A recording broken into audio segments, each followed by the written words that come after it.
Chapter 1.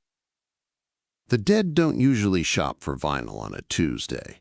I've learned not to assume much of anything before I've had coffee, but so far that one's held up. Tuesdays are slow at Groove Cadence. And slow is the whole reason I like them. Monday's the day people come in still angry about their weekend, looking for something loud enough to argue with. Friday's the collectors, the ones who track my online inventory like a stock ticker and show up ready to fight a total stranger over a mint blue note, pressing nobody's actually put a needle to since Reagan was in office. Tuesday is just records, dust and cardboard and the cooler compressor kicking on in back, and nowhere else the day needs to be. Groove Cadence takes up a storefront that used to be a shoe repair place, and you can still smell it sometimes in the back room when it rains. Leather and glue, way down under the cardboard, and the vinyl and 40 years of other people's cigarettes. I never got around to fixing the crack in the front window, the one shaped vaguely like Rhode Island, because customers ask about it, and a shop needs one thing people ask about that isn't the prices: milk crates for browsing bins, a turntable behind the counter older than I am, and a newer one beside it that actually gets used. A hand-lettered sign that says, "We buy collections," which is true, and underneath it, in smaller letters that Silas Vann apparently wrote before I ever took possession of the place, "We don't haggle about why," which I've never understood and never bothered scraping off either. I'd had the gate up 20 minutes. Register counted, lights on, a coffee already gone lukewarm the way coffee does when you keep setting it down for something more urgent than drinking it, even though nothing that morning had actually qualified as urgent yet. Then the bell over the door announced Petrosky, and the day got official. 60-something, cardigan regardless of season. A jazz collection at home that by his own count tops 4,000 records, and by my count, tops however many years he's got left to listen to them, a fact he knows as well as I do, and which has never once slowed him down. Doherty. He says my last name like it doesn't need a verb attached to it. Petrosky. I nodded at the crate he was already elbow-deep in. Coltrane's toward the back now. Moved the section. Why would you move the section? Because it needed moving, Frank. He's gonna buy a pressing he already owns. Odhran from somewhere behind my sternum in the low, bone-dry register he keeps for observations he considers beneath comment but can't quite resist making anyway. He does this every 11 days now. I've started counting. I didn't answer. You learn not to talk out loud to the war god riding behind your ribs in front of paying customers, not if you want to keep your lease, but something in my face must have moved, because Petrosky glanced up like he'd nearly caught me at it. He hadn't. He never does. 3,000 years less perceptive than the thing sharing my body, and I don't mean that as an insult. That's the whole use of Petrosky, honestly. Proof the ordinary city still runs on ordinary rules for people who don't know there's another one stacked underneath it. I like keeping him around for that. It's grounding, having somebody in the room who thinks a bad morning means the tea was running late. He bought the Coltrane, third pressing of a record he already owned 2 copies of, and I rang it up without a word about it, because a man's entitled to his rituals, and I've never once been in the business of taking them away from a paying customer. He lingered by the door a second, going on about some kid 2 doors down opening a vinyl bar, whatever that was supposed to be, coffee and records apparently, and I made a noise that could have been agreement, and he left happy, and the bell rang him out at 9:58 into a September morning that hadn't figured out yet whether it wanted to be summer or fall. I wiped down the counter, restocked a crate of Soul 45s that had come in Saturday, still smelling faintly of somebody's basement. Watched a 17 bus grind past outside, half empty, its brakes doing that long, tired sigh they do at the corner. Ordinary stuff. The kind of nothing that fills up most of a life running a shop like mine, and I'm not complaining about that. It's the nothing that pays the rent, same as it's the nothing that keeps a man from noticing, most days, that he's got somebody else's voice living behind his sternum, opining about jazz collectors. You're doing the thing where you narrate your own boredom, Odhran observed. It's a peculiar habit. I've decided not to interrupt it anymore. Thanks. You're welcome. It was 10:04 when the bell went again. It rang wrong. I want to be exact about that part, because for a long time afterward, I doubted my own memory of it. You do, with anything that happens in the 30 seconds before your life changes lanes without signaling first. My doorbell has one sound. Brass on brass, plain and good, the reason I dug that particular one out of a bin of 6 when I took the shop over. At 10:04, it made the sound it always makes. And it was wrong anyway. Thinner, like it had rung through something instead of being struck by it. She was already halfway to the jazz bins before I'd finished looking up. Tall, dressed like she was headed to a funeral that hadn't happened yet. Dark coat, dark scarf wound twice around a throat it didn't need to protect from anything. Gloves on despite a September that hadn't cracked below 70 degrees all week. She didn't ask where anything was. Went straight to the section I'd moved 3 weeks back, the one even Petrosky still asks about half the time out of habit. Strangers don't find that spot on the first try. Nobody does. She's not breathing. The amusement had gone out of Odhran completely, and whatever had replaced it, I hadn't heard from him in 3 years. Watch the glass. I looked past her, out the front window, at Dorchester Avenue doing its ordinary Tuesday business. A bus idling with its doors open a block down. A woman being towed along the sidewalk by a dog that clearly had somewhere better to be. That flat, gray-gold light Boston gets when summer's hanging on by its fingernails into September and hasn't let go yet.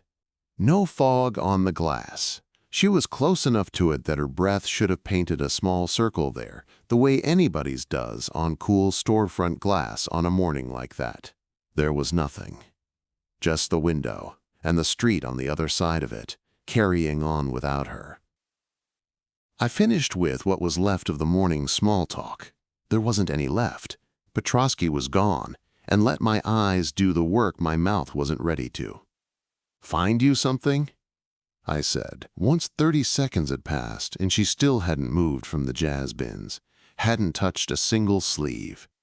She turned. Up close, her face had the kind of bone structure that used to be beautiful and had gone somewhere past beautiful, into a place that made you want to look at the floor instead, or the ceiling, anywhere but her eyes. Wrong brown, both of them, flat, like a photograph of eyes rather than the thing a photograph is usually a photograph of. "I'm looking for a record." Her voice carried an echo. The room had no business giving it. Groove Cadence isn't a big space. There's nothing in here that should double a voice the way hers doubled. Low and half a beat behind itself. 2 women talking at once and only barely out of sync. A specific one. My daughter used to play it. I've got a lot of records. This one has her voice in it. She hadn't moved her hands from where they hung at her sides, gloved fingers loose and still, the way nobody's hands are ever really still, not even asleep. No tapping. No fidgeting with a strap or a button, just stillness, complete and a little too finished looking, like a mannequin dressed for a season it wasn't. "What's your name?" I asked, mostly to see if she'd give me one. She didn't answer that, didn't even seem to hear it as a question that required anything back. "Mac, when Odhran's register changes, I've learned over 3 years to sit up and pay attention. Because he spent longer than this city's been a city learning what fear looks like on other people so he wouldn't have to feel it himself. Mine, apparently, had just made the list. Get her out of the shop. Now. Not in a minute. Now. Working on it, I thought back, which wasn't true, and he knew it wasn't true and didn't bother saying so. I didn't get her out of the shop. In my defense, there's no version of, "Get out, ma'am, you're giving off graveyard," that ends well for anybody, and I've got a lease to think about. And under the fear crawling up my spine, there was something else keeping my feet planted. The same stubborn curiosity I'd learned before the week was out, that had gotten a man named Silas Vann killed. I didn't know that yet. I just knew I wasn't moving toward the door, and I wasn't moving toward her either. I was just standing there, doing the thing I do, which is talk, until I've figured out what I'm actually looking at. That's a specific kind of record, I said, careful, the way you'd talk to a dog whose temperament you hadn't clocked yet, hands loose at my sides, voice pitched low and even. Not something I keep up front. But you have it. I might have something like it. I came around the counter, unhurried, putting myself roughly between her and the door, which felt like the smart move right up until I actually thought it through and realized I had no idea which direction smart was supposed to face. Whether I was protecting the shop or just boxing myself in between her and everything I owned. Who's your daughter? She's not anymore. Something cracked under her voice for half a second. Not sad. Not the way that sentence ought to sound coming out of a mother's mouth. More like a door swinging on a hinge that hadn't moved in years and had forgotten how to do it quietly. She stopped being my daughter 11 years ago. I want her voice back. You keep things in this shop you shouldn't sell to just anyone. I can smell them from the sidewalk. Under the dust, the vinyl, the coffee you burn behind that counter. I want the one with my daughter in it. She's old choir, Odhran said, fast and low, cataloging something I couldn't see, or wearing what's left of it. I don't know this one, Mac, and that should worry you a good deal more than it appears to be worrying you. You keep saying my name like that's going to make me move faster. It has, historically, worked better than most things I've tried. I don't sell that kind of thing to people I don't know, I told her, which was a lie shaped exactly like the truth. I don't sell that kind of thing to anybody who walks in cold, asking for it by name on a Tuesday morning, known or not. Rule 1 of the back room. Silas Vann left that rule taped inside my skull without ever once meeting me to teach it. If you have to describe what's in it, you don't get to buy it. Everyone sells everything, if you offer the right thing for it. She reached into her coat slowly, giving me time to flinch, which somehow felt worse than if she'd moved fast. The patience of something that had already decided how this ended and was simply waiting for the room to catch up to her. I didn't flinch. I wanted credit for that later, from somebody, even if it was only myself at 2 in the morning replaying the whole thing. She set an object on the counter between us. A cassette tape. Unlabeled. Cheap black plastic, the kind nobody makes anymore. The format having died its slow commercial death sometime before Wren Voss, whoever she'd turn out to be, was even born. When my eyes landed on it, it looked warm, sitting there under the fluorescence on a cold countertop, warm in a way that made no sense at all, like she'd been carrying it pressed against skin. Except she didn't have a pulse left in her to warm anything with. I didn't touch it. Don't, Odhran said. Half a second too late to take credit for the decision, but I let him have it anyway. What's on it? I asked, already hating myself for asking, because Odhran had gone quiet, and quiet from Odhran is worse than shouting by an order of magnitude. He only goes quiet when something out there genuinely scares him, and in 3 years bonded to a being who'd watched entire courts of gods rise and fall around him like weather, I had never once heard him admit to being afraid of anything at all. A name! Her flat brown eyes didn't blink. I'm not convinced they could. The last one who had your gift, before he stopped being useful to the people he worked for. The bell went again. Petrosky, back for a receipt he'd genuinely forgotten, because some mornings really are that ordinary, even while the rest of the room is quietly falling apart, and by the time I turned my head half an inch toward the sound and back, the counter was empty. No tape. No woman, no cold spot, no grave dirt smell, nothing a movie would have handed me to prove the last 5 minutes had actually happened. Just the bins nobody browses on a Tuesday, the bell still swinging faintly on its little brass hook, and Petrosky in the doorway with his hand out, looking at my face like it had just done something interesting. "You good, man," he said. "You look like you saw a ghost." Something like that. My voice came out steadier than I had any right to expect. I found his receipt on the second try, my hand only a little unsteady doing it, and he took it without noticing and left. And this time the bell rang him all the way out into a morning that had stayed exactly as boring as it started. I stood behind the counter for a second, not doing anything at all. "Lock the door," Odhran said, once the bell had gone quiet for good. "Flip the sign. We're going to talk, and I would very much rather not do it anywhere near a window." I locked the door. Flipped the sign. Back in 15. A lie I hadn't decided yet whether I'd be telling.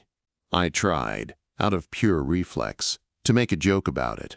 Something about how business had really fallen off a cliff since the ghosts started shopping here.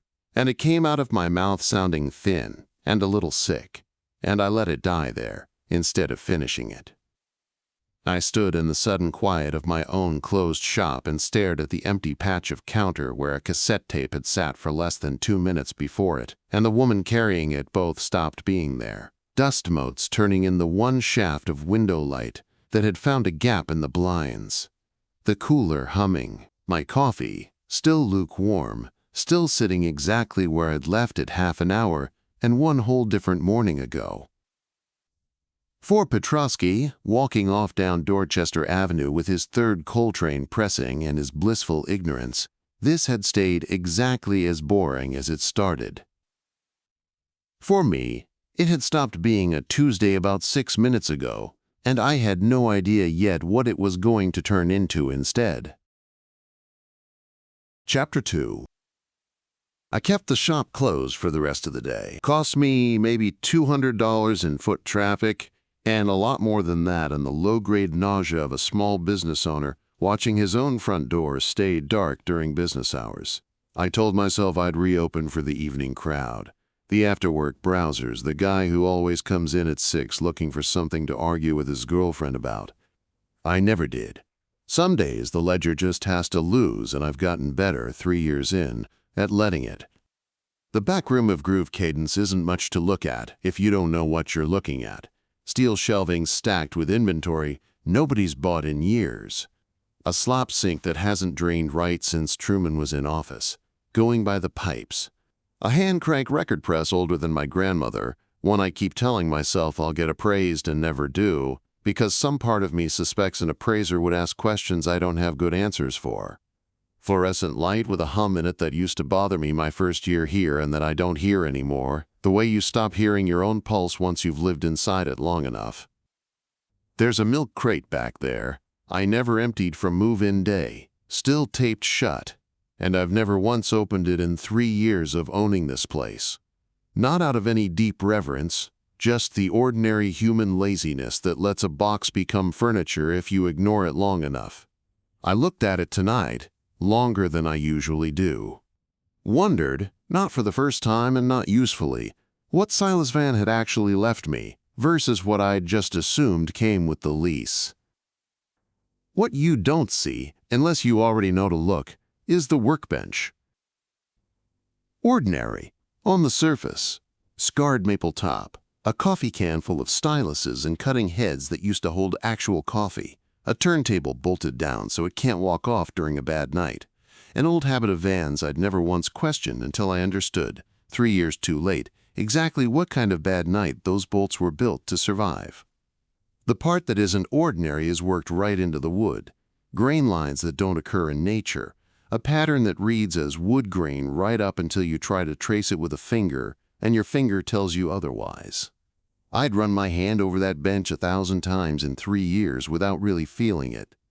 Tonight, shop dark, door locked, a dead woman's cassette sitting in my coat pocket like a river stone somebody'd handed me still cold from the water. I felt every inch of it at once. "You're stalling," Odhran said. "I'm being careful. There's a difference." There is not, currently, a difference. I hung my coat on the hook by the door and stood there a second longer than I needed to, which was its own kind of answer. Then I set the cassette down on the bench, next to the little rack of blank lacquers I keep for custom cuts, and looked at it the way you'd look at a dog whose bite history you didn't have on file. Cheap plastic shell, no label, a thumbprint smudge on the clear window where the tape showed through. My own thumbprint. I must have picked it up off the counter after she vanished, some reflex older than good sense, my hands apparently making decisions my brain hadn't signed off on, a habit Odhran's pointed out more than once, and one I have yet to break. Tell me again why we're not just burning it. Because if it's what I think it is, burning it lets go of whatever's bound inside all at once, in this room, with both of us standing in it. Reading it slow is safer than reading it fast. Hold on to that the way you'd hold a stair rail in the dark. You don't need to understand the staircase to know you want the rail. Reading it like a book. Like a record, since that's apparently the only vocabulary that sticks with you. Dry even for him. Everything bound into an object leaves a shape. The shape tells you what it does before you find out the hard way, which is generally the more expensive way to learn anything. I can feel the shape of this one from here. I'd rather feel it from closer before you put a needle anywhere near it. I don't keep a cassette deck in the shop. Nobody's bought a tape off me since a confused tourist in 2019 who thought he'd wandered into a different, cooler kind of vintage store. But there's an old boombox in the storeroom traded in for store credit sometime during the Clinton administration that I've never quite gotten around to throwing out. I dug it from under a box of unwanted 45s, and it took me a minute of swearing at a corroded battery compartment before I remembered the thing ran on a wall cord too. Small mercies. I wiped 3 years of dust off the casing with my sleeve, set it on the bench next to Vann's turntable like 2 generations of the same technology meeting for the first time, and for a second, doing something as ordinary as loading a cassette deck, the whole afternoon almost felt like it hadn't happened. "You could just tell me what it says," I said, mostly to fill the silence while I fumbled the tape into the deck with fingers that weren't cooperating as well as I'd have liked. Save us the suspense. I could. I'm choosing not to, because I want you hearing this the same way I am, in the same order I am, so that when I ask you later what you remember the actual thing, and not my summary of it, a beat. Also, I don't entirely know what it says. I'd rather not pretend otherwise for the sake of your comfort. That's not comforting. No, he agreed. It wasn't meant to be. Odhran went quiet, the way he does before something. Not the earlier quiet, the frightened quiet, a working quiet. The kind that makes the shop drop 2 or 3 degrees, like he's borrowing warmth from the room to spend on whatever he's about to do with it. Wait. My thumb was an inch from play. Give me the room first. I know what that means by now. Closed my eyes. You don't have to, but it helps. The way shutting your eyes helps you hear better in general, and felt him move forward into whatever the actual geography is between the two of us. Felt the cold behind my sternum sharpen the way it does when he's spending more of himself than usual. If I'd had my eyes open, I'd have seen the room the way he sees rooms, which corners are just corners, and which ones remember something.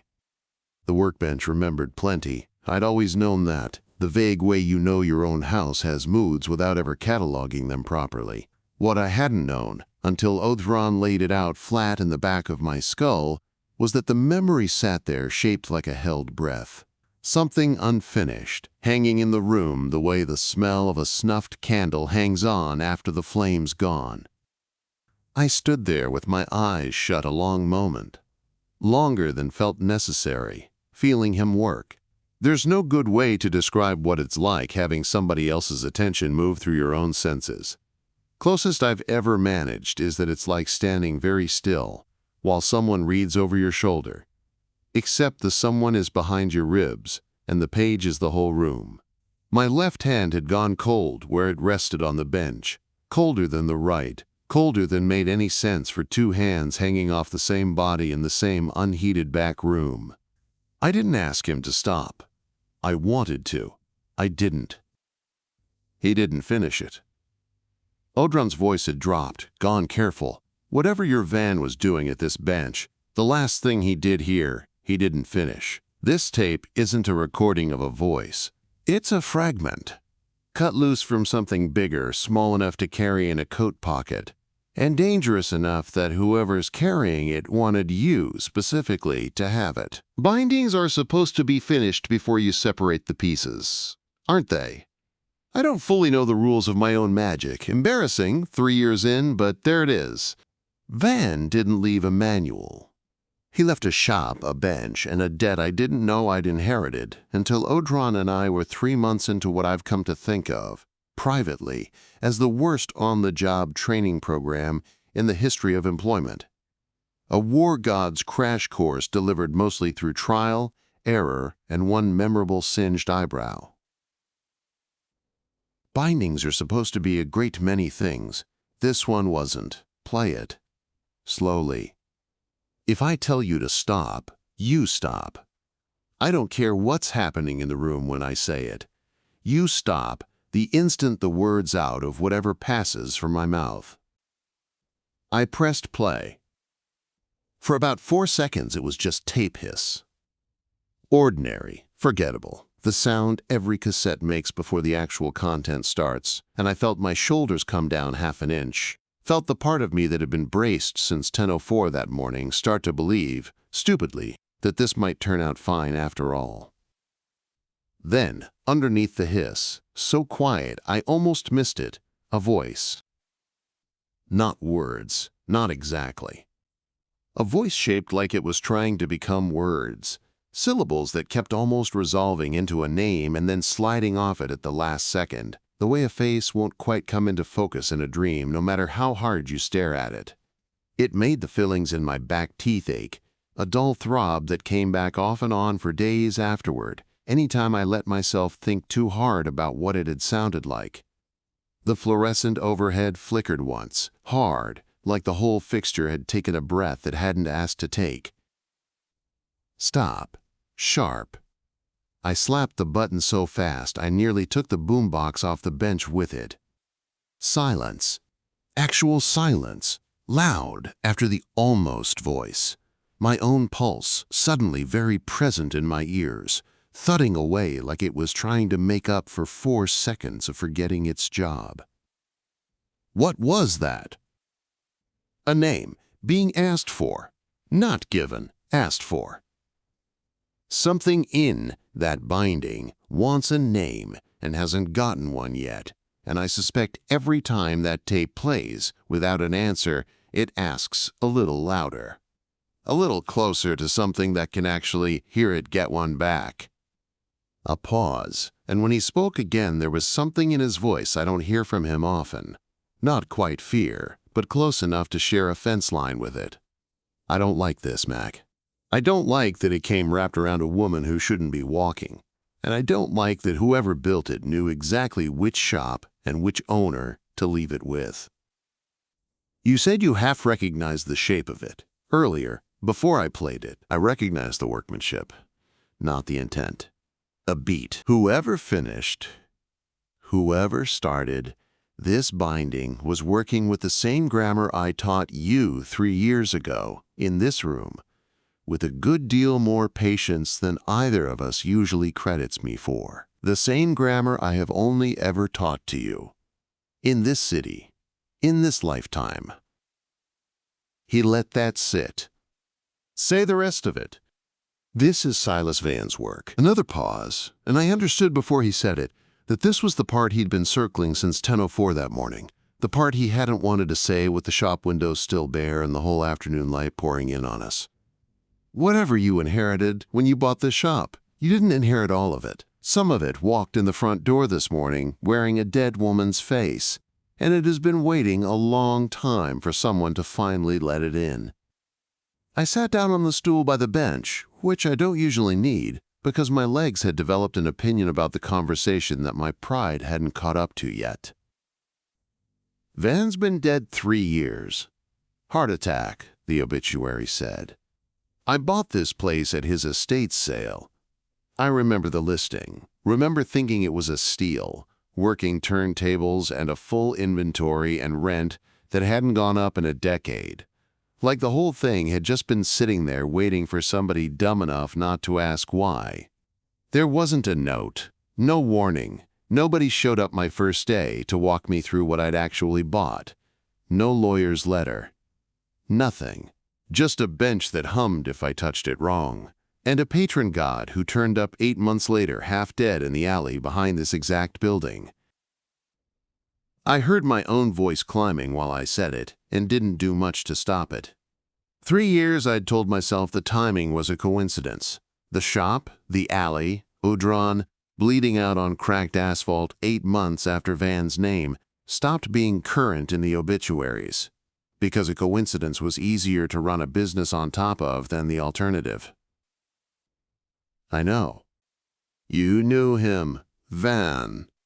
I knew of him. There aren't many benchcasters working this end of the choir's old grammar in one city at one time. Not a crowded trade, in case 3 years running the only shop of its kind in Boston hadn't already told you that. I knew his name the way you'd know a good mechanic 3 towns over, second-hand, respectfully, without ever needing the specifics. A pause, shorter this time, almost reluctant. I didn't know his work. Not truly. Not until tonight. And now I know his work ended with something unfinished, cut into a shape specifically built to survive separation from whatever it was originally part of, and specifically built, I believe, to find its way to whoever came after him. He let that settle into the room like dust after a slammed door. That is not comforting information, and I'd be doing us both a disservice pretending it was. Duly noted. I looked at the tape sitting there in the dead boombox. Small, black, ordinary, and not remotely ordinary at all. So, what do we do with it? Not play it again tonight. Not burn it. We put it somewhere with a working ward. The safe under the register will do. It's better shielded than it looks. Vann apparently reinforced it without ever telling either of us why. And tomorrow, in daylight, with people out on the street where they belong, going about their ordinary lives, we find someone who might know why a dead man's unfinished work is asking a stranger's questions in my old grammar. Frankie. Frankie Ostro ran a laundromat 2 neighborhoods over that did more business after hours than during them, and had known me since before I owned this place, back when I was just some guy who came in with too many questions about the shop's old owner and not enough sense to stop asking them. She wasn't going to be thrilled about a Tuesday night phone call. She was going to be a lot less thrilled by Wednesday morning, once she heard what I actually had to ask her. Frankie, he agreed, and there was something almost like relief in it. The relief of a plan that at least postpones the scarier plan by 12 hours. She trades in the things people would rather forget they know, and she's outlasted 3 separate versions of this city's shadow economy by knowing exactly when to ask and exactly when to wait to be told. If Silas Vann had debts nobody ever settled, she'll have heard the shape of them somewhere along the way, even if she never touched the specifics herself. I locked the tape in the safe, which meant reciting 3 words in a language I still mangle every single time despite 3 years of trying, and drawing a chalk line I'll have to redo by hand once a week for the rest of my natural life, or until I finally get better at doing it right the first go. I killed the shop lights.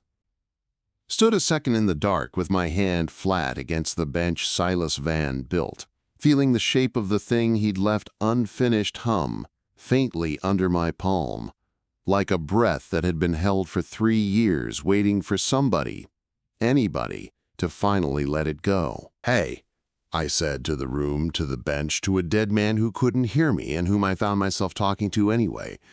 The way you talk to a photo of somebody you never met but somehow still feel like you owe. What did you get yourself into? The bench didn't answer. Neither did Odhran, for once. And that told me more than any answer would have. He didn't have anything to say that would have made either of us feel better about the shape of the night ahead. I locked up. Walked home the long way, past the harbor, because the night air felt like it might rinse something off me that soap wasn't going to reach, past the fish pier, where the gulls were already arguing over whatever the day boats had left behind, past the shuttered storefronts, and the one bar that stays open past midnight on a Tuesday because its owners never believe Tuesdays should be any different from Fridays. Past a guy walking 3 dogs at once who nodded at me like we knew each other, and maybe we did, in the way everybody on a route like mine ends up half knowing everybody else. Ordinary Boston, doing its ordinary Tuesday night business, entirely unbothered by any of it. "You're quiet," Odhran said, somewhere around the fish pier. Thinking. About Vann. About how a guy can run a shop for 3 years and not know whose ghost he's actually standing in. He didn't have anything for that either. I appreciated it, honestly, more than I would have appreciated an answer. The whole walk, low under the traffic noise and the harbor smell and the dull ache of a day that had started ordinary and ended somewhere else entirely, I could still feel that almost voice sitting behind my back teeth, still asking, patient as tide, for a name I didn't have, and a dead man wasn't around anymore to give. Chapter 3. Frankie Ostro runs her business out of a laundromat in Fields Corner that also genuinely does laundry, which is either the best cover story in the city or no cover story at all, depending on how cynical I'm feeling about the whole enterprise on a given day. I've never fully decided. I've known Frankie 11 years, since before Odhran, since before the shop, back when I was a different and considerably dumber kind of person working a job I've mostly stopped talking about, even to myself. In all that time, I've never once seen her wash a piece of clothing there. The machines run, though. That's the trick of it if you sit with it long enough. Real customers, real quarters, real lint traps that genuinely need emptying. All of it laundered right alongside whatever else moves through that back booth on any given afternoon. I'd slept maybe 3 hours, most of it sitting up in the armchair by my own front window with the lights off, which Odhran had pointed out around 4 in the morning was not, technically, sleeping, and I'd pointed out right back that it was the closest thing on offer. The walk to Fields Corner didn't do much to fix that. Gray morning, the kind Boston does about 120 days a year, drizzle that never quite committed to being rain, and my coffee from the corner place tasting like it had personally given up on me somewhere around the second sip. The bell over her door doesn't ring wrong, the way mine had the day before. It just rings. Cheap tin instead of brass, a flat little chime with no weight to it at all, and I let myself take some small comfort in that walking in. Tired, underslept, carrying a question I wasn't sure I actually wanted the answer to. 2 women I didn't recognize were folding towels at the far machines, talking about nothing, entirely uninterested in the man walking past them toward the back booth, which told me either they were exactly what they looked like, or they were considerably better at their jobs than I was at mine. Frankie was in the booth behind the broken dryer, out of order sign taped to it since approximately the Obama administration. Doing something with a deck of index cards I knew better than to ask about directly, the way you know better than to interrupt a surgeon mid-incision to ask what she's thinking about. "You look like a man who slept badly," she said without looking up. "I look like a man whose dead landlord's ghost left him homework." That got her attention. Frankie's somewhere north of 50 in a way she wears like a dare. Silver buzz cut. 3 earrings in one ear and none in the other. An asymmetry she's never explained and I've never asked about, on the theory that some mysteries earn their keep better left alone.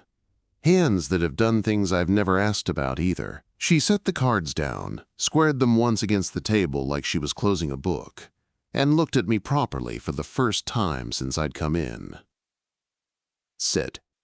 I sat. There's exactly 1 chair on my side of that booth, a folding metal one with a strip of duct tape holding the vinyl seat cushion together, and I've sat it enough times over the years to know it wobbles if you lean right, and not if you lean left, a fact that has never once stopped me leaning right out of habit and having to catch myself. The booth smells like fabric softener, and underneath that, something older and colder. The fabric softener's fighting a losing battle against the smell I'd come to understand over 11 years of knowing her, of a woman who trades in the parts of this city that don't show up on a tourist's map.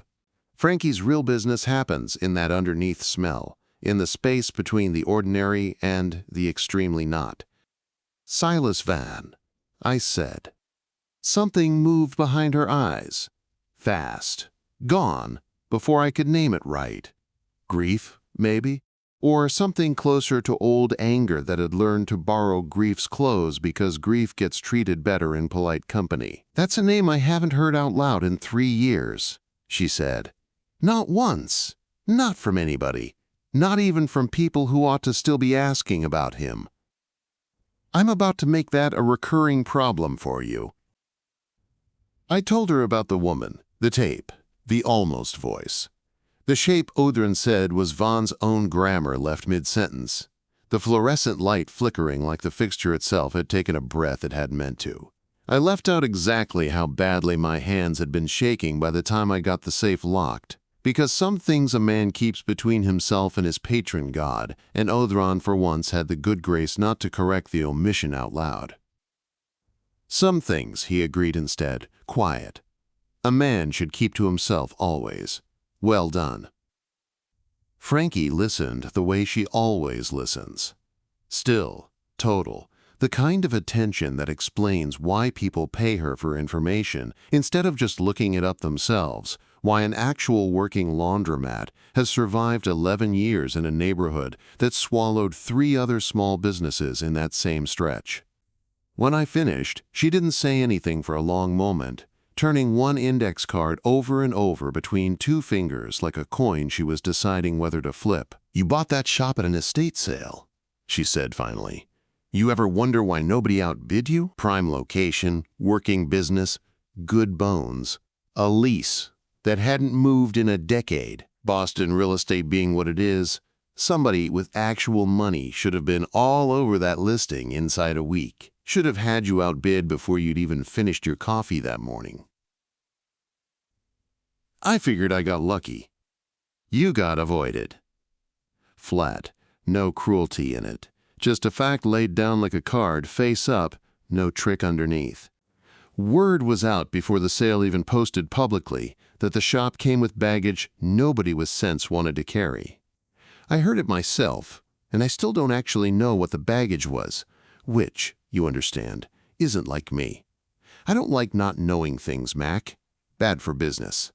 Worse for my blood pressure, which my doctor's been on me about since before you and I even met. Ask her what she does know, Odhran said, not what she doesn't. You'll spend the whole conversation circling the hole in her knowledge if you're not careful, and the hole was never the useful part. What do you know? I said.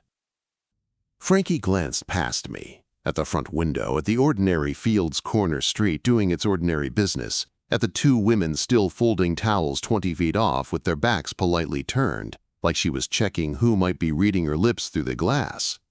Old habit. Good habit, probably, given the last 24 hours of my life had taught me more about the value of paranoia than the previous 3 years combined. I know Silas Vann did work for people who don't like being talked about. Did some of it right here in this city, for longer than a man his apparent age had any business walking around doing anything at all. I never asked how old he actually was, he never volunteered it, and I've learned not to push on questions like that with anyone in your trade. She paused, like she was deciding how much of the next part to hand over. I know about 3.5 years ago he started turning down clients he'd never have turned down before. Good money. Easy asks. The kind of work that pays a shop's rent for a whole quarter on its own. And about 3 months after that, he was dead of a heart attack. The coroner's report describes in language so generic I've read it twice, hoping to find the joke I must have missed the first time. She flipped the card once more and finally set it face down. Decision made. And I know that within a week of the funeral, 3 different parties. People who move in circles I try to stay adjacent to and never inside of, came around this neighborhood asking whether Vann had left anything behind. Records, documents, anything in his handwriting that might explain what he'd been doing those last few months. Who? Frankie looked at me for a second like she was weighing whether I actually wanted the answer or just wanted to have asked, which is a distinction she's better at spotting than most people I know, myself included some days. That's the part where my price starts, sweetheart. No malice in it. Just the rules of the game, the same rules that keep the whole shadow economy from collapsing the day everybody remembers they could just tell everybody everything for free. I'll give you one for old time's sake, though. Because I liked Vann, in the limited way you can, like a man who tells you nothing true about himself for a decade straight and still somehow makes you feel like you knew him. She held up 2 fingers and drew a shape in the air between us. A loop, crossing back on itself, a knot with no beginning and, if you followed it long enough, no visible end either. One of the 3 wore very good shoes and left a card with no name on it. Just that. You know it? The Skein, Odhran said, low, and the temperature behind my ribs dropped half a degree doing it. Tell her yes. Yeah, I said. I know it. Frankie's mouth went thin. The thinness of somebody recalculating how much danger just walked through her own front door disguised as an old friend asking a favor. Then you understand why I've been sitting on that for 3 years instead of mentioning it to a single living soul. Including the sweet, dumb kid who bought the man's shop without knowing what he was buying, and who I liked too much to burden with it before he had an actual reason to need to know. I found out the hard way yesterday. So I gathered. She reached into the booth's cushion. There's a slit in the vinyl. I'd bet money isn't an accident. The kind of hiding place that only gets built because somebody planned for exactly this kind of conversation years in advance, and came out with a small brass token, worn smooth by decades of handling, some symbol stamped into it I didn't recognize, and judging by the flicker of attention behind my ribs, Odhran didn't either. This buys you one piece of real information from me, on the house, because I liked Vann, and because you're an idiot who doesn't know what he's standing in yet. After that, we're back to business as usual, and business as usual with me isn't cheap, not even for old friends. Ask your question. I thought about it. There were a dozen questions crowding the front of my skull, and Odhran, for once, didn't crowd in with an opinion about which one mattered most. He let me sit with it. Actually sit with it, which from him is its own kind of answer, a way of saying this one's yours to choose. I trust you to choose right, even if I'd have chosen differently myself. The woman who came into my shop, I said. Wren Voss. Was she a client of Vann's? Frankie went very still. The stillness of a woman watching a card she hadn't expected land face up on her own table. Where'd you hear that name? I didn't. Odhran got a read off the... I stopped. I'd been about to say off the woman herself, and something in Frankie's face told me that wasn't the answer she'd braced for, which meant I'd just answered a question she hadn't asked yet. In this business, that's the kind of mistake that costs more than the one you meant to make. Careful, Odhran murmured.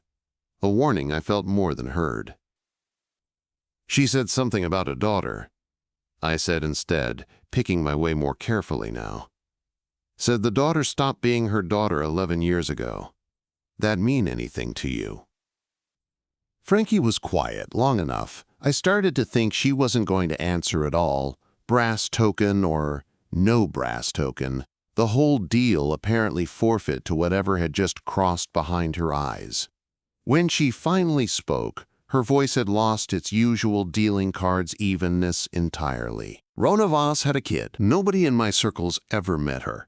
Vann kept the girl scrubbed clean off every ledger I've seen, and I've seen most of them that matter in this city, which tells you something about how hard he was working to keep her that way, and for how long.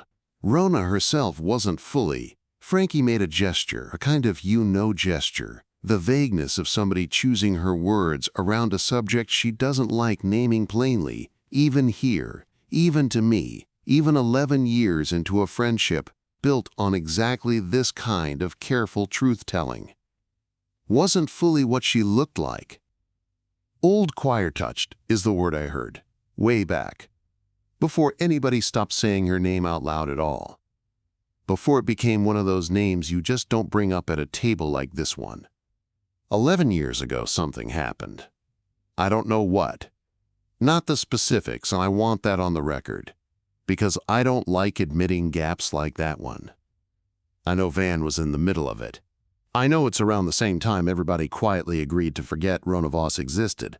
The way this whole city agrees to forget things, when forgetting's safer for everybody than remembering out loud. I sat with that a second, tried to picture Wren Voss as somebody's mother before she was whatever she'd been in my shop yesterday. Normal coat, normal grocery runs, a kid's height marked on a door frame somewhere in pencil. It didn't want to fit together. Some things don't, however hard you push at them. And now she's back. Now, Frankie said, sliding the brass token back into the slit in the cushion, closing the account on tonight's free information with the same finality she'd use closing a register. She's back, wearing a face that shouldn't still work, carrying a tape cut in a dead man's grammar. And she walked straight into the one shop in this city, built on the one workbench that might actually be able to finish whatever Silas Vann didn't. That's not a coincidence, Mac. I don't believe in those. Not in this business. Neither do you. Not anymore. Not after yesterday morning. She stood, which was Frankie for this conversation is over, and started gathering her cards, the deck squaring itself under her hands into something neat and unreadable again, like it had never been anything else. One more thing, I said. Free or paid, I don't care which. The daughter, is she alive? Frankie looked at me a long moment, and something in her face. Old, tired, the tired of a woman who's spent a career knowing things she'd rather not. Softened just slightly. Enough that I caught, for a second, a glimpse of whoever she'd been before 11 years of this trade built the rest of her into something harder. I don't know, she said. But if Silas Vann spent 3 years turning down easy money to keep one kid off every ledger in this city, I'd start there before I started anywhere else. Because whatever's asking for a name on that tape of yours, sweetheart, I'd bet my good shoes it's hers. And I'd bet the rest of my inventory that finding her's gonna matter more than either of us understands, standing here in this booth. I thanked her. She waved it off, short, almost annoyed by it, the way people get when you thank them for a favor that might come back around and get somebody killed.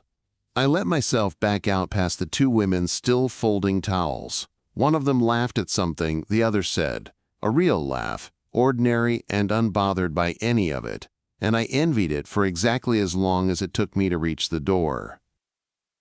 Outside, Fields Corner was doing its Wednesday morning business without me. Buses. A guy hosing down the sidewalk in front of the bakery 2 doors down, steam coming up off the wet concrete. Nobody looking twice at the man standing on the curb trying to decide which direction his own feet wanted to take him. So, I said once I was a block clear and reasonably sure nobody was in earshot to think I was talking to myself, which, strictly speaking, I was. The Skein. The Skein, Odhran agreed. Old money wearing an older face. If they're the ones who came asking after Vann's death, then the tape in my safe isn't just unfinished work. It's unfinished work somebody's still very interested in finishing. And they know your shop. They may already know your name. Great. I kicked a flattened soda can off the curb without really meaning to, watched it skitter into the gutter. Love that for me. I'd apologize, he said, if I thought it would help either of us. It won't. Go find the girl before someone with better resources than you finds her first. I didn't have the first idea how to do that. I said so. You have a workbench that follows a groove, Odhran said, and there was something almost gentle in it, something he only ever lets show when he's about to make me do a thing I don't want to do. And a tape that's already halfway to being a thread. We're going home, and we're going to see where it leads. I had no idea yet how far that thread was actually going to pull me, or how little home was going to feel like home again once I got there. Chapter 4. Finding somebody Silas Vann spent 3 years hiding shouldn't have been possible with an afternoon and a bad idea. Wasn't possible, strictly, by any definition of the word I'd have used before I met Odhran. What I had instead was a tape locked in my safe with a piece of an unfinished binding on it, and a patron god who'd spent several thousand years learning how threads like that work even when the person holding them doesn't want to be found. A skill that had less to do with magic, I was starting to suspect, than with the sheer patience of something that had already outlived every empire that ever tried to hide anything from it. "You said groove casting can follow a cut," I said, back at the shop, the safe open, the tape sitting on the workbench where I could feel it without touching it. A low, patient hum that had started to feel less like danger and more like a held note waiting on the rest of its chord. Explain that like I haven't been doing this 3 years and still don't fully know what I'm doing. "You have been doing this 3 years and still don't fully know what you're doing," Odhran said, dry. "That's not an insult. It's a diagnosis, and I'd rather deliver an accurate one than a comfortable one.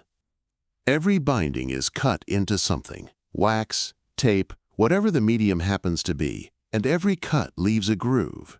And every groove is, in the oldest sense of the word I ever learned it, a road.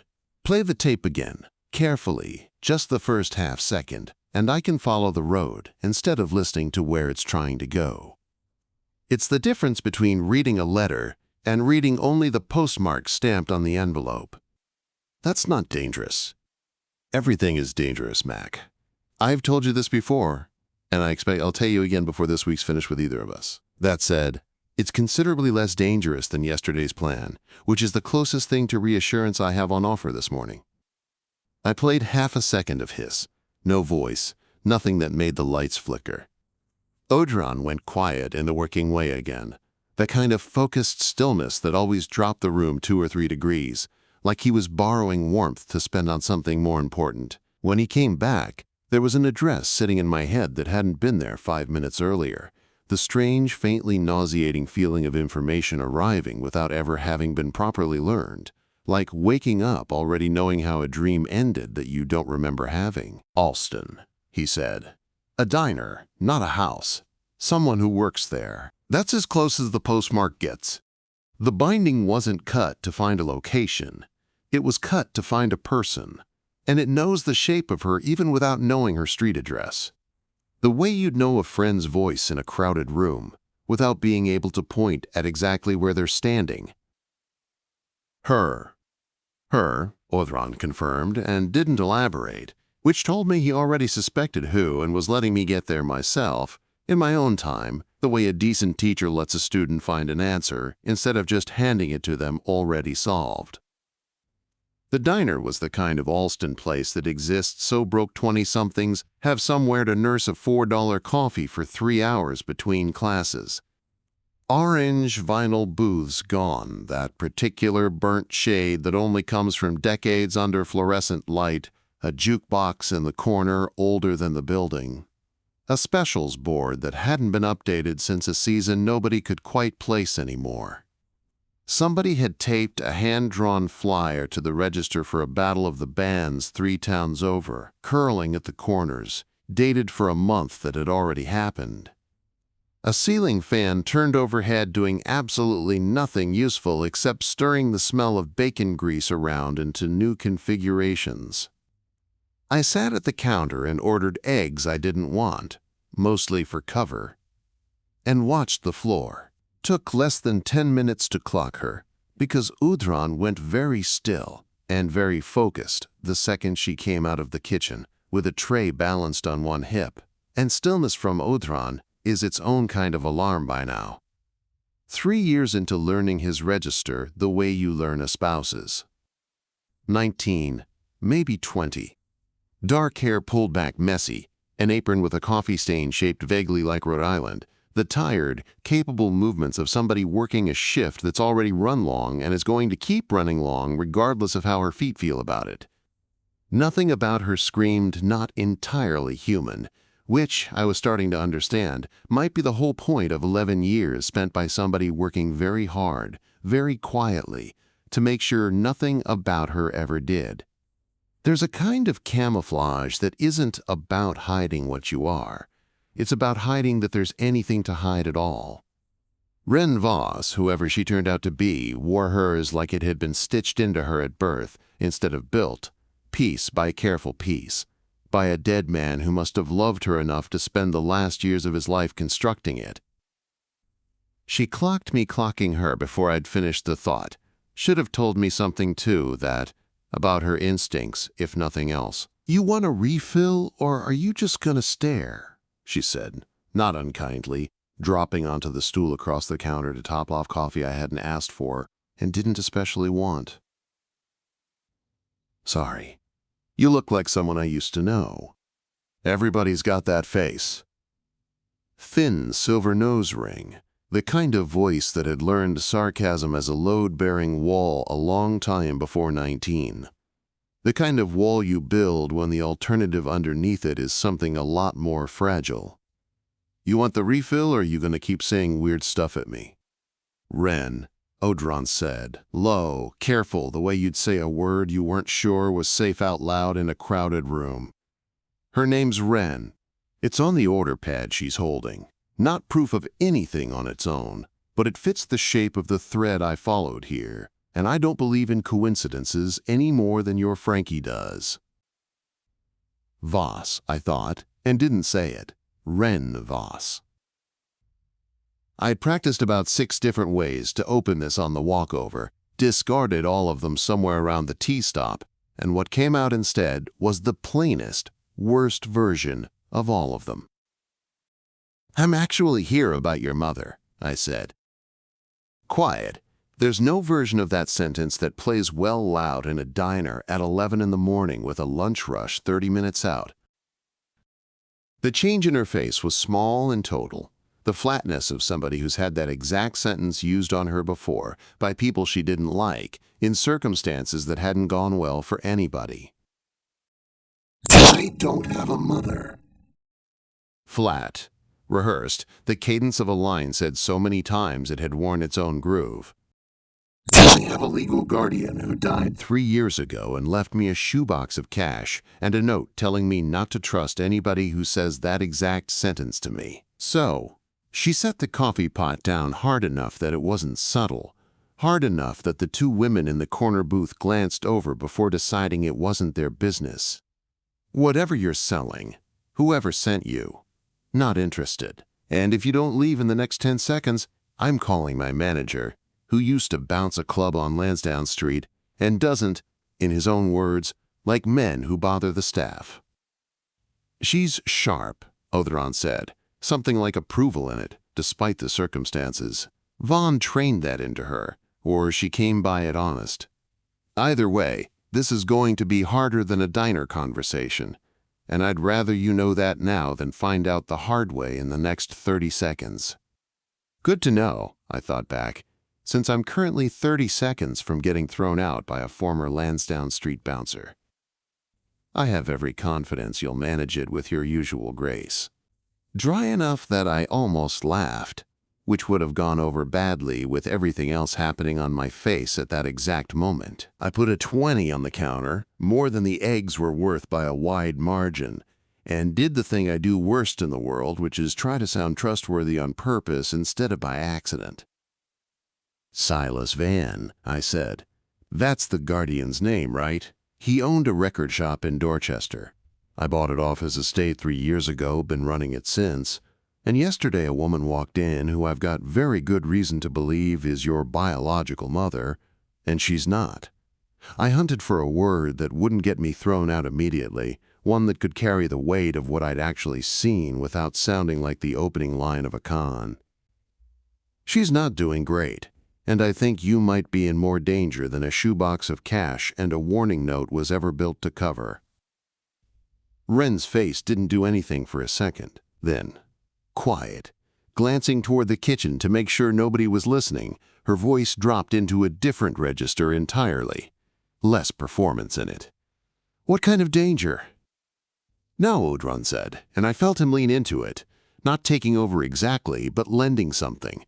The weight he can put behind a true thing so it lands instead of bouncing off the way every other stranger's warning probably had. Tell her plainly, she spent 11 years being lied to gently, for her own good, by people who loved her enough to think that was the kindest option available. Gentle isn't going to work on her anymore. I don't think it ever really did. The kind where a woman who by every normal measure should be dead walked into my shop yesterday, looking for something with your voice in it, and left behind a piece of magic your guardian started and never finished. About 6 hours later, my shop got searched by people who left a calling card instead of taking anything, because apparently they wanted me to know they could get in whenever they wanted. I kept my voice down, kept it level, the register you use when you need someone to believe you're not insane before you can get them to believe you're right. A register I was getting way too much practice with lately. I don't know everything, Wren. I know your guardian spent 3 years turning down easy money to keep you off books that some very dangerous people keep. I know that group just found out you exist anyway, and I know you deserve to hear that from somebody, instead of finding out the hard way. The way I found out yesterday morning, over a coffee I never got to finish. For a long moment she just looked at me, weighing something that had nothing to do with whether I was telling the truth, and everything to do with whether the truth, once fully arrived, was something she could actually survive hearing. Behind her, unprompted, unplugged from anybody's quarter as far as I could tell, the old jukebox in the corner clicked and whirred and started up. Not loud, not dramatic, just a few bars of a song I didn't recognize, tinny and warm through old speakers, before it cut off again mid-phrase like the mechanism had lost interest halfway through remembering what it was doing. Wren's face went white. "It does that sometimes," she said, too fast, the voice of somebody reciting an explanation she'd built for herself a long time ago and never quite believed, not really. Not underneath the recitation. "It's old. Wiring's bad. Manager keeps saying he'll get it looked at." "That a song, you know?" I asked, because something in the way she'd gone still told me it wasn't the wiring theory doing the work, it was the song. She didn't answer that, which was its own answer. "It's not the wiring," Odhran said, gentle for him. A gentleness I'd rarely heard him extend to anyone outside our own bond. "Tell her that too if you think she can hear it right now," standing in the middle of her own workplace with her whole life quietly rearranging itself. Something in her is answering, something in that binding, the way a tuning fork answers another struck across a room. Sympathetic, involuntary, entirely beyond her control. She's not imagining anything, Mac. She's been imagining everything, for years, because imagining it was safer than asking the real question underneath it. "It's not the wiring," I said. Wren looked at the jukebox, then at me, and something in her face cracked the way ice cracks over a lake, not shattering all at once, just enough of a fissure to show the dark water moving underneath. Water that had apparently been there the whole time, waiting on somebody to notice it. "I never learned that song," she said, so quiet I almost missed it, more to herself than to me. "I don't know why. I know I never learned it. I know." She caught herself, shook her head once like she was shaking off a thought she didn't have room for right now, and when she looked back up, whatever had cracked open had mostly resealed, at least on the surface. "This is insane. You're insane. I'm gonna go tell my manager some guy's messing with me." "You're not going to do that," I said, careful, "because some part of you already knows I'm not." She didn't argue that. Which, again, told me plenty. "I get off at 4, she said low and fast, deciding it in the same breath she said it, decision and words arriving together with no space between them for second-guessing. "There's a bench outside, by the T-stop. Don't follow me home. Don't come back inside. My manager's already watching you, and I don't need that conversation on top of everything else today. I'll meet you at 4, and you're going to tell me everything, from the start, and if any part of it sounds like a con, I am walking away and you are never seeing me again." Guardian's note or no guardian's note, Danger or no danger. Understand? Understood. And you're buying me actual food, not diner food. I get enough of that for free. Real food. If I'm gonna sit on a bench and let a stranger tell me my whole life's a lie, I'm at least eating something that isn't off this menu while it happens. It wasn't really a joke, the way she said it, and it wasn't really not one either. Somewhere in between, a small thing to hold on to while the actual size of everything else hadn't finished landing yet. I told her that was fine. She nodded once, short, like she'd expected me to say yes, and was already regretting having asked for anything at all. She picked the coffee pot back up, and for just a second, before she turned toward the kitchen, I saw her hand shake. Not much, just enough to notice if you were already looking for it, and understood that whatever front she'd built to survive 19 years of not asking the real question was a lot thinner than the sarcasm made it look from the outside. Underneath it was a kid who'd spent over a decade being told not to trust the exact sentence I'd just used on her, about to find out the note had been right to warn her, and catastrophically wrong about which stranger to actually be afraid of. I left the 20 on the counter, more a guilt payment than a tip by that point, and went to wait across the street by the tea stop, watching the diner's front window without ever going back inside. Ordered a second coffee from a different place 2 doors down just to have something to do with my hands.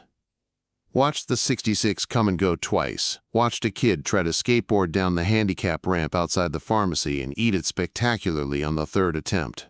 Watched Boston keep being Boston at me for 5 straight hours, while somewhere behind that diner glass, a girl I'd known for exactly 9 minutes tried to get through the rest of her shift like her whole life hadn't just started coming apart at a seam she didn't know she had. I thought, more than once during those 5 hours, about just leaving, letting the whole thing be somebody else's problem or nobody's problem, or a problem I'd solve quietly on my own without dragging a teenager who worked doubles at a diner into whatever this actually was.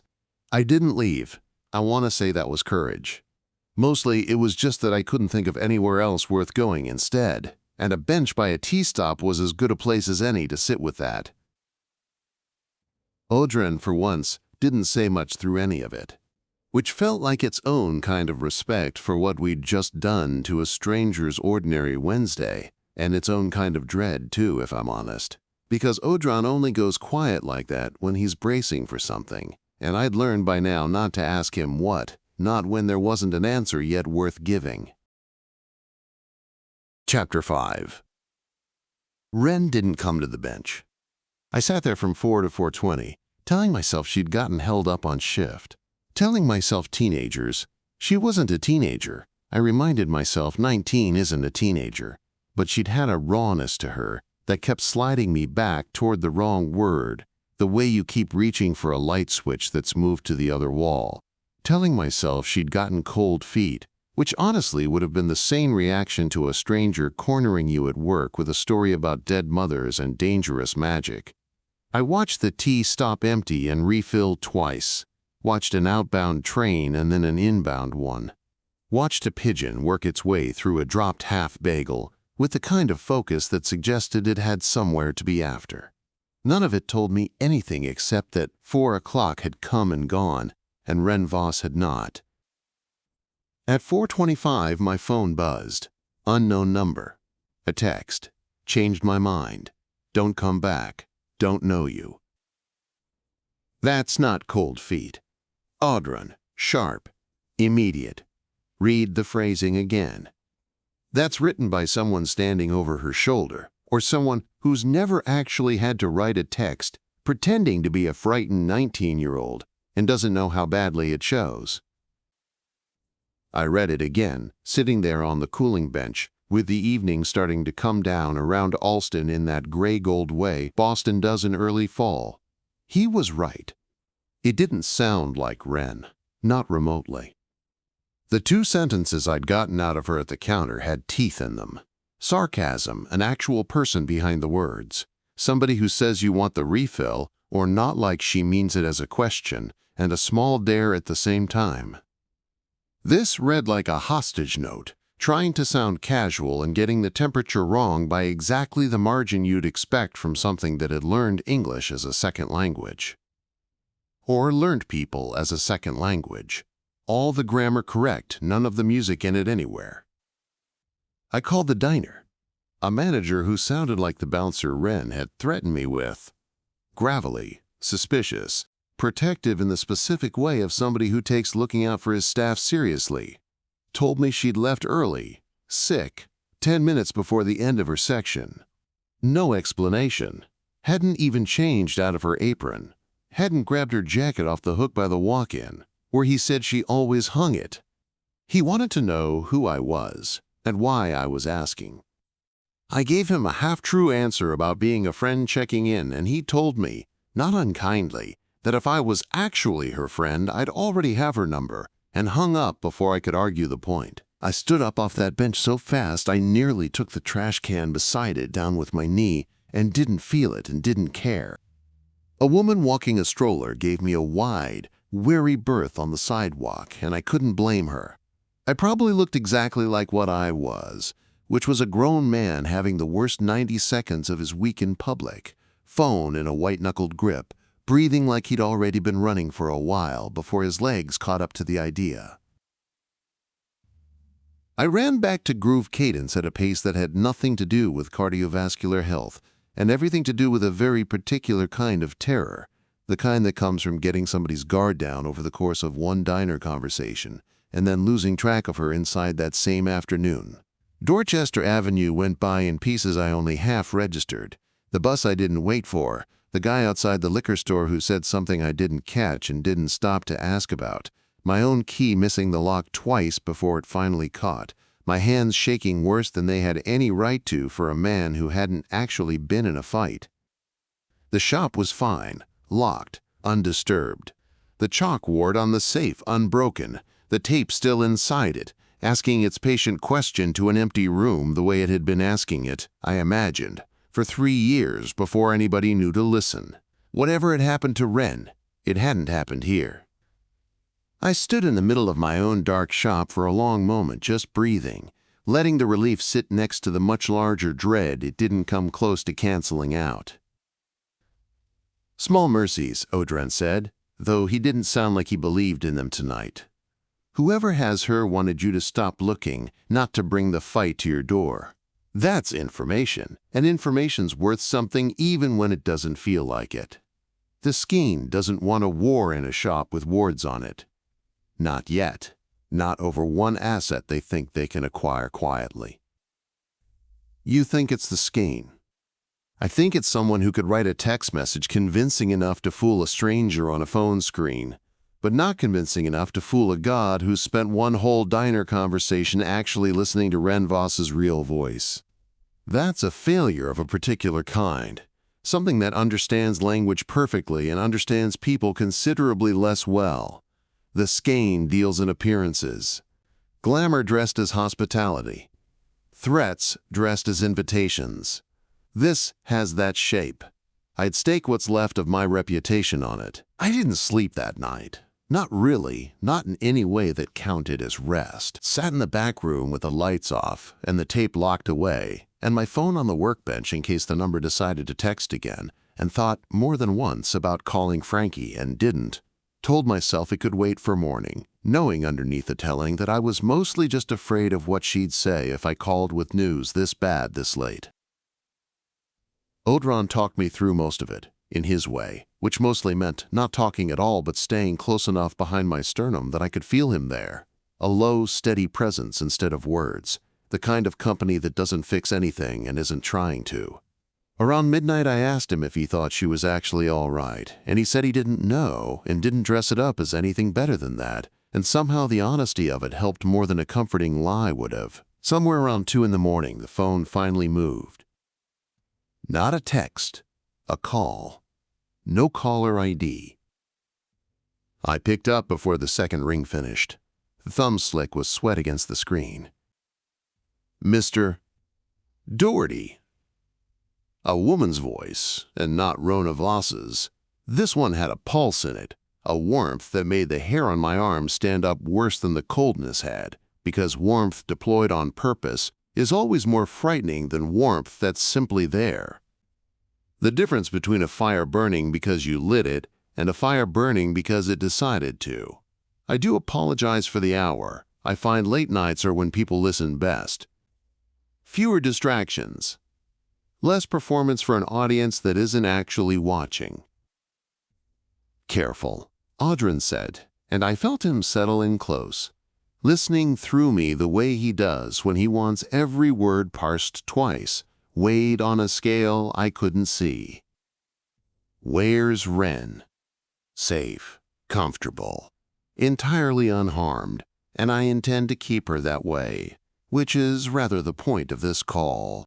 I'd like you to understand, plainly and at the outset, that harming her was never on the table on either side of this conversation, and I'd appreciate you not assuming otherwise, simply because you've had an eventful week and are perhaps inclined to expect the worst of strangers who call you at 2 in the morning. A small, dry sound that might have been a laugh, might have been something colder wearing a laugh's shape. My name is Ilsevet. I don't imagine that means anything to you yet. It will before this is finished, and I suspect you won't thank me for the education. You work for the Skein. I am the Skein, Mr. Doherty, in the parts of it that touch this city, the same way you are Groove Cadence in the parts of the record trade that touch Dorchester. I find the distinction matters to people in your position rather more than it does to me, so I offer it freely at no charge, as a small gesture of good faith before we reach the parts of this conversation that cost you something.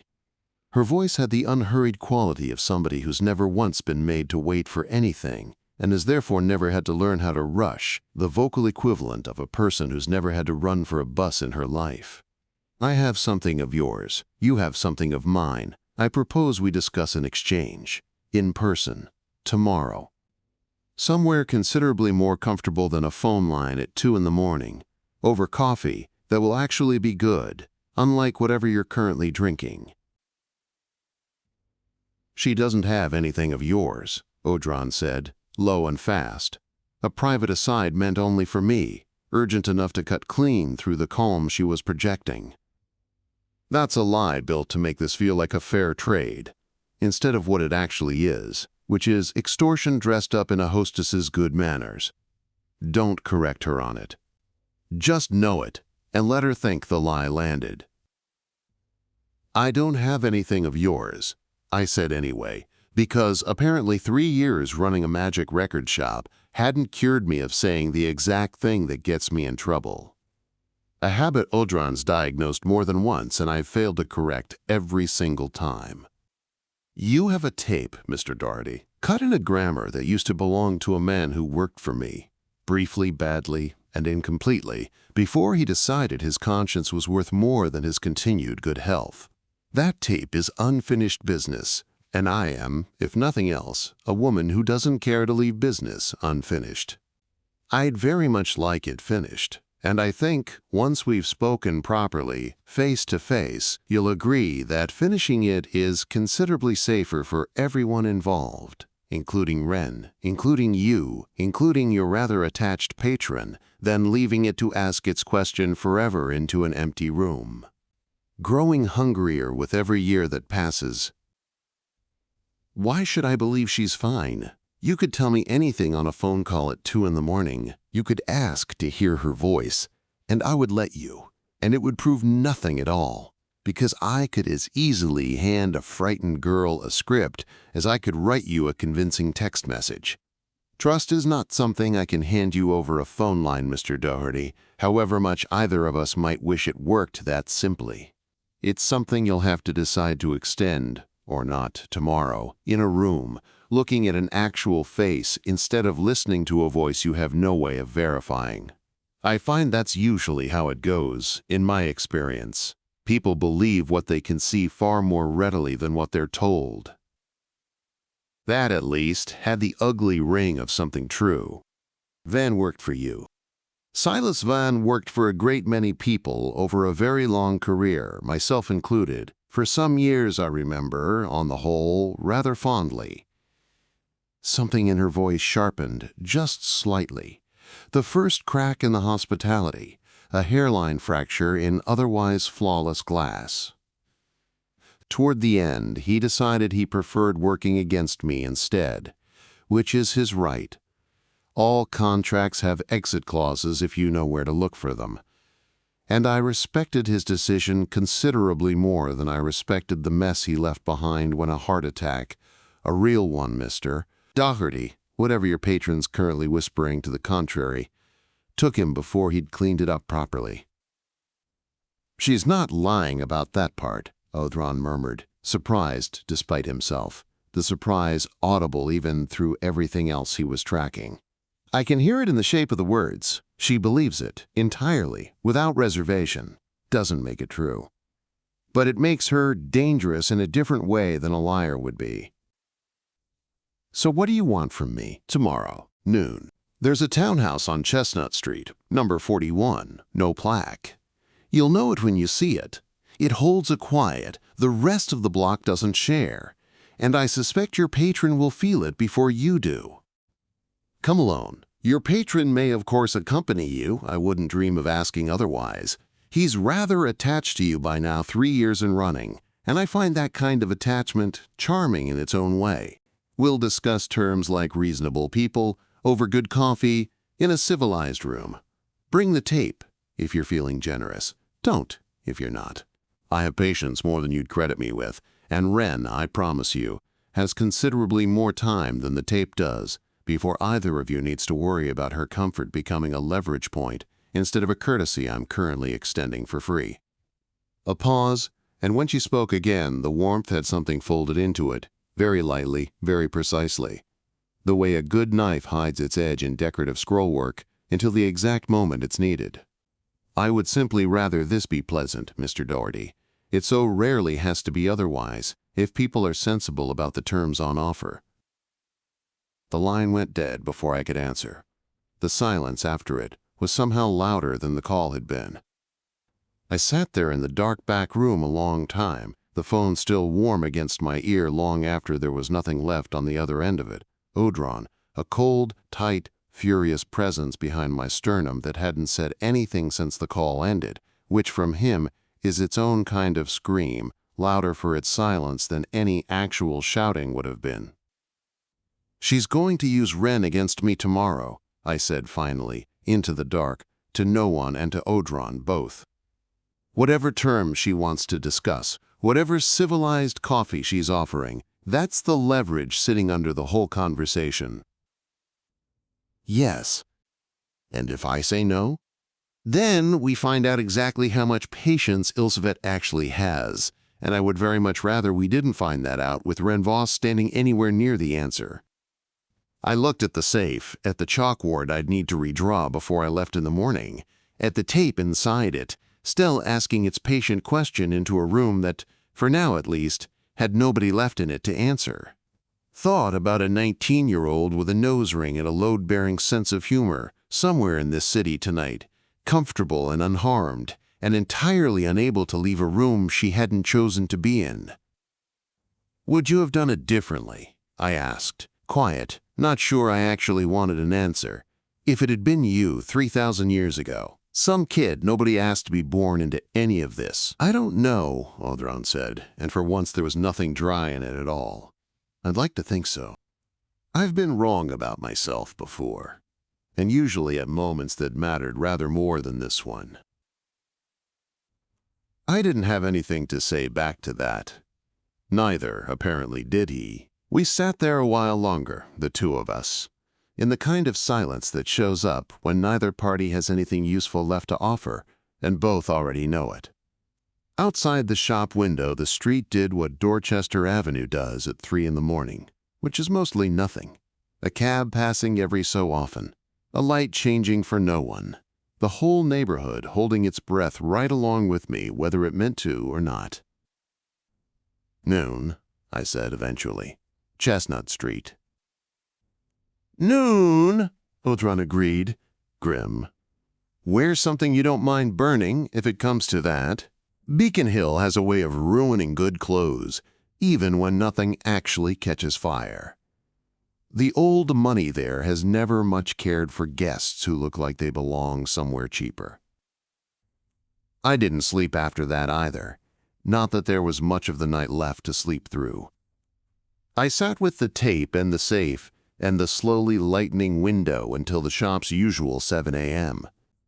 Noises started up outside, a delivery truck 2 doors down, somebody's radio, the ordinary machinery of a city that had no idea one of its townhouses was about to become, for one afternoon, the most dangerous room I'd ever willingly walked into.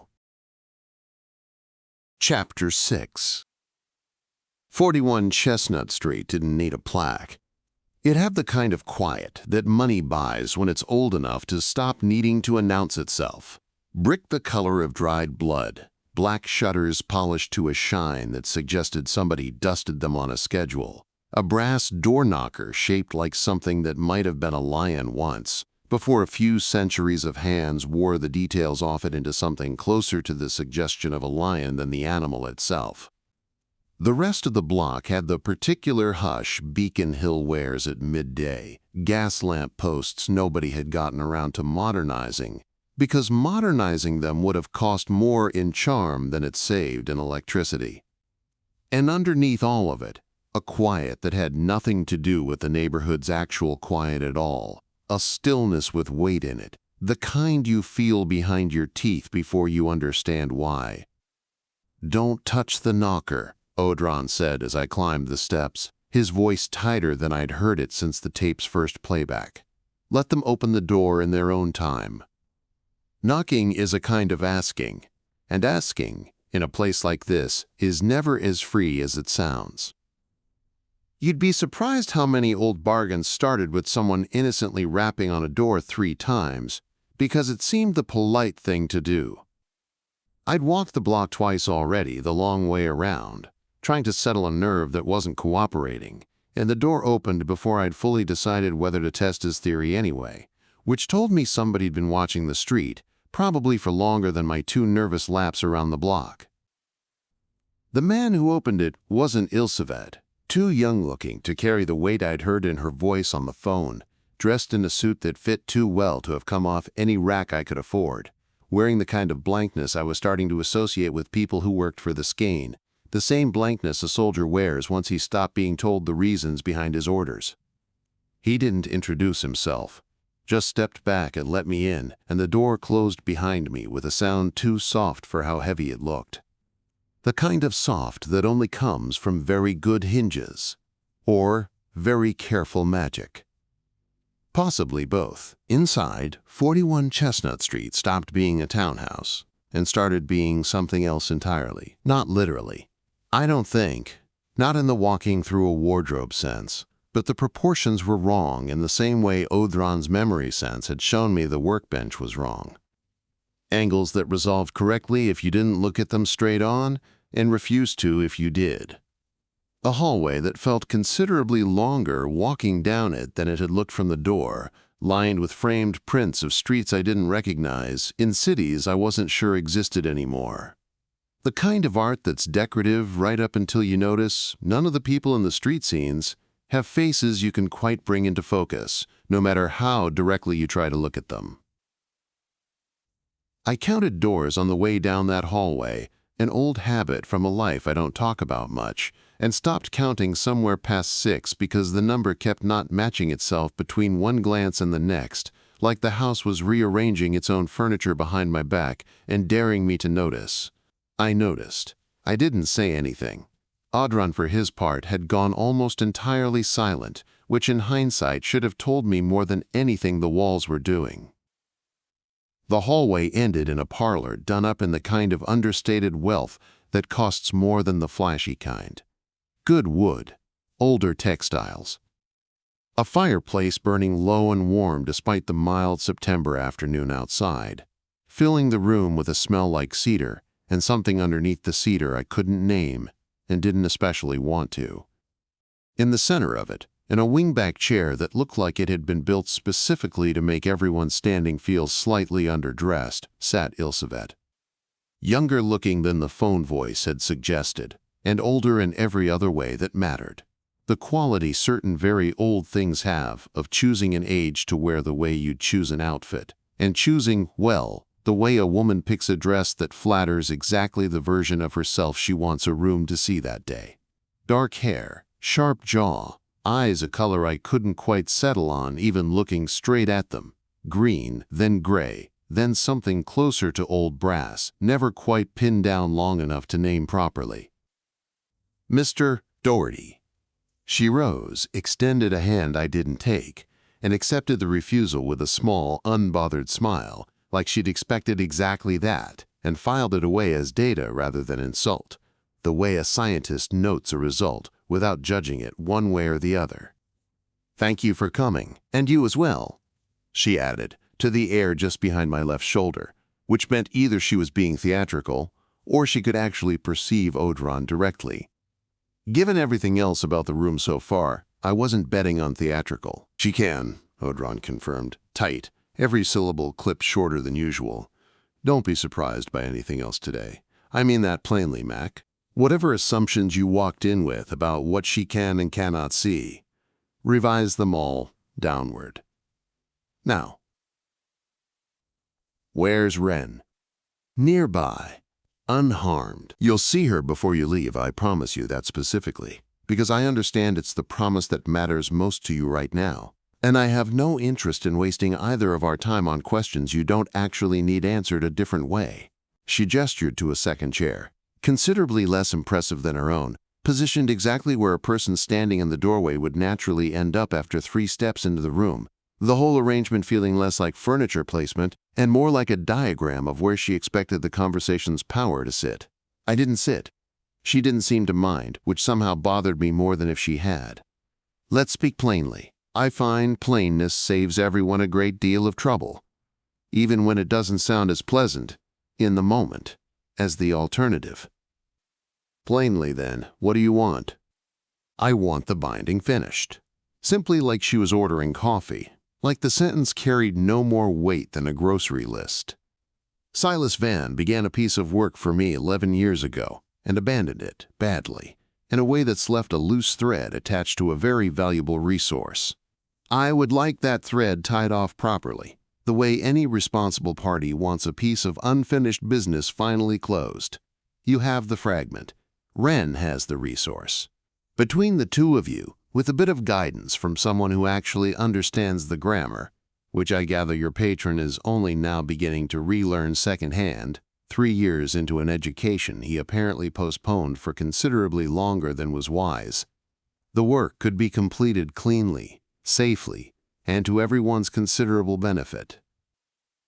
You want Wren's power. I want Wren's power accounted for, Ilsevet said, and something in her voice sharpened.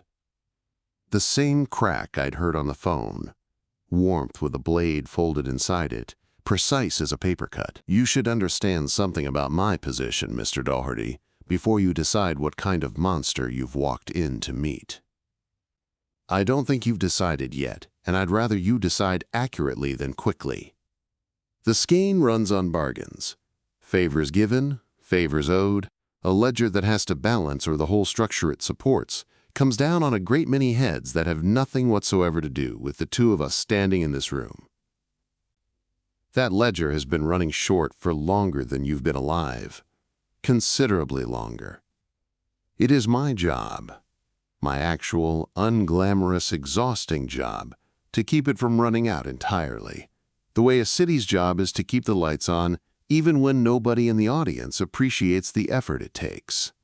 Wren Voss represents an enormous unaccounted asset that's been sitting outside the ledger for 11 years, because a man I once trusted decided his personal feelings mattered more than the structure the rest of us depend on to keep considerably worse things quiet. I am not interested in hurting her. I am interested in the ledger balancing, because when it doesn't, Mr. Doherty, considerably worse things than me start asking why. I promise you, you would not enjoy meeting them. She means that, Odhran said, low, and I could hear something in his own voice that hadn't been there before. Not sympathy exactly, but the recognition of a shape he understood from somewhere very old. The kind of respect one ancient bureaucrat extends another, even across a table neither one trusts. I don't know if it makes her less dangerous. I don't think it does. But she isn't lying about the reason, and a dangerous thing that tells you the truth is, in my considerable experience, a great deal easier to survive than a dangerous thing that doesn't. And if I say no, Ilsevet studied me a long moment, unhurried. The way you'd study a chess position, you'd already solved 3 moves ahead, and were simply confirming, double-checking your own certainty out of habit rather than actual doubt. Then the binding stays unfinished. And unfinished bindings don't stay quiet forever, Mr. Doherty. You've heard it yourself. I understand. Asking its little question into an empty room, night after night, patient as anything that's had 11 years to practice patience. Eventually, it asks loud enough that something answers, something that isn't me, and isn't you, and isn't anything either of us would prefer to share a room with.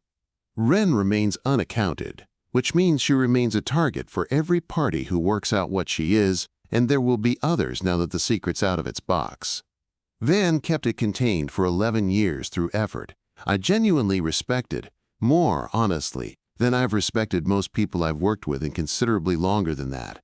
But effort isn't the same as forever, and forever was never actually on offer to any of us.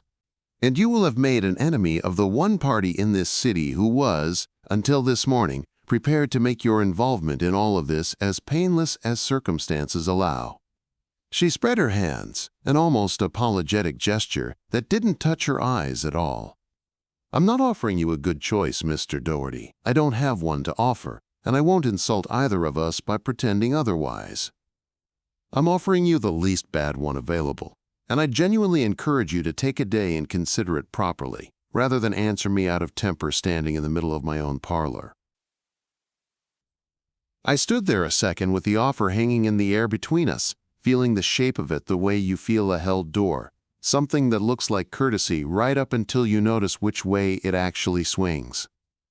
Whatever else Ilsevet was, she wasn't stupid, and she wasn't rushing me, and both of those facts scared me considerably more than if she'd shouted. Don't answer her today, Odhran said, fast, before I could open my mouth and do exactly that. Not yes, not no. She's shown you the whole board because she believes you'll fold once you've seen how bad the alternative looks laid out plainly in front of you. Take the day she's offering.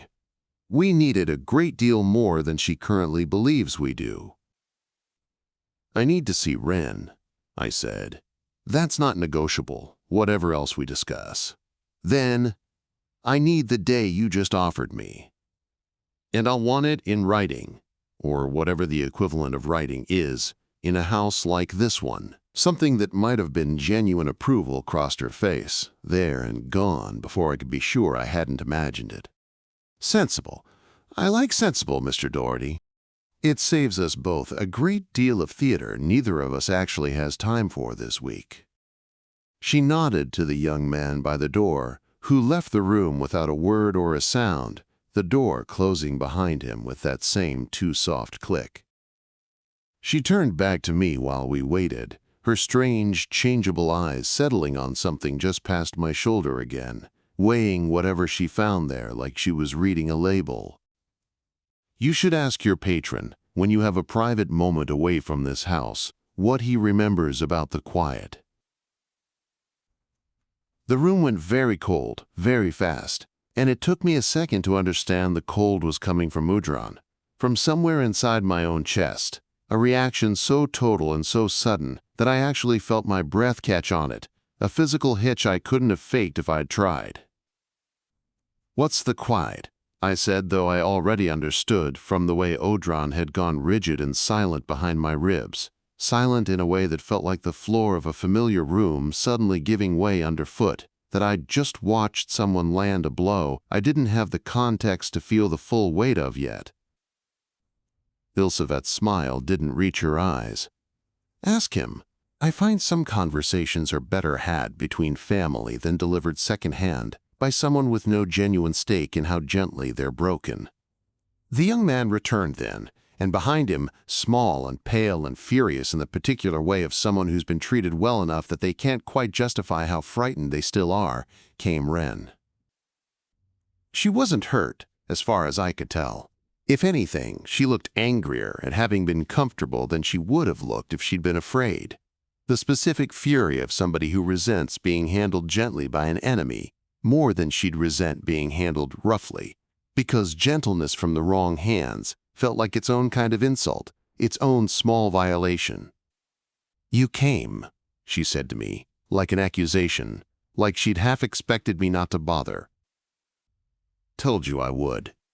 "You could have been lying. People do that." She said it fast, defensive, and then seemed to hear herself say it and looked away, jaw tight, like admitting she'd spent the last several hours actually wondering whether I'd show up was worse, somehow, than anything Ilsevet's people had done to her. "They feed you?" I asked, because it was the only normal question I had left in me right then, and because it felt important, standing in a room like that one, to ask her something a normal person would ask. "Tea! Little sandwiches with the crust cut off like I'm 8, she made a face. It was the creepiest part, honestly. Worse than the guy who doesn't talk. Nobody's been that nice to me since my second-grade teacher, and my second-grade teacher didn't want anything from me except for me to stop eating glue." Ilsevet rose, smoothing invisible wrinkles from a dress that didn't have any, the gesture pure habit rather than necessity. "You have your day, Mr. Doherty. Take Miss Voss home, have your conversation with your patron, and come back to me tomorrow with an answer. I do hope it's the sensible one." She inclined her head, courteous as a hostess seeing off dinner guests who'd stayed exactly the right amount of time, as though the last 20 minutes had been anything other than what they actually were. "It really was lovely to finally meet you both. I mean that considerably more sincerely than I suspect either of you is currently inclined to believe." We were on the sidewalk on Chestnut Street, in ordinary afternoon light that felt almost aggressive after the parlor's careful dimness, before either of us said anything else. It was Wren who broke first, arms crossed hard over her chest, standing a little too close in the way you stand when you're furious, and trying not to let anybody clock how badly your hands are shaking underneath the crossed arms. "What's the quiet?" she demanded. "Because, whatever it is, it's the only thing that's happened today that actually scared you, and I watched you walk into a room with a monster sitting in an armchair without flinching once." "Later," Odhran said, and his voice had a rawness in it I had genuinely never heard from him before. Not once, in 3 years. Not even at 10:04 the morning before, when a dead woman first walked through my door carrying a piece of his own worst memory in her coat pocket. "Please. Not on the street. Not yet. Give me the walk home to decide how to say it properly, because I find, standing here, that I don't yet know how." I looked at Wren, at the fear she was wearing as anger, because anger felt safer to carry down a public street than fear did, and made a decision I'd end up second-guessing for the rest of the week that followed. "Come back to the shop," I said. "We'll all 3 of us have that conversation together, properly, sitting down, with the door locked. I think it's past time we stopped keeping each other in the dark to be polite about it. I don't think any of us can afford politeness anymore." Wren didn't say yes right away. She looked at me a long moment, then past me, at Chestnut Street, doing its rich, unbothered afternoon business. A woman walking a dog that cost more than my monthly rent. A man in a bow tie letting himself into the house 2 doors down without so much as glancing our way. The whole street entirely uninterested in the fact that a war god had just gone quiet with something like grief 3 feet away from it. "Fine," she said finally, "but somebody's buying real food on the way, because I never got my dinner, and I am not doing this on an empty stomach. Not today." It wasn't really a request. I didn't argue with it. We found a place 2 blocks down that sold sandwiches the size of a small dog, and Wren ate half of her standing up before we'd even found somewhere to sit, like her body had only just remembered it hadn't eaten anything real since the previous morning. She didn't talk much on the walk to the tea, and I didn't push her to. Odhran stayed quiet too, working something over behind my ribs that I couldn't see the shape of yet, and the three of us made our way back toward Dorchester in a silence that wasn't exactly comfortable, but wasn't hostile either. The kind of quiet people share when they've all just survived the same room and don't yet have the words for what it cost them. The whole ride, I kept thinking about the way Ilsevet had said the quiet, not like a threat, like a key she was pretty sure fit a lock she hadn't built herself. Chapter 7. We didn't get 3 blocks from Chestnut Street before the second complication of the day found us, which felt, at the time, like the universe piling on out of spite. I'd understand later that it was actually the universe being comparatively gentle, given everything else that was still coming. Mr. Doherty. I turned, and Wren turned with me. Both of us still keyed up enough from the parlor that we turned faster than the situation probably warranted. Standing on the corner of Charles and Beacon, in a coat that screamed plainclothes cop, trying not to look like a plainclothes cop, was a woman I'd never met who somehow already knew my name. Watching us with the patient, unhurried attention of somebody who'd been waiting a while and didn't mind having waited. Vigil, Odhran said, flat, immediate, no hesitation in the identification at all, the certainty of it landing like a dropped stone. I can feel it on her like a coat she doesn't know she's wearing, an old organization's mark, worn into the bone of somebody who's never once been told what she's actually carrying. Careful, Mac. This one's mortal, but mortal doesn't mean harmless. Not with that particular organization standing somewhere behind her, whether or not she knows it's there. Do I know you? I said, which bought exactly no time at all. Detective Sarah Kessler, BPD. Badge out and put away again before I'd fully registered it. The economical motion of somebody who'd done it 10,000 times and stopped finding it interesting around the 2000th. 40s. Tired around the eyes in the way of someone who'd stopped expecting cases to make sense a long time ago and kept working them anyway, out of stubbornness more than optimism at this point. You own Groove Cadence on Dot Avenue, bought it off the Vann estate 3 years back. Cash sale, quick close, no financing. I looked that part up too, in case you're wondering how thorough I get when a case won't leave me alone. That's public record. Feel free to look up my parking tickets too, Detective. I've got 2, and I'm not proud of either. I said it easy, reflexive, the same voice I'd use on a customer haggling over a used Steely Dan record, and some distant part of me noted with a kind of tired admiration that I could apparently do that now. Banter with a homicide detective 20 minutes after leaving a room with something that wasn't entirely human, sitting in a wingback chair. 3 years ago, I couldn't have managed either half of that sentence. Kessler's mouth did something that wasn't quite a smile. The almost humor of somebody who appreciated the deflection without letting it actually land. I'm working a case that runs back to before you bought that shop. Silas Vann's death gets filed as natural causes, and I believed that file for 2.5 years, right up until I started pulling 4 other deaths that look identical on paper and don't add up to natural causes no matter how many ways I run them. And believe me, I've run them a lot of ways at this point, on my own time. Off the clock. In a way my captain would not appreciate if he knew how much of it there'd been. Same ME, language.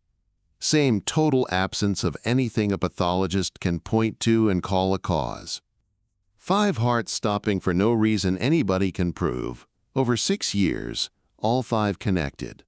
Loosely, took me a while to find the threads to the same shop. The same lot. The same 4 walls you're currently standing 3 blocks away from. She's good, Odhran said, something that might have been reluctant respect in it, weighted and careful. This is not a woman who's going to be satisfied with a lie that doesn't hold weight under pressure. Mind what you say next, Mac. Everything. She's the kind of investigator who remembers exact phrasing days later and asks about the gaps in it. I don't know anything about that. I said, which had the useful quality of being almost entirely true, in the narrow technical sense that mattered most in a conversation like this one. Didn't figure you would, not really. You were what, mid-20s when Vann died? Wrong side of the timeline for the first 3, at least on paper. Her eyes moved briefly, deliberately, to Wren, and I felt Wren go rigid beside me, the whole body stillness of a rabbit clocking a hawk's shadow crossing the grass. This your daughter? Employee, I said, too fast, and beside me I felt, rather than saw Wren's jaw tighten at being handed a cover story with no warning, though she had the sense, thank God, not to contradict it out loud on a public street corner in front of a homicide detective. Kessler didn't push it, which told me she either believed it or, worse, didn't and was choosing to let it go for now, filing it the way she'd clearly filed everything else about this case for years. Patient. Methodical. Waiting for the pattern to finish revealing itself in its own time rather than forcing it prematurely. Mr. Doherty, I'm not here to arrest anybody. I don't have anything to arrest anybody for, which is honestly the most frustrating sentence I've said in about 6 years of working this file. 6 years my own department stopped taking seriously somewhere around year 2. I'm here because I think you might know things about that shop and its previous owner that would help me understand 5 dead bodies I can't otherwise explain. And I think you might be in a position, going forward, to end up the 6th, if whatever pattern connects them doesn't get interrupted before its next scheduled appointment.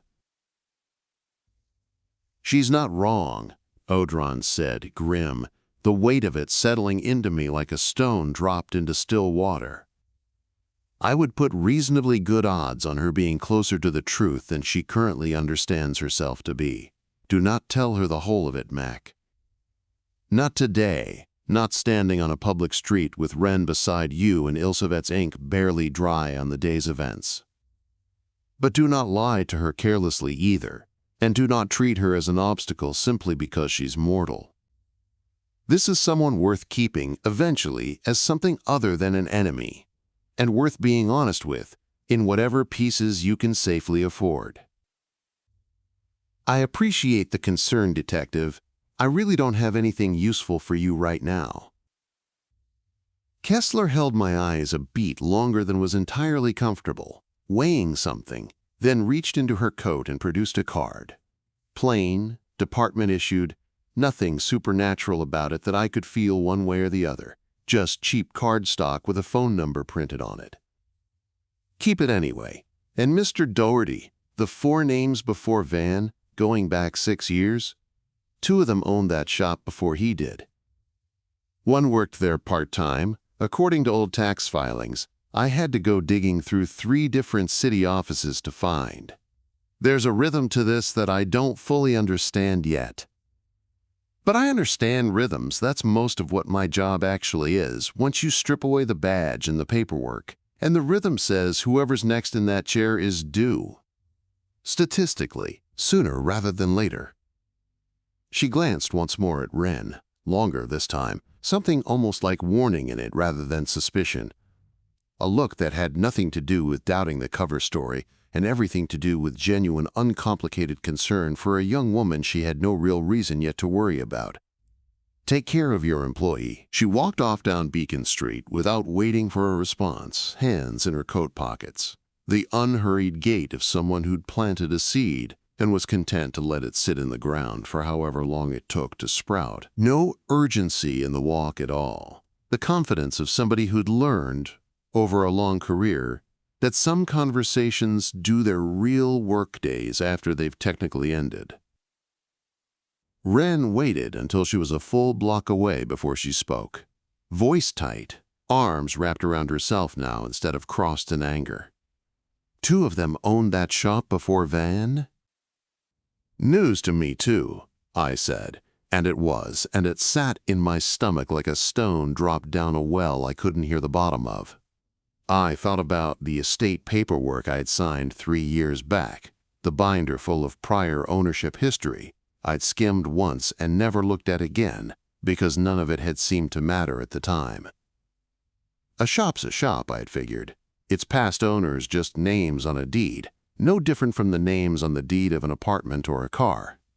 It had never once occurred to me to ask why the names kept changing so often, or why a Dorchester record shop with decent foot traffic and a 100-year-old building behind it had turned over 5 separate owners in 6 years, in a neighborhood where people usually hang on to a lease until they die of old age, out of pure stubbornness. 4 dead in a chain that led straight to the chair I currently occupied behind my own counter every single day, and a 5th, Vann himself, who might not have been the start of the pattern at all. Just the most recent name on a list that went back further than I'd ever had reason to imagine, standing in that shop 3 years ago, filling out estate sale paperwork and thinking I'd landed a genuinely good deal on a genuinely good business. "This changes the shape of things," Odhran said, low, and I could feel him turning it over, cataloging it against everything else he'd sensed the last 2 days. The mental motion of somebody rebuilding a theory from the foundation up, because a new piece of evidence had just proven the old foundation unsound. Ilsevet said Vann worked for her, then against her, until his heart gave out, implying, whether she meant to or not, that the pattern began with him, that he was the first, that whatever happened to him was somehow unique to his particular defiance. If the pattern goes back further than Vann, if the shop itself has been claiming groovecasters longer than the Skein's known involvement in this city, then either Ilsevet is lying to us about the scope of what she actually knows, which is possible, or something considerably older than her is using her bargain economy as cover for its own separate hunger, which frightens me a great deal more. "The quiet," I said, low because I hadn't forgotten, hadn't stopped feeling the cold that had come off him in Ilsevet's parlor the second the word left her mouth, a cold that hadn't fully left my chest even standing here in warm afternoon sunlight, 3 blocks and 20 minutes removed from it. Odhran didn't answer right away. When he did, his voice had gone somewhere I'd never heard it go before. Not the working quiet, not the caution he wears around danger, something closer to grief with the edges filed down by a very long practice of not showing it to anyone, including, I suspected, himself. "Not here," he said. "Not on a street corner, with a detective's business card still warm in your coat pocket and Wren's whole future hanging over both our heads. I promised you the walk home, Mac. Let me keep that one promise properly before you ask me for the next, larger one." Wren looked between the two of us. She couldn't hear him, of course, only my half of it. The pauses where I was obviously listening to a voice she'd have to take entirely on faith, the way she'd apparently been taking most of her life on faith for the last 24 hours. And something in her expression shifted from anger toward something gentler. Recognition, maybe, of somebody else carrying weight they hadn't chosen and hadn't asked for either. "Okay," she said, quieter than anything she'd said all day, the fight going out of her voice for the first time since the diner. "Let's go back to the shop. I want to hear this sitting down, and I want coffee that isn't diner coffee, and I want—" She stopped, swallowed hard. For a second, the sarcasm dropped away entirely, and she just looked 19, and tired, and scared in a way she'd been holding off since a jukebox had played 4 bars of a song that shouldn't have existed on that particular machine. "I want somebody to just tell me what I am, all the way. No more pieces handed out one at a time, like you're all afraid I'll break if I get the whole thing at once." "Yeah," I said, "that's fair. More than fair. Let's go." She almost smiled at that, the ghost of something that might have been gratitude if it had gotten all the way to her face before she caught it and put it away again. I got the sense that wasn't something she did easily, letting people see her want something. I filed that away too, the way Kessler had filed away everything else on that street corner, patient, without knowing yet what I'd do with it. We didn't talk much on the walk back, and I found I didn't mind the quiet. There'd been enough talking already for one afternoon, enough of it aimed like a weapon, and it felt almost decent just to walk somewhere with 2 other people and not have to defend anything for a few minutes. Wren kicked at a bottle cap the whole length of Charles Street like it owed her money. transferring it from crack to crack in the sidewalk with a precision that looked less like play and more like something to do with her hands that wasn't shaking. Nobody suggested she stop. It seemed, under the circumstances, like a reasonable enough way to spend a walk. We caught the red line at Park Street, standing room only, packed in with commuters heading home from jobs that had nothing whatsoever to do with dead gods or unfinished bindings, or 5 hearts stopping over 6 years for no reason a pathologist could name. A guy near the door was listening to something tinny through one earbud loud enough that the rest of the car could half hear it too, a kid asleep against his mother's shoulder. Ordinary Boston, entirely unbothered, hauling us all toward Dorchester at the same unhurried pace it hauled everybody else. No idea what it was carrying that afternoon. 3 seats down from the window, in the shape of a record shop owner who wasn't fully paying attention to any of it. Behind my ribs, Odhran stayed quiet the whole way, gathering himself, I think, for a story he'd apparently been carrying alone for longer than this city had existed. Longer than most of the empires that had risen and fallen across whatever land he'd first walked on. A story he was about to have to hand to somebody else, out loud, for what might have been the first time since before either of us had been born. Chapter 8. I made coffee that wasn't diner coffee. Real grounds instead of whatever the diner ran through its machine. And I made too much of it, the way you do when your hands need a task more than your body needs the caffeine. Wren sat on the stool by the workbench, the one I usually sit on myself most nights, and I let her have it without either of us commenting on the swap.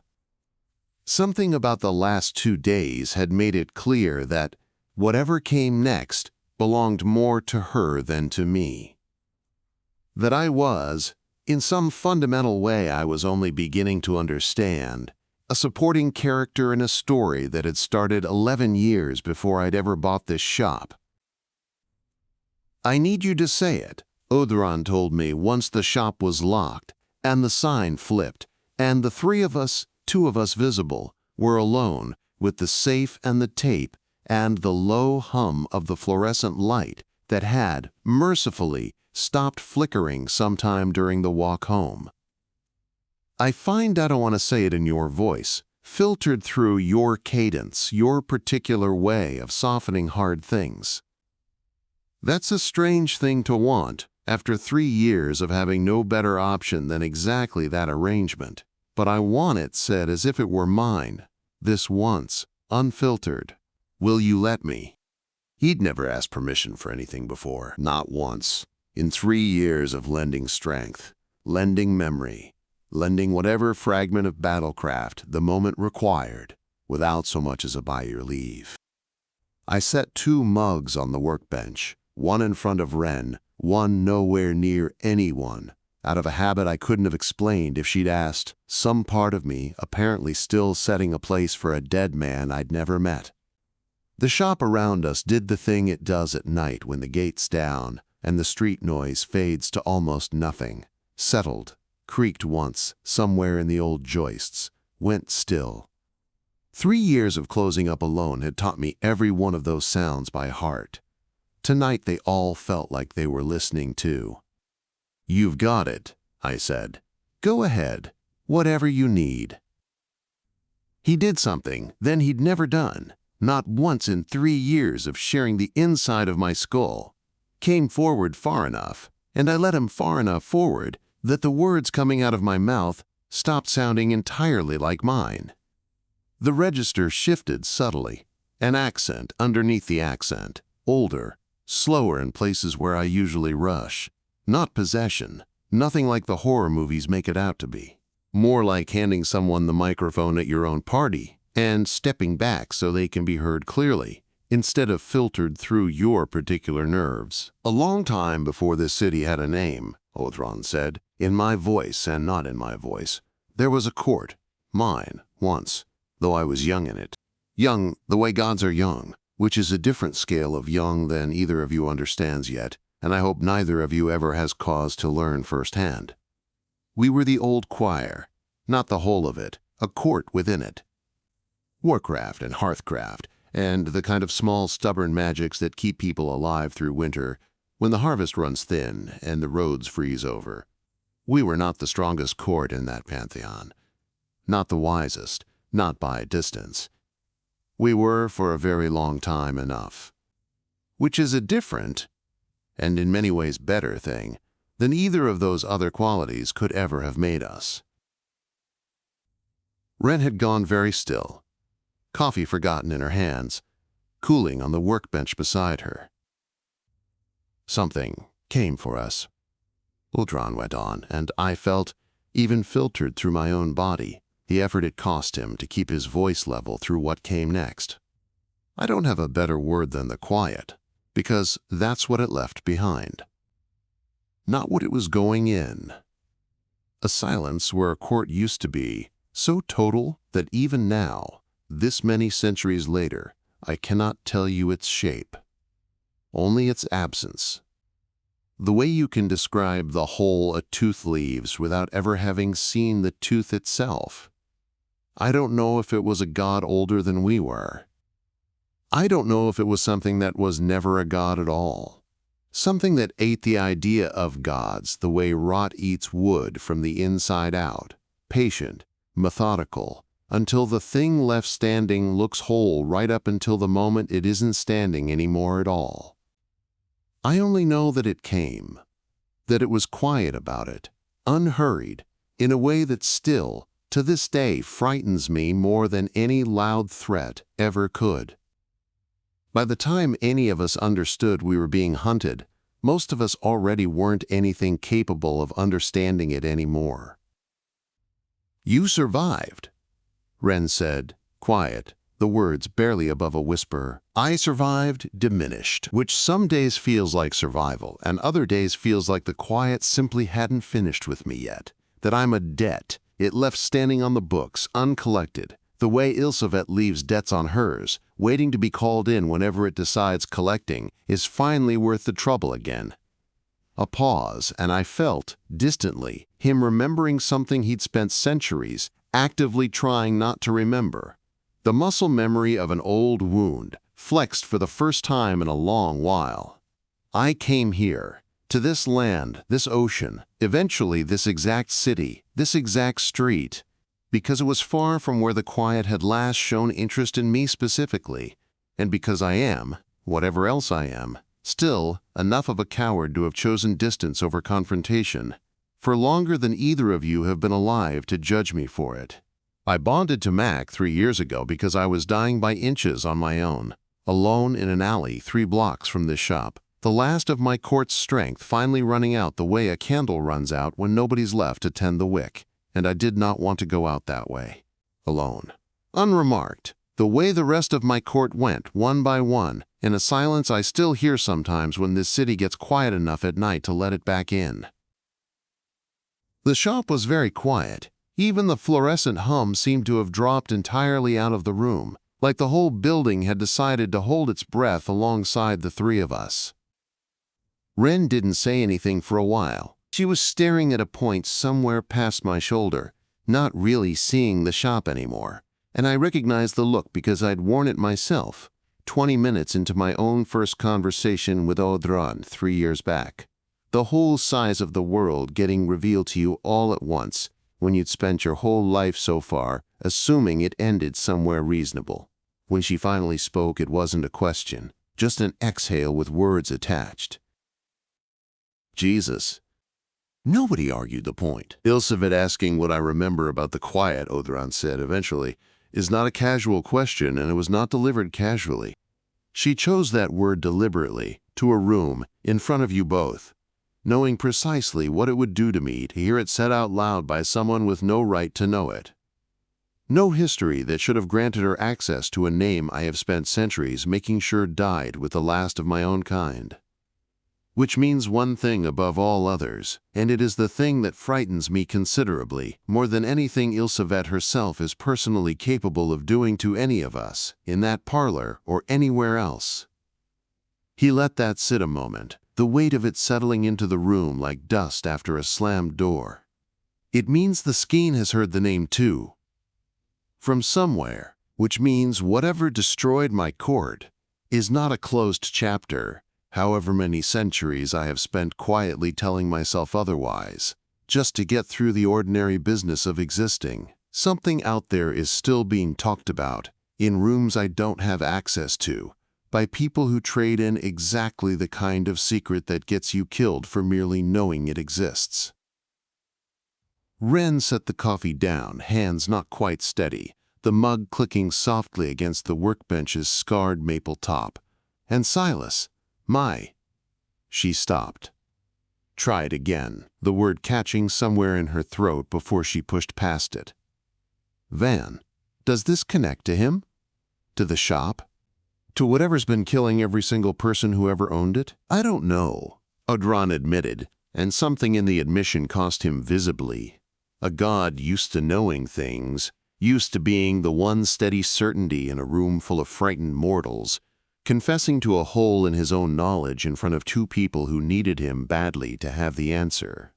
I don't know if the deaths are the quiet's doing, or the Skeins, or something else entirely, using both as cover, the way a fire uses dry wood without caring, in the moment of burning, who planted the tree decades before. I know that Vann built a workbench, soaked in my own grammar, and left an unfinished binding shaped like it was trying to ask, patiently, endlessly, for a name. I know Ilsevet wants that binding finished for reasons that make a kind of terrible, structural sense on their own internal logic. And I know a detective is walking around this city connecting dots that lead eventually, inevitably, to whichever one of us is sitting in that particular chair next.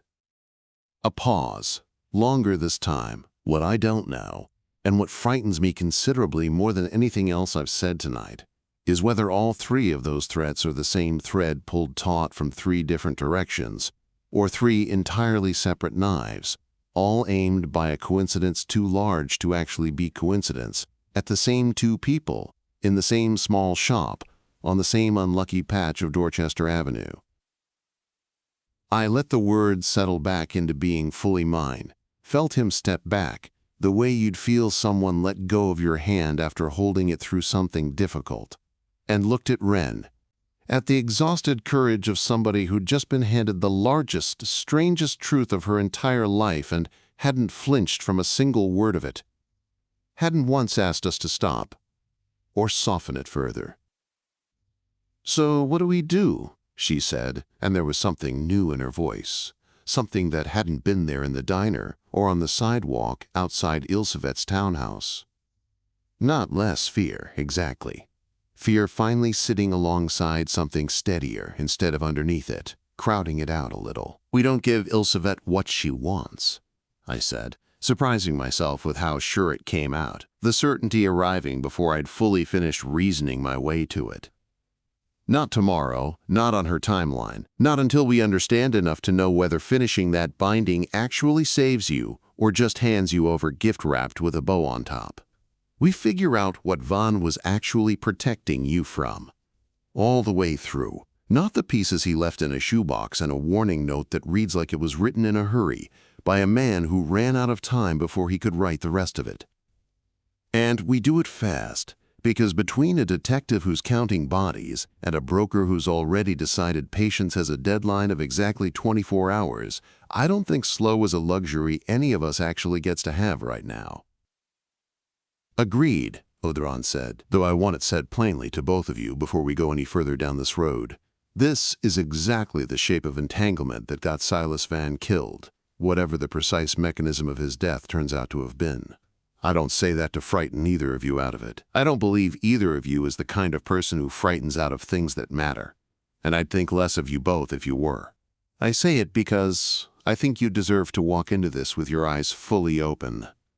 The way I don't believe Vann's protege, whoever that was, before it was me, if there was ever anyone before me at all, ever got the genuine chance to."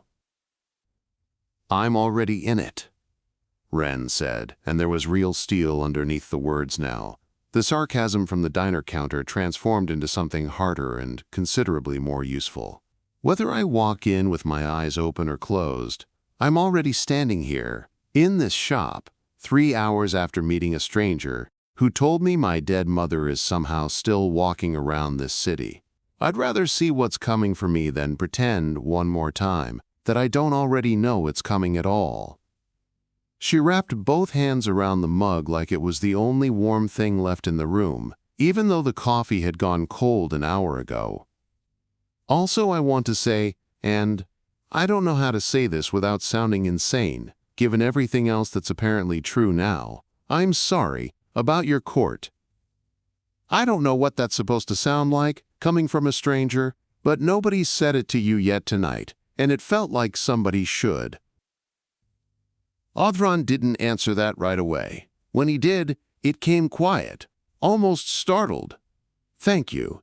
Nobody said that to me in rather a long time either. She looked in that moment so much like someone who'd inherited more from Silas Vann than a shoebox of cash and a cryptic warning note. And I understood, watching her sit there on my stool with her spine straight and her jaw set, that whatever came next, I wasn't going to be doing it alone the way I had been for 3 long, quiet years running this shop by myself, with only a voice in my own skull for company. Something had shifted in the room that night. Something beyond the danger and the dead names and the word Odhran had spent centuries carefully avoiding saying out loud, even to himself. Somewhere in the last 20 minutes, the coffee had gone properly cold, and none of us had touched it, and it struck me as almost funny, the amount of hot liquid I'd made with such purpose, entirely beside the point, the second the real conversation started. I dumped both mugs in the slop sink and didn't bother making more. Nobody was going to drink it anyway, and it felt, obscurely, like the kind of small, ordinary task a person does after something enormous happens, less because it needs doing, and more because your hands need somewhere to go that isn't shaking. We had a case, the kind I'd never actually had before. 3 years of small favors and minor bindings suddenly dwarfed by whatever this was turning into. And, more than that, unexpectedly, sitting in a back room that smelled like fabric softeners opposite, dust and old vinyl and coffee gone cold twice over, we had a team. Wren pulled her knees up onto the stool, arms wrapped around them, a posture that looked about 9 years old and about 900 at the same time. Nobody moved to leave. Nobody suggested it was late, though it was, or that the coffee needed remaking, though it did. Okay, I said, and meant it as a kind of promise, to her, to a dead man's workbench, humming faintly under all our hands by turns, and to the gods sitting quiet and raw behind my own ribs, still recovering from having spoken a story out loud, for the first time in longer than either of us could properly measure. Let's figure out what Silas Vann was really protecting. All of it, start to finish, no more pieces, starting tonight, and not stopping until we understand it as well as he did. Chapter 9. Reading a groove properly, Odhran explained, once we'd all 3 settled around the workbench with a fresh pot of coffee, and Wren's fear repurposed into the kind of white-knuckled focus that gets things done, isn't about hearing what's recorded. It's about understanding how it was cut, the way a good forger doesn't learn to copy a painting so much as learn to think like the hand that first held the brush. Every cutting head leaves a signature, I said, passing Wren a blank lacquer disc so she'd have something to hold that wasn't the tape itself, something with weight and no danger in it. Pressure, angle, speed. Vann's hand is all over that tape. Odhran can feel it like handwriting. The same way you'd recognize a friend's signature even if you'd never watched them actually sign anything. What we're trying to do tonight isn't play it again. It's figure out what he was reaching for when his hand stopped moving.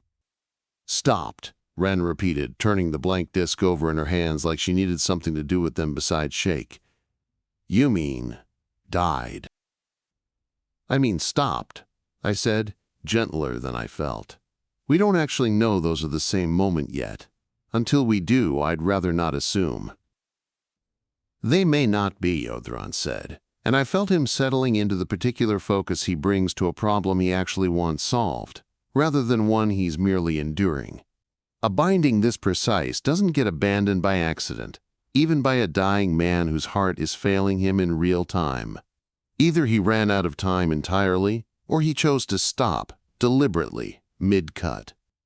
I want to know which, because the two possibilities point in very different directions, and only one of them means somebody besides his own failing heart made that decision for him.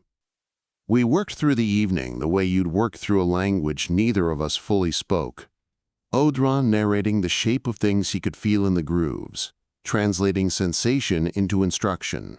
Me translating that instruction into cuts and adjustments on a fresh lacquer, my hands doing the physical work his voice couldn't do on its own.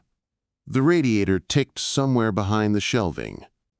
Somewhere out on Dorchester Avenue, a car alarm went off, ran its full cycle, and gave up, and none of us so much as looked up from the bench.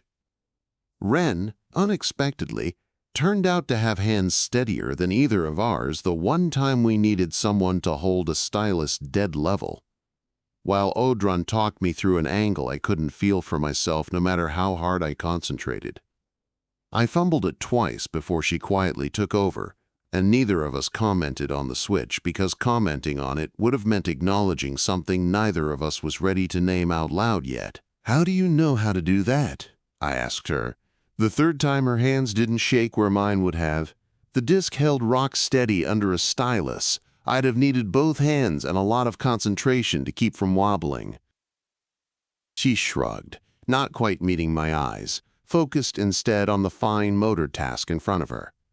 Guardian used to have me help him in his workshop, cleaning tools mostly, sometimes holding things steady while he worked on something bigger. I thought it was just, I don't know, a hobby, old guy stuff, the kind of thing retired men do in their garages instead of watching television. I didn't know what any of it actually was. Didn't know I was any good at it beyond just having patient hands, I guess. She's old choir enough that her hands remember the work even though her mind never got told what the work meant, Odhran said, low, careful not to say it where she'd hear the wonder in it and mistake it for something clinical, something less than the genuine awe it actually was. That's not nothing, Mac. That's 11 years of a very careful, very patient man training a gift he couldn't name out loud without endangering her, hiding the lesson inside chores so thoroughly that even she never once noticed she was being taught anything at all beyond how to clean a stylus properly. I didn't tell her that part yet. It felt like something she should hear on a better night than this one, once the immediate crisis had loosened its grip enough to let a gentler truth land the way it deserved to. We kept working. I showed her how to read a wear pattern on an old cutting head, how to tell by touch alone whether a stylus needed replacing before it ruined a fresh lacquer, small, ordinary shopcraft that had nothing to do with magic at all, and everything to do with the same patient care Vann must have shown her 100 times, without either of them calling it a lesson. She picked it up faster than I had, 3 years back, fumbling through my first few months alone with nobody but a half-conscious God to teach me anything. I didn't say that out loud. It felt like the kind of compliment that would have embarrassed her more than pleased her, at least tonight. Somewhere around 11, Wren asked if she could put music on, real music, something that wasn't a dead man's unfinished spell, just to have a normal sound in the room for a few minutes, and I let her loose on the shop floor to pick something. She came back with an old Otis Redding record, worn nearly through on side 1, and didn't explain the choice, and I didn't ask for one. It played low behind everything else we did for the next hour, ordinary and warm, and it helped more than I'd have predicted a record could help with something like this. Around midnight, 3 cold cups of coffee and 1 warm one deep, we got somewhere. "There," Odhran said, sharp, and I stopped the stylus mid-pass on his word, my whole hand freezing in place. "Feel that. Right there. The groove doesn't taper the way the rest of it does. It just ends, abruptly, like a sentence with the last word missing entirely, instead of trailing off." I played back the section, careful, low volume, and this time, instead of the almost voice asking its patient question, there was something else underneath it. Fainter, harder to catch, A second layer Odhran hadn't noticed on the first pass because it had been drowned out entirely by the more obvious, more insistent signal writing on top of it. "That's not the same binding," Wren said, leaning in close, frowning in a way that made her look for a second uncannily like she was doing math in her head instead of magic, working through a proof rather than listening to sound. It sounds like it's underneath the first one. Like two songs playing at once and one of them's really quiet, almost buried. Like somebody recorded over an old tape without fully erasing what was there before." She's right. Odhran sounded genuinely startled, which I'd learned by now 3 years into this partnership, to take very seriously indeed. There are two things cut into this tape. The main binding, the one asking for a name over and over, patient as tide, and something smaller, older, hidden underneath it deliberately. The way you'd hide a note inside the spine of a book nobody would ever think to open, banking on nobody looking closely enough to find it. Can you pull it apart? The two layers, I mean. I can try. It's delicate work. Separate them wrong, and we could damage both signals beyond recovery. Or worse, accidentally finish cutting whatever the top layer is still asking to have completed. Wren, I need your hands for this part, not Max.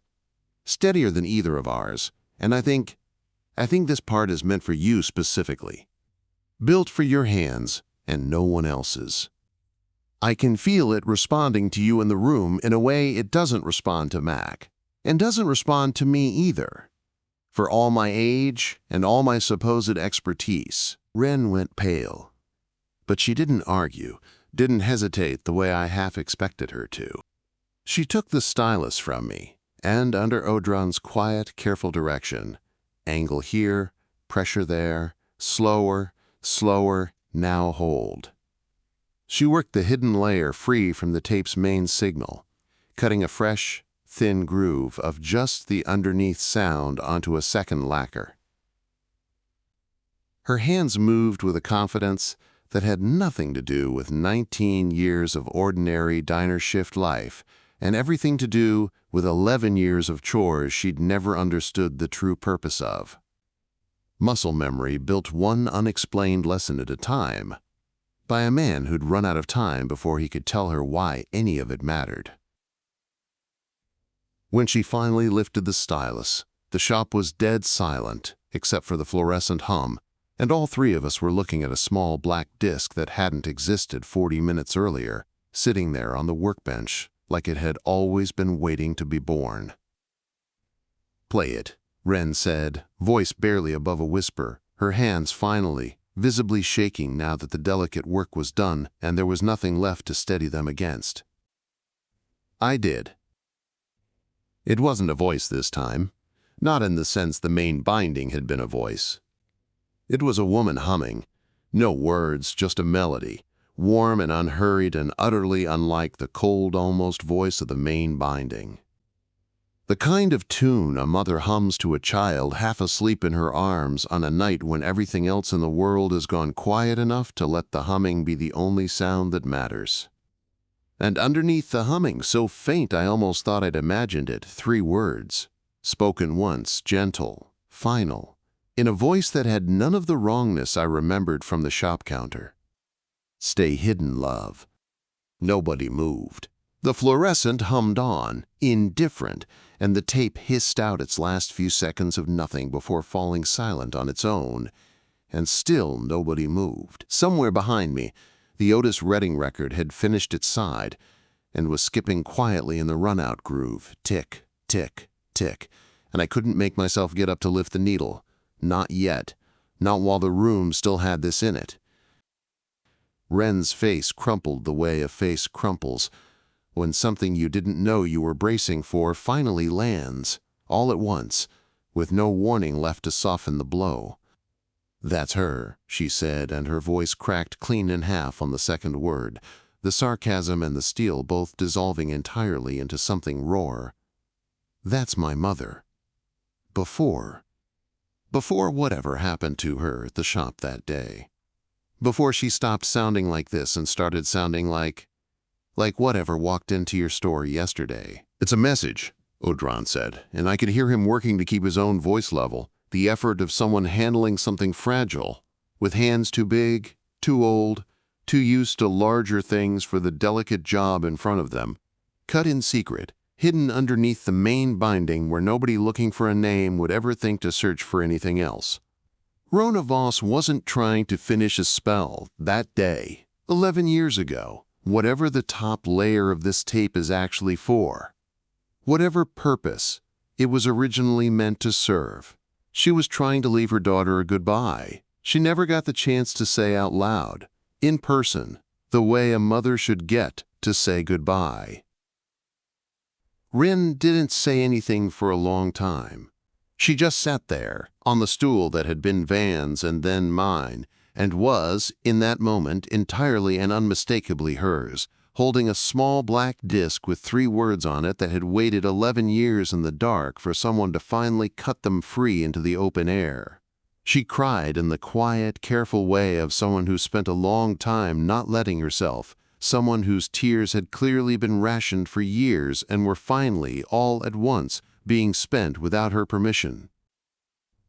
I didn't say anything either. I got up once, quietly, and found the box of tissues I keep under the register for customers who sneeze on the vinyl, and set it near her elbow without comment, and sat back down.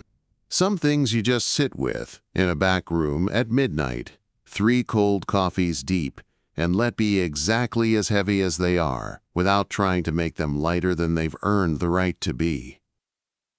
It was Odhran, eventually, who broke the silence, gentler than I think either Wren or I expected from a war god who'd spent the earlier part of the evening speaking of courts and centuries, and a hunger he still hadn't fully named.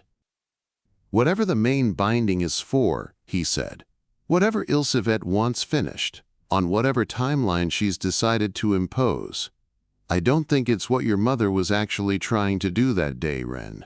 I think Wren Voss started something meant to protect you, hid a goodbye inside it in case she didn't survive doing it, and something interrupted her before she could finish either piece of the working. That's the shape I feel underneath both layers now that I know to look for it properly, now that the 2 signals have been pulled apart enough for me to trace them separately. She wasn't the villain of this story, whatever she's since become. She was a mother running out of time, doing the only magic she had left available to her, to keep her daughter safe from something she must have known was coming for both of them. Then what happened to her?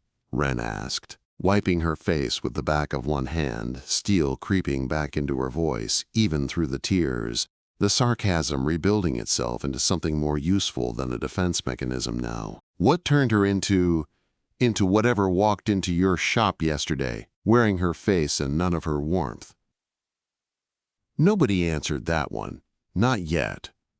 But I looked at the second lacquer, small and black and precious, and at the main binding, still locked in the safe, patient as ever, and understood we just found the first real thread of something bigger than a dead man's unfinished spell.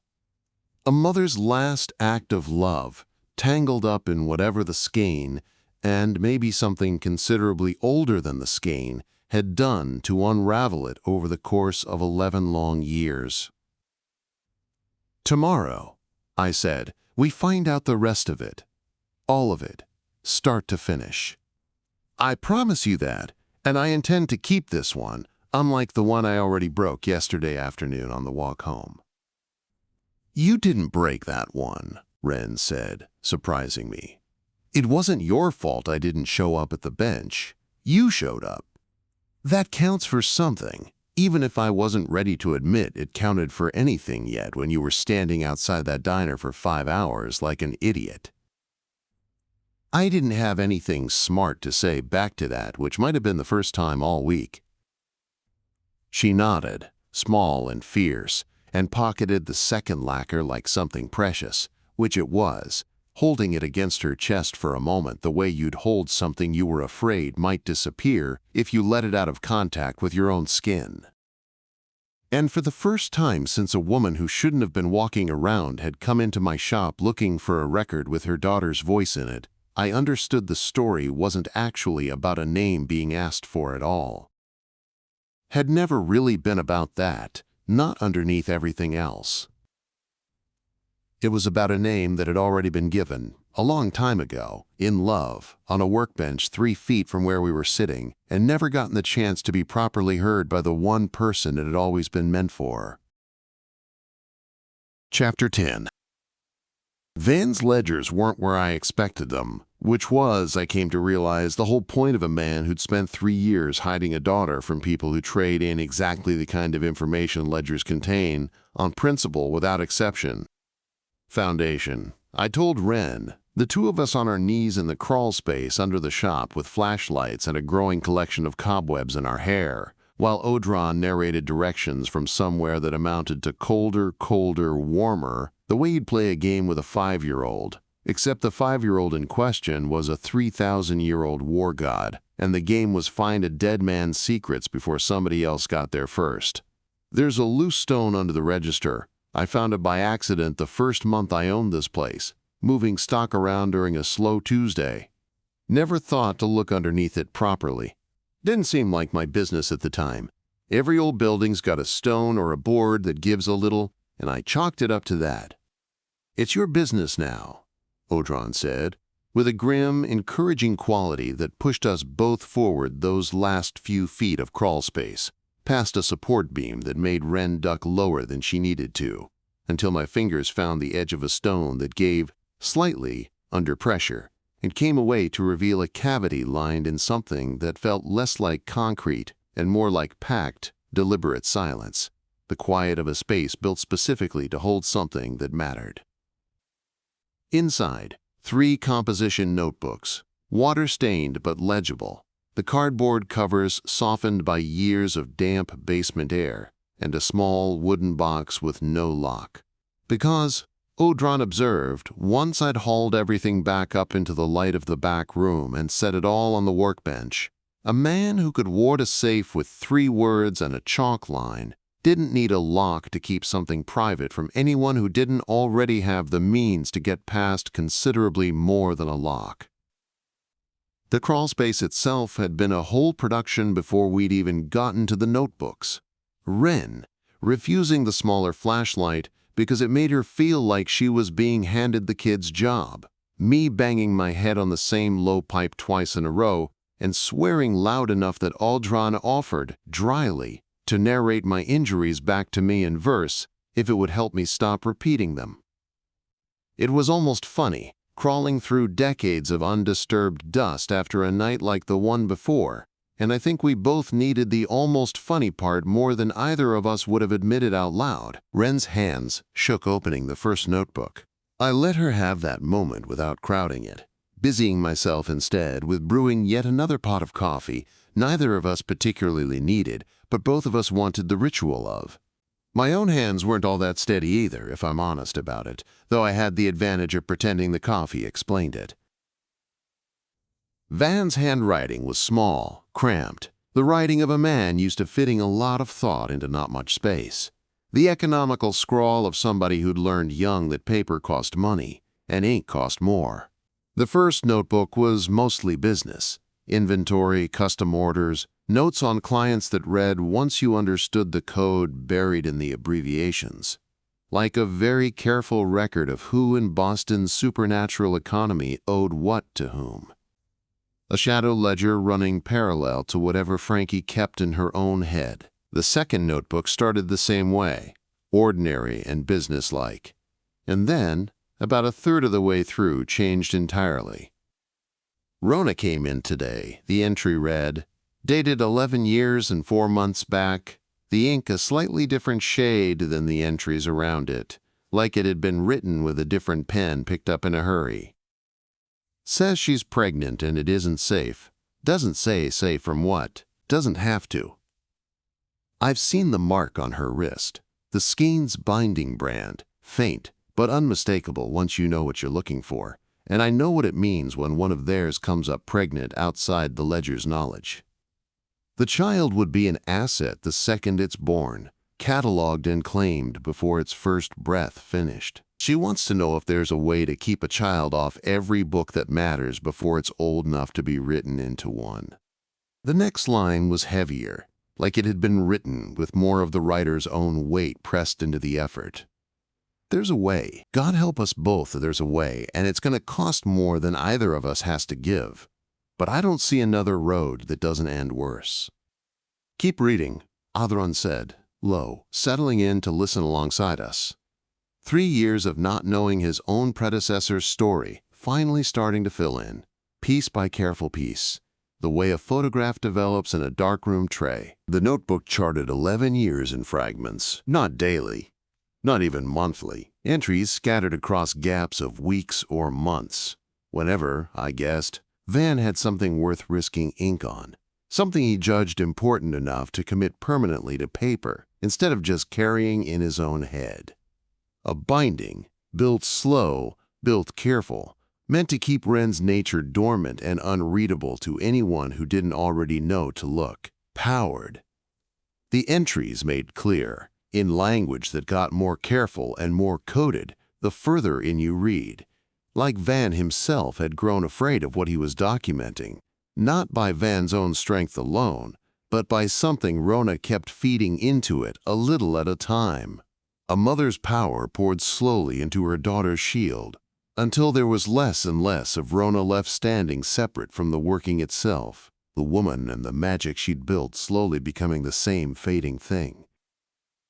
She's burning herself into the binding, Odhran said, and I could hear the old grief in it, recognition of a shape he'd apparently seen before, in older stories, other courts, other mothers in other centuries who'd made the same terrible arithmetic and come to the same conclusion, little at a time, over years, so it never looks like sacrifice from the outside. Just a woman quietly fading, the way people fade from illness or grief or simple bad luck.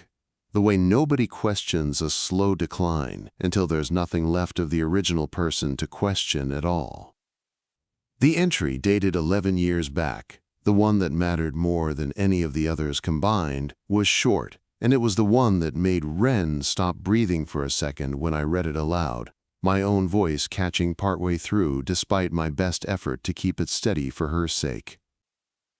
Rona says, today is the day. Says she doesn't have much left to give, and would rather give it all at once, cleanly, than keep bleeding out in pieces where the girl might notice something's wrong with her mother before she's old enough to understand why.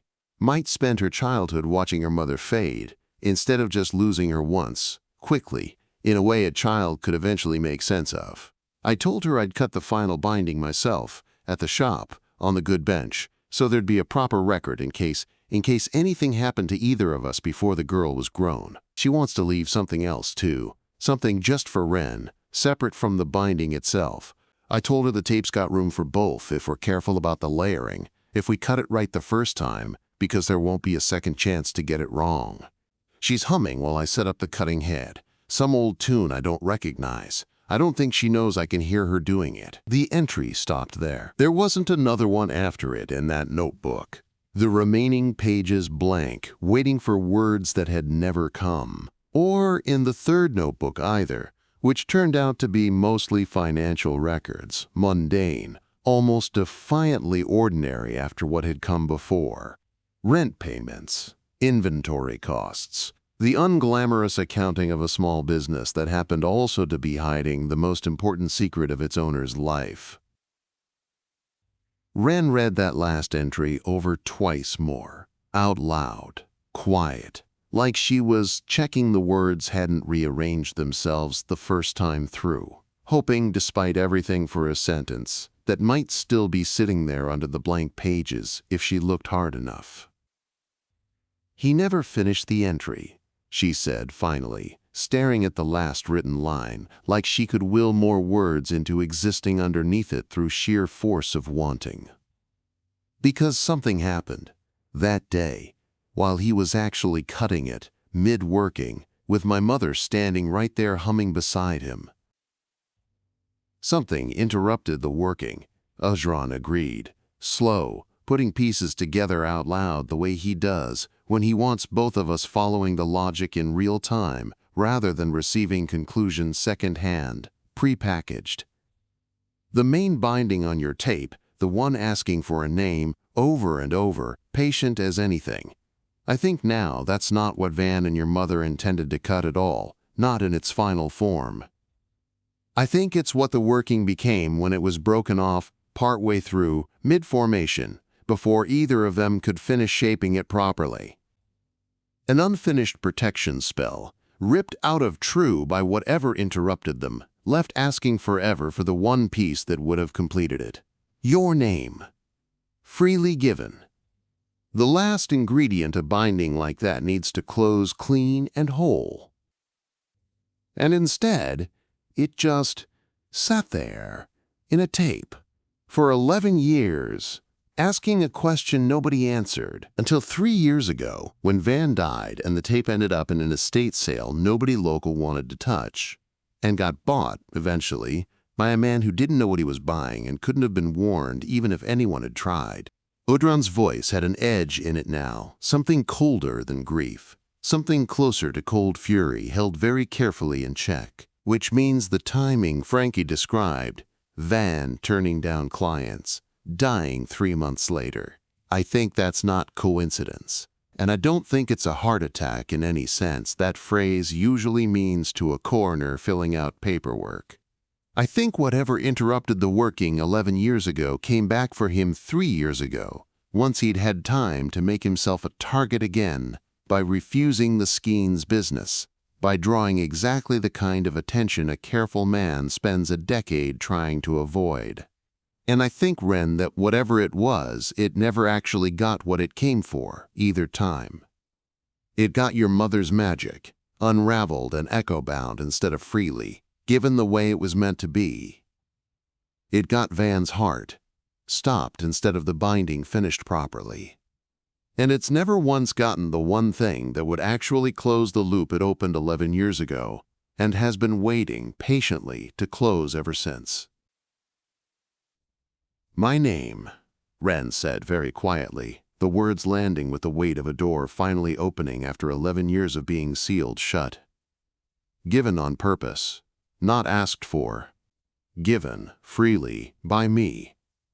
Because I choose to give it. Given, Odhran confirmed, which is, I suspect, precisely why Ilseviet wants you to finish it under her terms, in her parlor, on her particular timeline.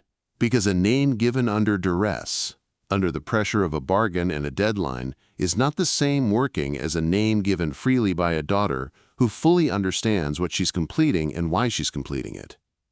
I think she knows that distinction intimately, better than either of us currently does. I think that's the entire reason for the deadline she's imposed. She doesn't just want the binding finished, Wren. She wants it finished wrong, in a shape the Skein's ledger can claim and account for, before either of us fully understands what finishing it right would actually mean, and what it might cost her ledger instead of yours. Wren closed the notebook, careful, like it might tear under too much pressure, and held it against her chest the way you'd hold something that had just become the single most important object you owned. More valuable than anything in the shop, more valuable than the shoebox of cash that had started this whole strange chapter of her life. Then we finish it right, she said, and there was no wavering in it at all. Whatever that costs, whoever it costs, I owe her that much. I owe both of them that much. After everything they gave up, to buy me 11 ordinary years, I never even knew I was being given. You don't owe anybody your life just because they spent theirs protecting it, I said, quieter than I meant to, and she looked at me like I'd said something she wasn't ready to hear yet and might not be ready to hear for a while. Maybe not, she said. Doesn't mean I don't still owe it anyway. I didn't have a good answer to that, so I didn't try to manufacture one. I looked at Odhran, or at the space where I'd have looked at him, if he had a place to actually stand instead of simply existing behind my own ribs, and felt him settle into something that wasn't quite agreement, and wasn't quite fear, but lived close enough to both that I understood we'd just crossed some kind of line none of the three of us would be able to walk back from. Not after tonight, not after reading a dead man's unfinished sentence out loud in the same room where he'd left it. Nobody said anything for a while after that. Wren sat with the notebook against her chest and her eyes closed, and I let the coffee go cold a second time, and somewhere above us, the shop's old pipes ticked and settled the way they do every night around 2 in the morning, indifferent to any of it, and I found something almost steadying in that indifference. Proof the building didn't know or care what we'd just found buried under its own foundation, that it would go on being a building regardless of what we did with the weight we'd just picked up. Wren set the notebook down on the bench, gently, like it deserved better treatment than the rest of the room's clutter, and wiped her face with her sleeve in a quick, embarrassed motion that told me she hadn't quite decided yet whether she was allowed to still be crying about any of this. "Then that's the plan," I said, and I made myself say it steady, for her sake as much as my own. "We finish it right. We just have to figure out how, exactly, before Ilsevet's deadline runs out and decides the shape of it for us instead." Chapter 11. Frankie didn't look surprised to see me back at the laundromat inside 24 hours, which told me she'd been expecting it, which told me, in turn, that she probably knew more about the last day of my life than I'd actually told her, some network of eyes and ears feeding her information faster than I could keep up with generating it. "You look like a man who's met Ilsevet," she said, not looking up from a receipt she was folding into something with too many creases to be idle, her hands apparently needing a task the same way mine always did when my head was somewhere else entirely. "You know her."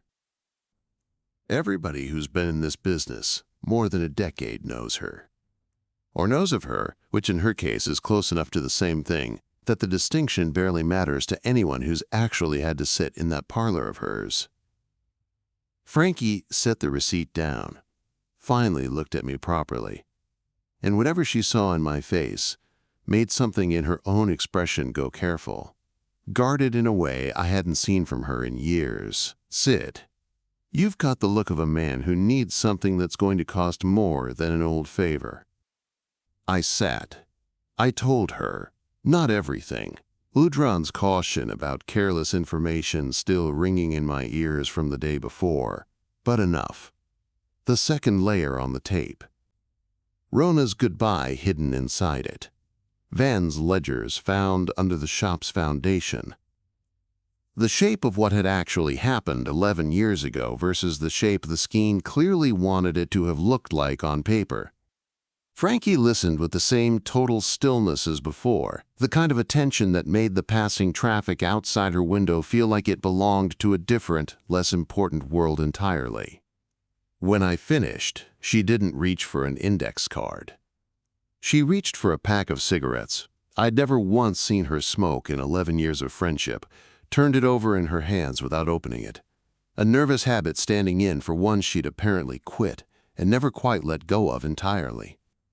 The way some habits just relocate instead of actually leaving. "I loved him," she said finally, like it cost her something physical to say it plain, out loud, in her own booth, to somebody who might actually understand the weight of the confession. "Vann. Not the way you're probably imagining. Not some simple thing. We were together, on and off, most of a decade, before you ever walked into this city looking for a business to buy. He never told me about Rona. Never told me about a kid. Never once. Not in 10 years of nights that felt, at the time, like the kind of nights people tell each other everything during. I found out both existed the same week I found out he was dead, from an obituary like a stranger would have found out, reading it over coffee like any other piece of news. I have spent 3 years being angry at a dead man for that instead of grieving him properly, because being angry is considerably easier than admitting how much it hurt to be kept that far outside." She lit the cigarette after all, first dragged deep and unhurried, the smoke curling up past the out-of-order sign like it belonged there. "So when you tell me there's a daughter and a binding and Ilsevet's fingerprints all over the shape of what happened to him, you understand why my price this time isn't money." "What is it?" "I want in." Flat, no negotiation in it, the tone of someone stating a fact rather than opening a bid she expected to haggle over. not information handed over second-hand across this booth the way it's always been between us. In whatever you three are building to take on Ilsevet, I want a seat at that table because I have 3 years of grief with nowhere useful to go and a very particular set of skills that a record shop owner, a war god, and a 19-year-old with steady hands are going to need before this is finished. Whatever finished ends up meaning. Take the deal, Odhran said. Immediate, no hesitation at all in it. She's Ledger, Mac. She has access to channels and leverage neither of us can reach on our own, no matter how old or how stubborn I happen to be, and she has motive that runs deeper than money, which, in my very long experience, makes for a considerably more reliable ally than one bought with cash alone ever could be. I thought about it for exactly as long as it took Odhran to say his piece, which wasn't long, and honestly I'd have said yes, even without him pushing. There's a version of this whole mess where I try to keep Frankie out of it to protect her, and that version dies the second I actually look at her face and understand she's not asking for permission so much as informing me of a decision she'd already made walking in. Deal, I said. Welcome aboard, officially, whatever that ends up meaning for either of us. Something in Frankie's shoulders came down half an inch, tension I hadn't fully clocked until it visibly released, like she'd been braced for me to say no and hadn't quite let herself believe otherwise until I'd actually said the word. Good. Now, you said Ilsevet gave you a day. That day's mostly gone already, sweetheart, eaten up by crawl spaces and cassette tapes. What's your actual plan for tomorrow? Or are you walking into that parlor a second time with nothing but good intentions and a war god's temper to protect you both? We stall, I admitted, and it sounded thinner said out loud than it had in my own head an hour earlier. We don't have a plan yet beyond not giving her what she wants. Frankie's laugh had no humor in it at all, short and sharp. That's not a plan, sweetheart. That's a wish, and wishes don't hold up well against somebody like Ilsevet. She leaned forward, voice dropping into the register I'd learned over 11 years to recognize as worth more than she was technically supposed to give away this cheap, even to an old friend. Let me tell you something about the Skein's ledger system, since apparently 3 years running that shop hasn't taught you the parts of this business that actually matter most. Every bargain the Skein makes has to balance against something. That's the whole structure, the load-bearing wall of the entire operation.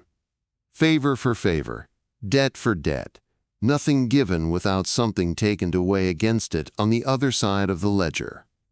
Ilsevet wants Wren's power accounted for in that ledger, because right now it's sitting outside the books entirely, unweighed, and an unweighed asset that large is a liability to the whole structure. Same way, an uncollected debt on anybody's books eventually drags the lender down with it if it sits there long enough unaddressed. So if the problem is that Wren's power is unweighed, there's more than one way to weigh it, sweetheart. There's more than one ledger in this world. Frankie's eyes had a glint in them now. The pleasure of somebody laying out a play she'd clearly been turning over in her head since before I'd even sat down. Maybe since before I'd walked through her door at all. You don't have to give it to the Skein's ledger specifically. You could balance it somewhere else entirely.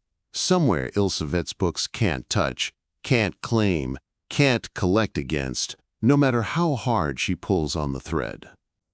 It wouldn't stop her wanting it. Not entirely. But it would take away the specific lever she's using against you right now, because her whole threat rests on the idea that the binding has to close through her, on her terms, in her parlor, or it stays open and dangerous forever with no other option available. If there's another way to close it, one that doesn't route through the Skein structure at all, that threat stops being true and stops being able to force your hand. That, Odhran said, something sharpening in his voice that hadn't been there a moment before, real interest cutting through the exhaustion I could feel underneath everything he'd said tonight, is exactly the kind of idea I don't have the imagination for. 3,000 years, and all my supposed experience with structures like hers. Frankie, Is there such a way, something outside Skein channels entirely, that could hold a binding like this one properly? I relayed the question. Frankie took another drag, considering, and when she answered, it was slower, more careful. The tone of someone choosing words around something she didn't fully trust, even in present company, even with an old friend and his patron god listening close. There's a place. Not Skein territory, not Vigil territory either. A kind of no man's land the old courts used to use for exactly this sort of thing, back when there were enough old courts left standing in this city to actually need neutral ground between them. Harbor Islands. There's an old fort out there, mostly forgotten by everybody except the handful of people who still know to look, that's still got enough of the original wards on it that nobody's claimed it outright, in longer than I've personally been alive, let alone in business. If you finish the binding there, instead of in Ilsevet's parlor, on Ilsevet's terms, under her roof and her rules, I don't know for certain it would work the way we're hoping. But I know it's the only ground in this city where the Skein's ledger doesn't automatically get first claim on whatever gets cut there, by anyone, for any reason. I looked at her a long moment, this woman who folded receipts into origami when she was nervous and had somewhere in the back of that laundromat a whole other laundromat's worth of secrets she'd never once shared with me, in 11 years, unless the price was right or the reason mattered more than the price. This was clearly the second kind. How do you know about a place like that?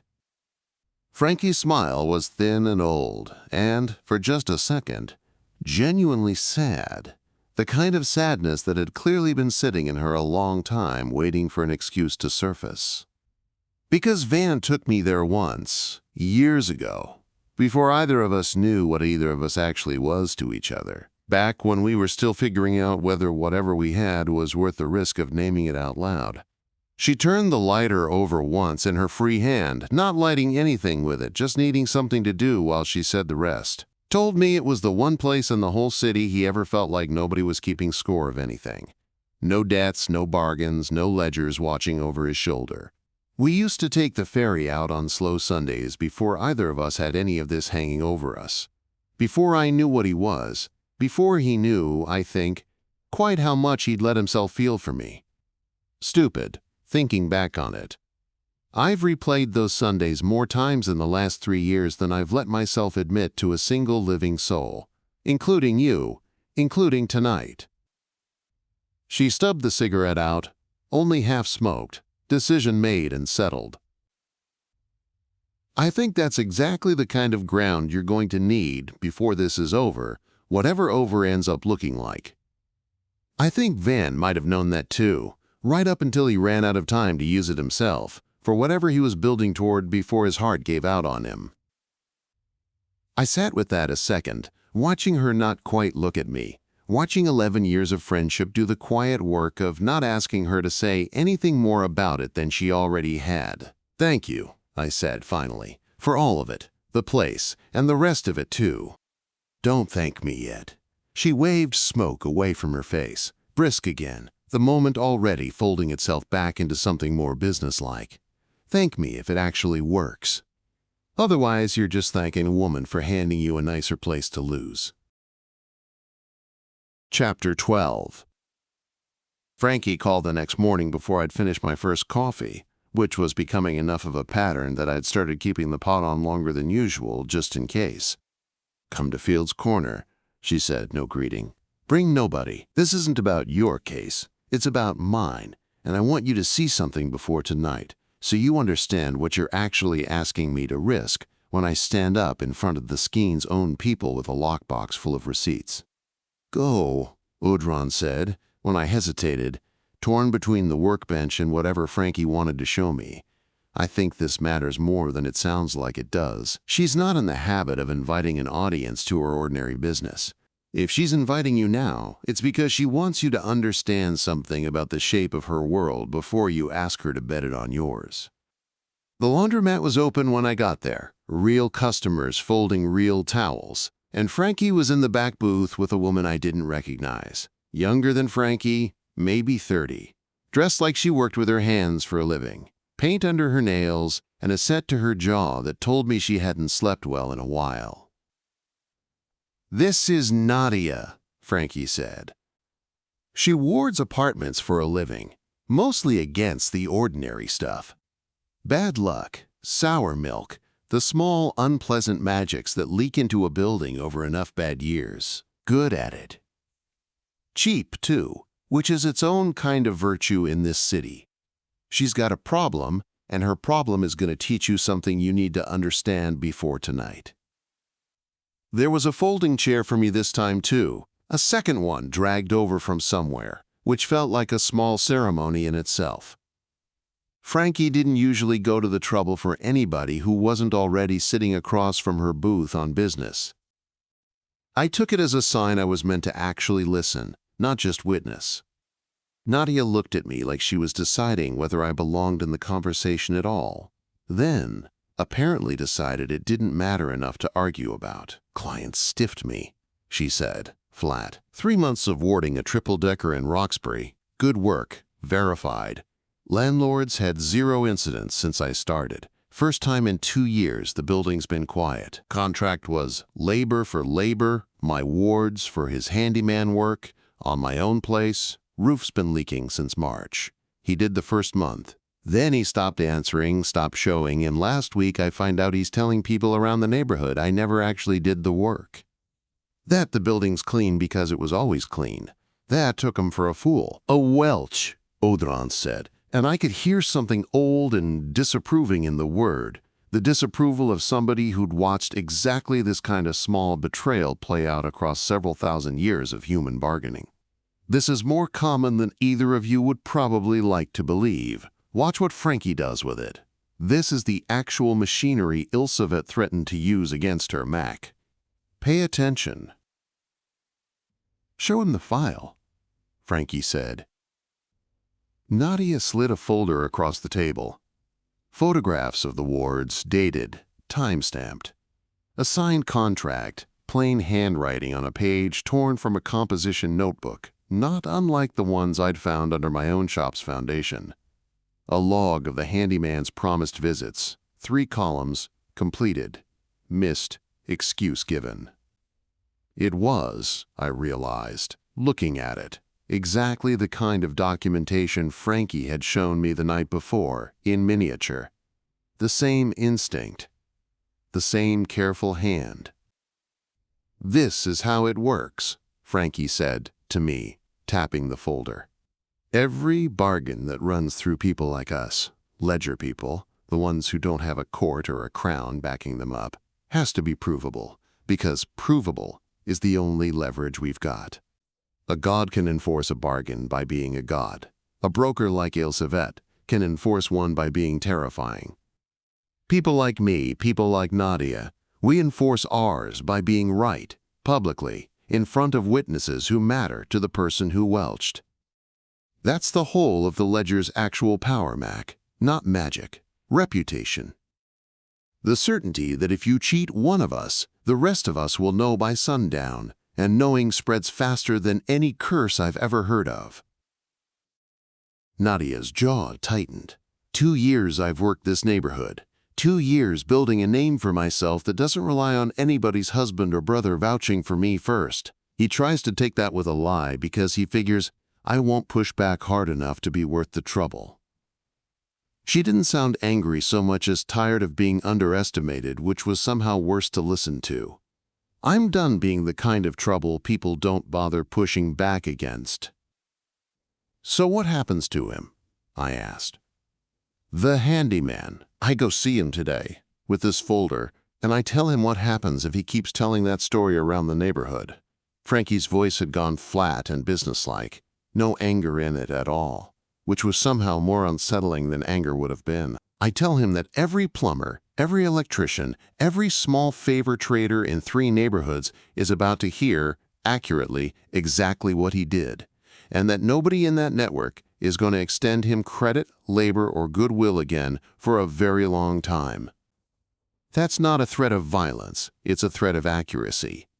And it works, almost every time, because the alternative, being cut out of an entire economy that runs on trust instead of money, is worse than paying what you owe. This is the part one wants you to understand clearly, Odhran said, and I related, watching Nadia's face while I did, watching her weigh a stranger who was apparently listening to a voice she couldn't hear. When Ilsevet called in a debt against Frankie 3 days ago, this is the exact mechanism she used, at a much larger scale, with much higher stakes. Frankie owes somebody, somewhere, a favor from 6 years back, and that somebody has now been leaned on or paid or threatened to call it in, specifically to hurt us. The Skein doesn't need to send men with guns when it wants to stop somebody like Frankie. It just needs to whisper into the right part of the same network Frankie herself relies on, and let the network do the rest. That's exactly right, Frankie said, once I'd relayed it. No surprise in her voice at all that Odhran had understood the shape of it so quickly. Which is why what I'm planning to do tonight is dangerous in a way you might not have fully appreciated yet, Mac.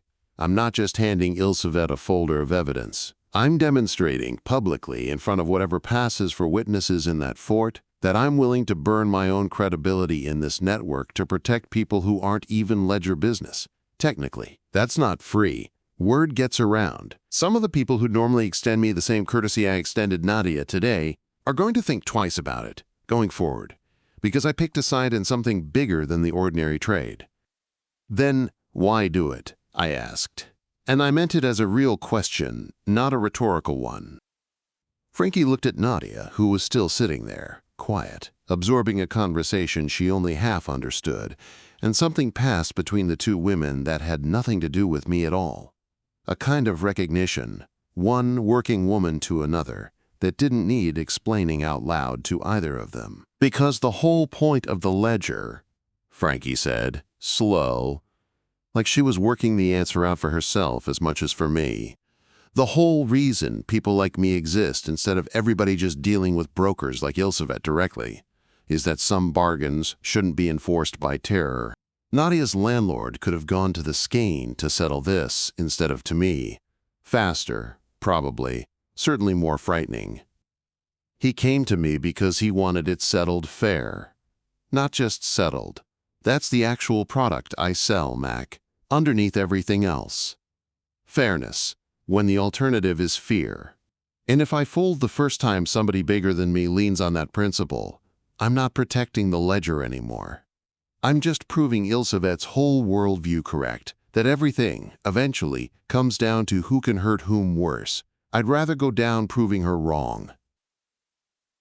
Tell her, Odhran said, quiet, that I understand now why Vann trusted her with things he never told anyone else. I don't think that trust was misplaced, and I don't think it ever was. I told her. Frankie didn't cry this time. She'd apparently used up whatever tears she had left over the last few days, but something in her face settled, some old doubt finally putting itself to rest, the kind of quiet that comes after you've been waiting a long time to hear a thing said by somebody who actually mattered enough to say it. Go handle your welcher, she said to Nadia, sliding the folder back across the table. Tell him Frankie sends her regards, and that regards is the polite word for what's coming if the roof isn't fixed by Friday. Nadia left with a small, grim smile, folder tucked under her arm like a weapon she finally felt entitled to carry. She paused at the door, glanced back at me once like she still hadn't decided what to make of the stranger who'd spent 40 minutes apparently listening to somebody who wasn't there, and then let the door swing shut behind her without saying whatever she'd been about to say. You didn't need me here for that, I said once she'd gone, the laundromat settling back into its ordinary rhythm of spin cycles and quarters. No, Frankie agreed. I needed you to see it, though. Tonight, when I open that box in front of Ilsevet, and whoever she answers to, I need you to understand that I'm not bluffing, and I'm not improvising. This is the only tool I've got, and I've spent 3 years learning exactly how sharp it can cut when I use it right. I wanted you to watch me use it on something small first, so you'd trust it when I use it on something considerably bigger tonight, with considerably more riding on whether it actually works. I trust it, I said. I trust you. I should have said that before you went through the trouble of a whole demonstration. Maybe, she almost smiled, tired around the edges. But you believe things better once you've watched them work, Mac, same as everybody else does. I've known that about you since before you knew it about yourself. She's not just showing you a skill, Odhran said, gentle, as we walked back out into the field's corner afternoon. She's showing you the shape of a whole life built around a single stubborn principle, one she's about to risk entirely for a girl she met 4 days ago, and a dead man she loved for considerably longer than that. I think that deserves more than trust, Mac. I think it deserves whatever gratitude either of us has left to spend. I didn't say anything back, not out loud, but I understood him completely, and I thought, walking back toward the shop in the flat afternoon light, that whatever happened at the fort that night, I was luckier than I probably deserved to be. To have people like Frankie Ostro willing to spend themselves this way on my behalf, and Wren's, and a dead man's daughter none of us had known, existed a week earlier. It wasn't a thought that made the fear in my chest any smaller. It just made it feel, for the first time since a bell had rung wrong on an ordinary Tuesday, like fear I wasn't carrying entirely alone. Chapter 13. Kessler came back on the second day, and this time she didn't wait on a street corner for a convenient encounter. She came straight to the shop mid-afternoon, while Wren was in the back room with the door mostly closed, half listening to Odhran narrate through another pass of the tape, and Frankie was 2 blocks away chasing down whatever context she needed to confirm the Harbor Islands fort was still usable after however many years it had sat forgotten. The bell over the door announced her, that same ordinary tin ring, nothing wrong with it this time, which somehow didn't make it any less alarming when I clocked the coat before I clocked the face and felt my stomach drop half a floor in recognition. Mr. Doherty. She didn't come further than the front counter, hands visible, the deliberate, non-threatening posture of someone who wanted me to notice she was choosing it, performing harmlessness for an audience of one. Got a few minutes? Be careful, Odhran said low, already tensing behind my ribs. She's not accusing you of anything yet. That doesn't mean she won't be by the time she leaves this shop. I came around the counter, casual, putting a little more distance between myself and the back room door without making it look deliberate. The same instinct that had put me between Wren Voss and the exit 4 days ago, now working in the opposite direction entirely. Sure, I said. What's up? Funny thing. Kessler wandered the front of the shop like she was browsing, fingers trailing along a bin of records without actually looking at any of them. The unhurried menace of a cop who wants you to know the visit isn't casual, even while performing casualness for the benefit of anyone watching through the window. I pulled Silas Vann's estate sale records this morning. Standard paperwork. Should have been boring, the kind of thing I usually skim in 10 minutes and file away. Except there's a line item in there for an employee. Part-time, cash, no last name on the tax filing, which is its own small crime but not the one I actually care about. Going back about a year before he died. Employee stops showing up on the books the same month he dies. No exit paperwork, no forwarding information, nothing at all, like she just evaporated the same week he did. She stopped browsing, turned, and her eyes weren't unkind, but they weren't soft either. The flat attentiveness of someone who'd learned to read a room the way other people read a page. You employ a young woman now. No last name on your books either, funny coincidence. I'd like to talk to her. She's fishing, Odhran said, but she's fishing in exactly the right pond, which is considerably worse than if she were guessing blind. Do not let Wren come out of that back room, Mac. Not today, not for any reason. Whatever you tell this woman, it needs to buy time without becoming a lie so obvious it burns the trust we're trying carefully to build with her for later use. She's not in today, I said, which was true in the sense that mattered most, since Wren was technically in the back, and the back wasn't, technically, the shop floor at all. Kessler's mouth twitched, not quite a smile, the ghost of one that never fully formed. Convenient. It's a small business, detective. People take days off. It happens. Sure, she let it sit a beat, testing the silence the way cops do, seeing what fills it if you wait long enough without saying anything yourself. I didn't fill it, holding still the way you hold still around something that might bite if startled. Somewhere behind me, faint, I heard the backroom floorboard give under a shifted weight, and prayed Kessler's ear wasn't tuned to notice a sound that small over her own patience. Eventually she moved on, which told me she'd expected the dodge and hadn't come here actually expecting Wren to walk out and hand herself over on a plate. Let me tell you what I actually came to say, since I don't think you're going to give me anything useful standing here trading half-truths anyway.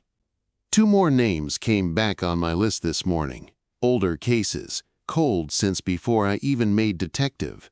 One goes back 19 years, one goes back 26. Same pattern. Every time. Same shop address on the paperwork, different owners, different decades, different lives entirely, but the same 4 walls tying every single one of them together. Whatever's happening at that address, Mr. Doherty, it didn't start with you. And it didn't start with Vann either. It's been happening as long as there's been a record shop standing on that lot, going back further than any living memory I can dig up in city records. And I am now genuinely concerned that whatever gets someone killed there operates on a clock I don't understand yet. Which means I don't know how much time you actually have left before your name goes on my list too, next to the others. The room went cold in the way it goes cold when Odhran's paying very close attention to something, a cold I'd learned by now to take as seriously as any spoken warning. 26 years, he said. Slow. Working through the implications in real time. That predates the Skein's known operations in this city by at least a decade, according to what little Frankie's told us of their history here. Their arrival, their spread through this particular corner of the shadow economy. Kessler may have just handed us something neither Frankie nor Ilse had volunteered, whether by omission or genuine ignorance. This pattern is older than the Skein's involvement in it, which means either the Skein found an existing pattern already in motion and simply started using it for their own purposes, or something else entirely, something older still, has been feeding on this specific address for far longer than any of the players we've met so far even suspect. You said different owners, I said, careful, feeling my way toward a question that might actually get me something useful rather than more general dread. Any pattern to how they died? Beyond the natural causes language everybody keeps using. Kessler studied me for a long moment, weighing, I think, whether answering that question made her complicit in whatever strange thing was clearly happening in front of her, standing in a record shop with a man whose whole demeanor had shifted the second she'd mentioned the number 26, or whether refusing to answer it made her complicit in a different, worse way entirely. All of them within a year of taking possession of the shop, she said finally, the words coming slower than her usual clip, like she was choosing to trust me with something she hadn't fully decided to trust me with yet. Except Vann. Vann held it 11 years before whatever got him finally got him, which makes him the outlier in a data set that otherwise runs almost frighteningly consistent. Every other owner on my list, 5-6 years max, usually considerably less, some as short as 8 months. She watched that land on my face, and whatever she saw there made something in her own expression shift, harden into something that looked almost like worry aimed in my direction rather than at me personally. Concern, rather than suspicion. You're 3 years in, Mr. Doherty.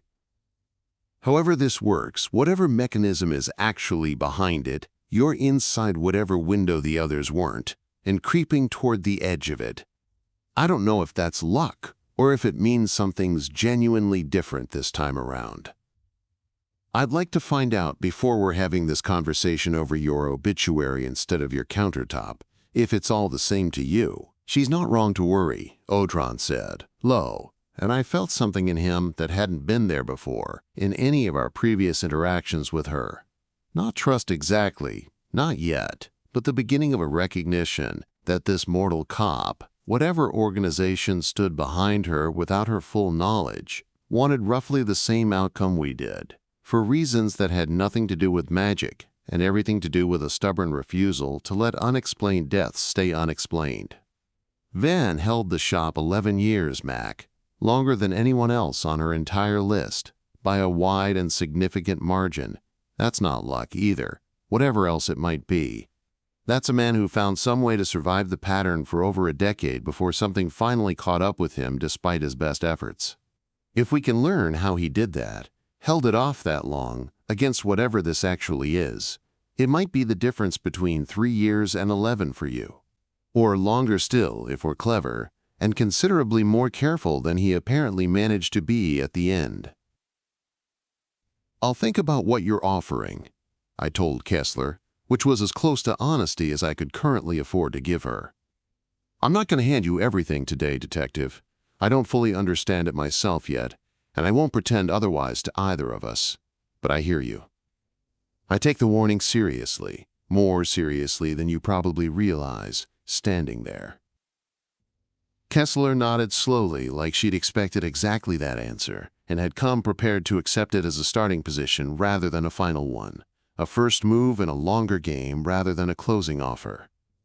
"That's more than I got out of the last 3 people. I've asked about this over 6 years of chasing it." She pulled out a second card, different from the first one she'd given me on the sidewalk, I noticed, a personal number handwritten across the back instead of a printed department line, and set it on the counter between us, deliberate. "That one rings my cell, not the precinct, not dispatch, not anybody but me directly. If something happens fast, and I have a feeling, Mr.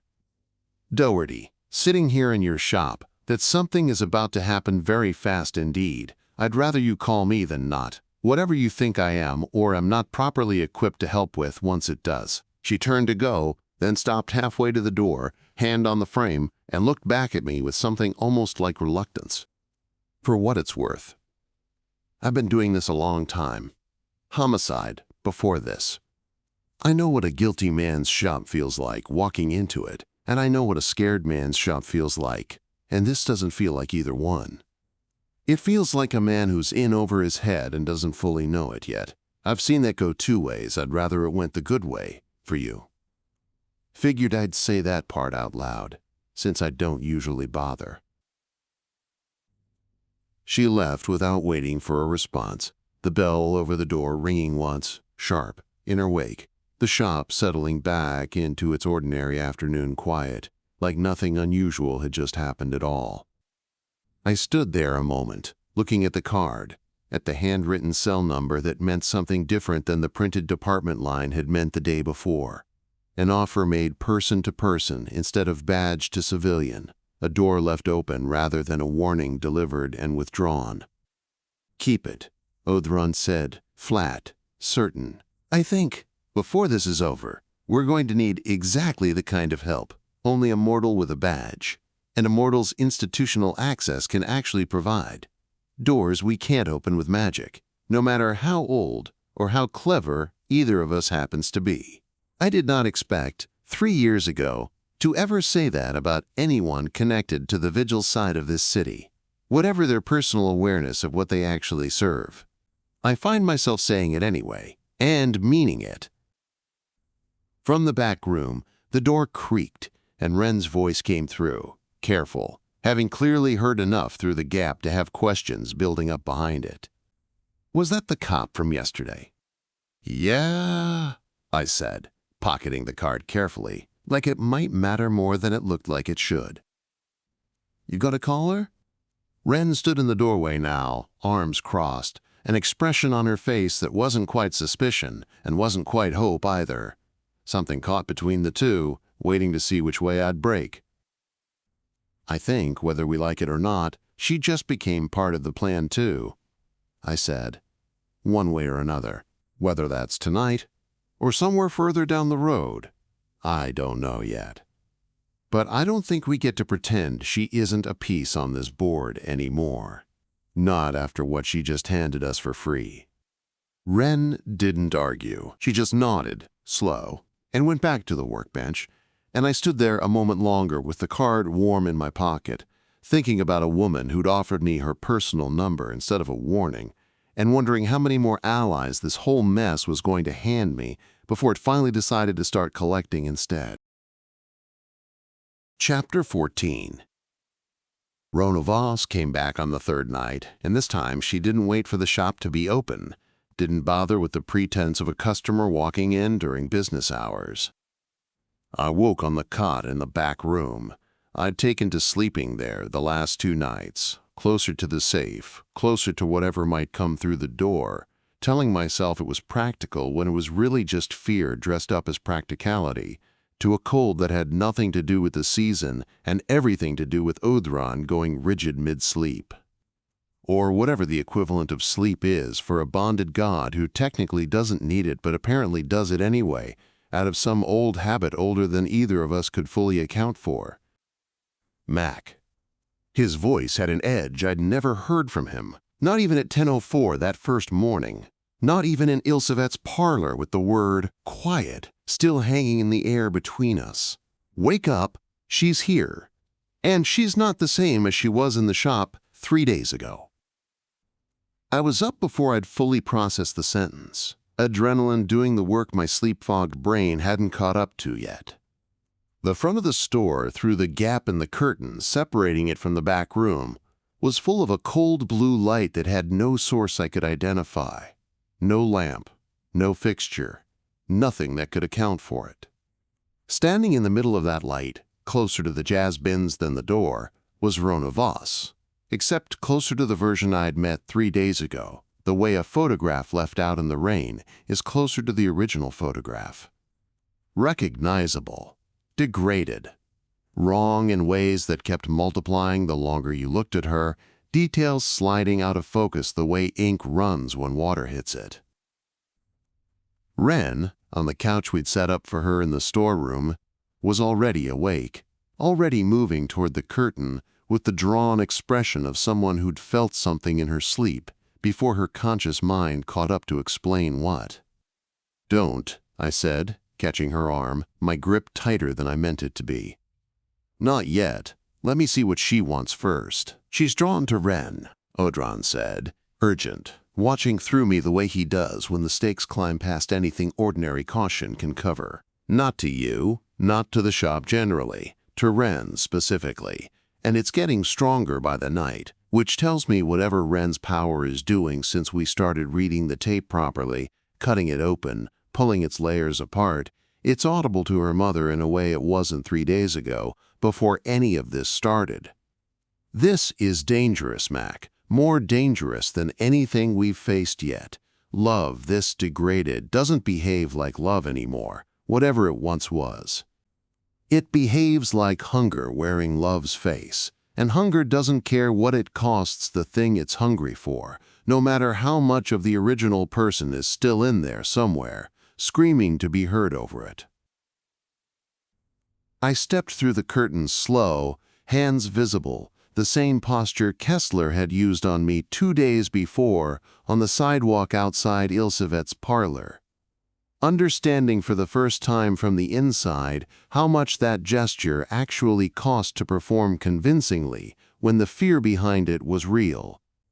The floorboards were cold under my bare feet, my breath fogged in front of me, which the shop's normal September night air had never once done before, and I noted that fact, the way you note small wrong things in the middle of a large wrong thing, because your brain apparently keeps doing inventory even when the inventory doesn't matter anymore.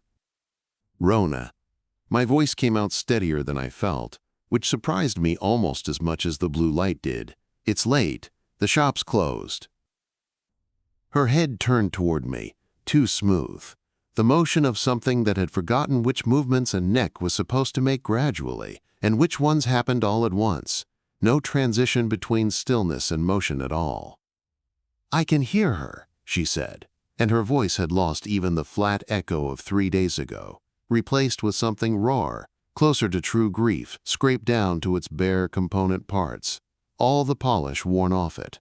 "My daughter. She's close. She's finally close enough to hear, after 11 years of nothing but silence and cold." "Mac," Odhran said, tight, every word clipped shorter than usual, "whatever you do, Don't let her get within arm's reach of Wren. I don't think Rona intends harm, not consciously, not in whatever fragment of her is still capable of intending anything at all. I don't think intention is a variable that still meaningfully applies to whatever she's become after 11 years of this. If she reaches for Wren the way a starving thing reaches for food, it won't matter one bit what she meant to do when she started reaching. She's not ready, I said, stepping deliberately into the space between the curtain and the jazz bins, putting my body where a body could still matter, however little that might turn out to be worth against whatever Rona had become. You gave her a message, Rona, on the tape. We found it. Stay hidden, love. We heard it, both of us together. We understand what you were trying to do for her, what it cost you to do it. Something in Rona's degraded face flickered. A fragment of the person she must have been before 11 years of slow unraveling had worn her down to this pale, hungry echo. I remember cutting that, she said, slower.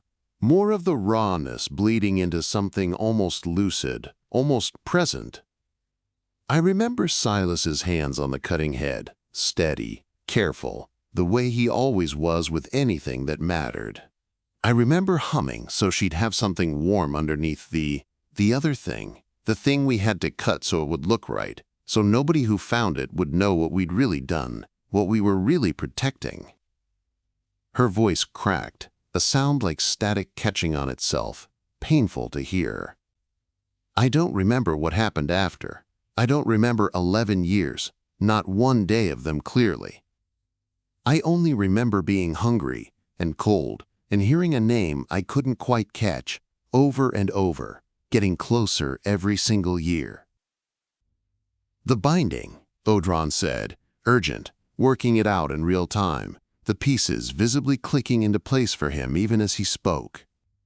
Whatever interrupted them that day, 11 years ago, it didn't just stop the working cold. It fed on it, on her specifically, slow, over years, the same way the binding itself was meant to feed on her strength to protect Wren, except this time nothing was left protecting Rona in return. No safeguard, no counterbalance. She's spent 11 years being consumed by the same mechanism she willingly built to save her daughter, and every year Wren's power grew closer to waking on its own.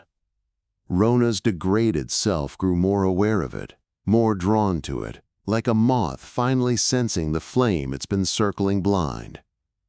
Less able to tell the difference between wanting to protect Wren the way she always had and wanting to finally, after 11 starving years, simply be fed. Rona, I said, listen to me please. Whatever's doing this to you, it's not you anymore making the choice to be here tonight, not fully. Something's using what's left of you like a leash, and it's pulling you towards your daughter because her power is the only thing left in this world strong enough to actually satisfy 11 years of that hunger. If you get close enough to touch her, I don't think you'll be able to stop yourself. Even though I really do believe watching you right now, that some part of you would rather starve forever than ever hurt her. The blue light around her flickered, dimmed, came back brighter, agitation made visible in a way that had nothing to do with ordinary emotion anymore. I don't want to hurt her, Rona said, and the words came out fractured, fighting something underneath them for control of her own mouth, her own voice. I don't. She's so close I can hear her. 11 years of nothing, and now she's so close I can almost. Behind me, Wren's voice, small and steady in a way that made my chest hurt worse than anything else that night. Mom.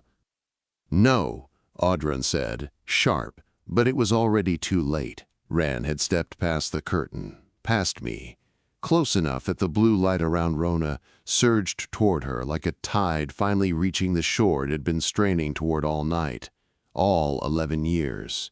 Every fiber of whatever was left of Wren Voss pulled forward at once, arms already lifting. Mom, it's me. It's Wren. I heard the tape. I heard you humming that night before everything went wrong. Wren's voice shook but didn't stop, didn't retreat, even as Rona's degraded form drifted closer, arms lifting in a gesture that might have been reaching to embrace and might have been reaching to consume, the line between the two apparently no longer distinguishable from the outside, or, I suspected, from within whatever was left of Rona to feel the difference. I stayed hidden, like you asked me to. I stayed hidden for 11 years, and I'm safe. I'm okay. You don't have to keep giving anything else. You already gave enough. You gave everything you had. Not enough, Rona said, and her voice broke entirely on the second word. Grief and hunger tangled so tight together they'd become the same indistinguishable sound. Never enough. I can feel how much more there is in you now, waking up, and I am so hungry. Wren, I have been hungry for 11 years, and I don't know how to stop. I never learned how to stop. 2 feet. That's all the distance left between them by the time I got my legs moving again. And 2 feet is nothing. 2 feet is the distance between a hand and the thing it's reaching for, and I was still 3 steps away myself, too far, too slow, watching it happen a half-second ahead of my own ability to do anything about it. Now, Odhran said, and I felt him move through me fast, faster than he'd ever moved before, faster than I'd known either of us was capable of. My hand came up on instinct I didn't consciously choose, some fragment of battlecraft older than either of us, fully understanding what it was doing in the moment, and a line of cold blue-white light snapped into being between Wren and her mother.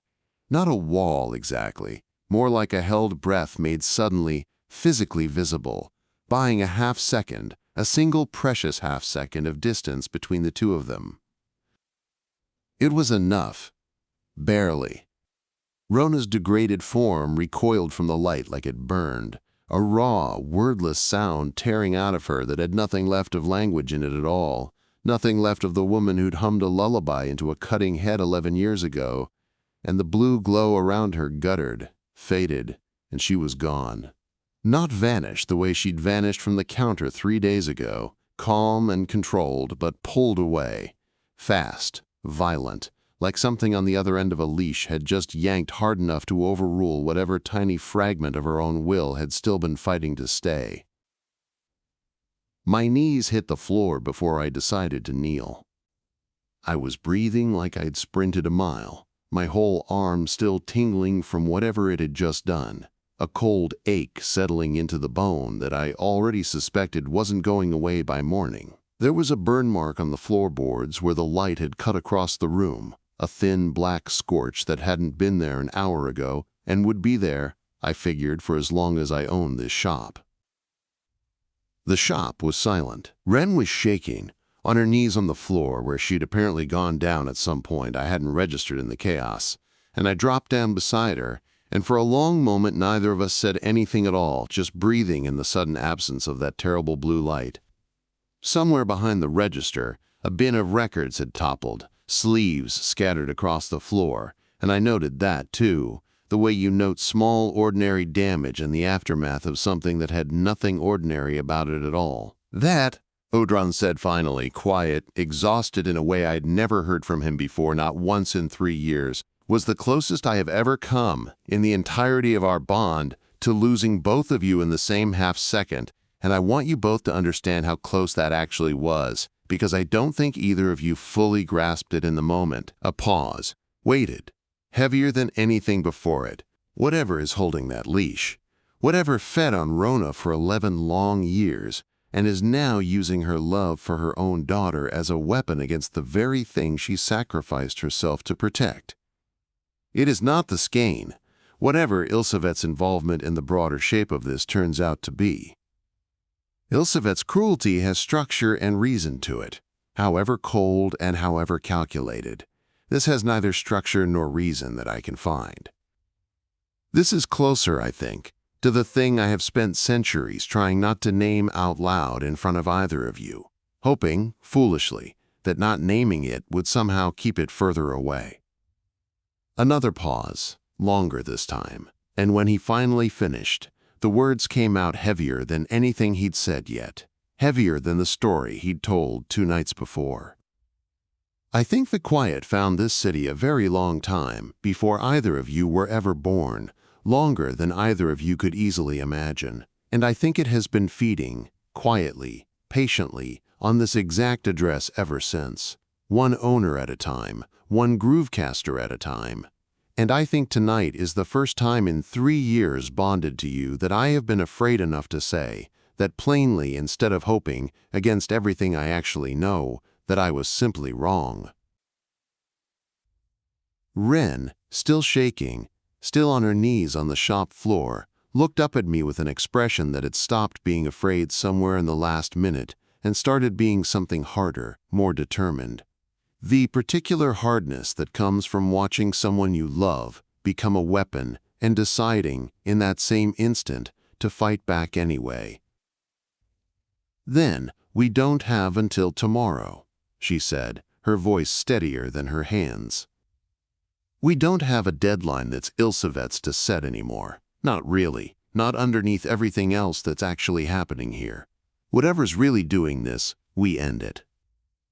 All of it, start to finish, however long that actually takes us. Whatever it costs any of us to get there."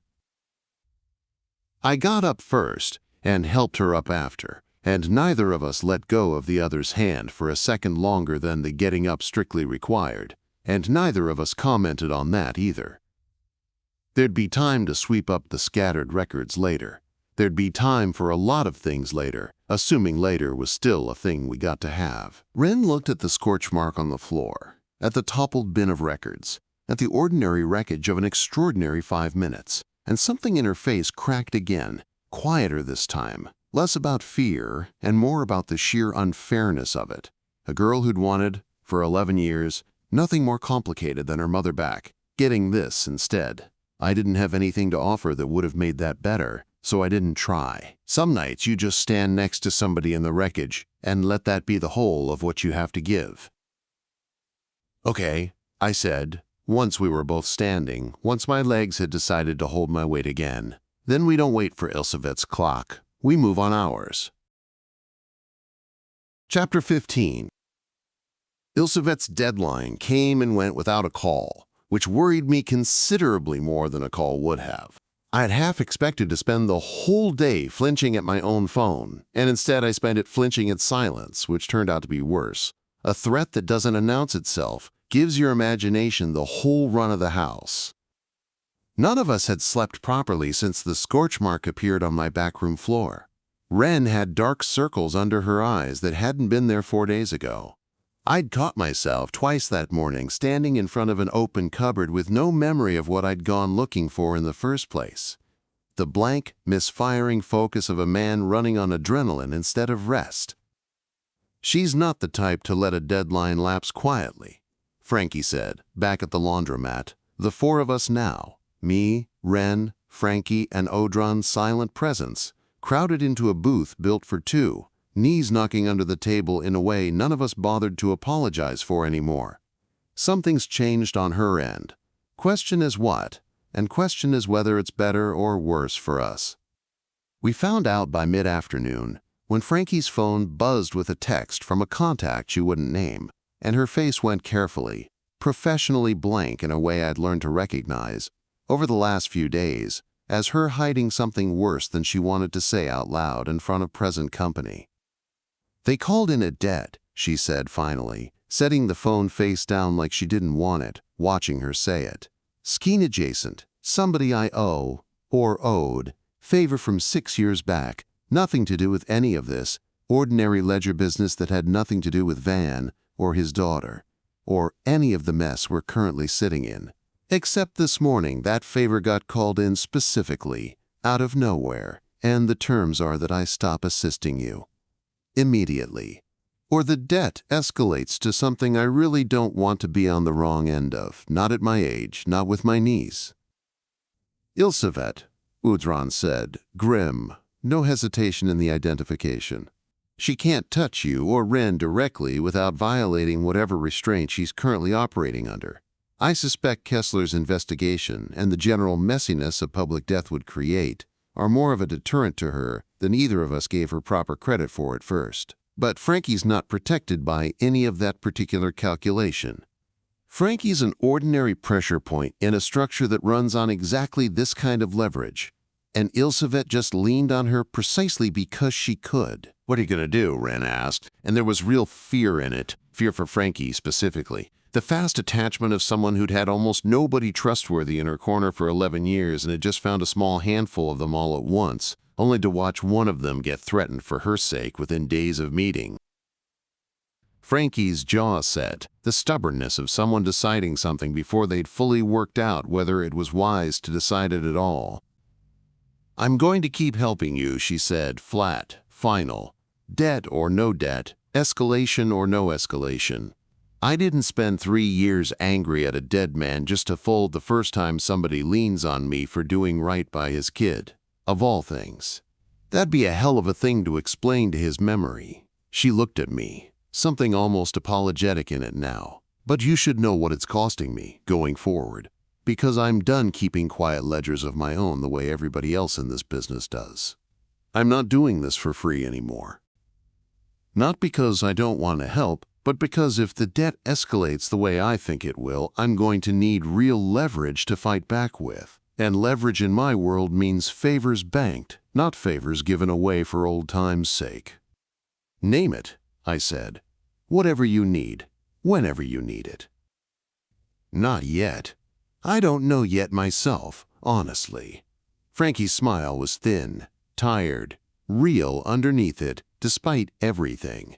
"But I wanted you to hear it plain, out loud. Before we go any further into this, everybody in this booth is paying something for this fight, one way or another, whether it shows up today or 6 months from now. I'd rather you know the cost as it happens, piece by piece, than find out all at once at the end, the way I found out about all of this the same week I buried the man who apparently trusted me with everything except the truth." Odhran, quiet through most of the exchange, letting Frankie have her moment without interjecting, spoke up then, and I related, because it felt like something that needed saying out loud to all 3 of them, not just filed away privately in my own head. "He says," Odhran says, "that's the difference between what we're doing here and what the Skein does across town. They hide the cost until the ledger's already balanced against you, quietly, invisibly, until you look up one day and realize how much you actually owe. We're saying it out loud as it happens, in real time, so nobody sitting in this booth ends up owing more than they consciously agreed to." Frankie's eyes went a little bright at that, and she looked away first, busying herself with the phone that had started this whole tense conversation, flipping it over and back again like the motion itself was useful. Nobody called her on it. Wren picked a thread loose from her sleeve and gave it her full attention for exactly as long as Frankie needed the room to look somewhere else.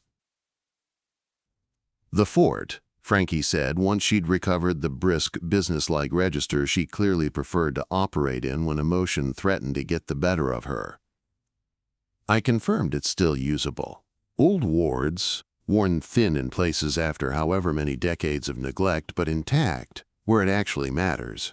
Enough that a working cut there wouldn't automatically register on Skein ledgers the way one cut in Ilsevet's parlor, or even in your own shop, technically would, given how long the Skeins had eyes on that address.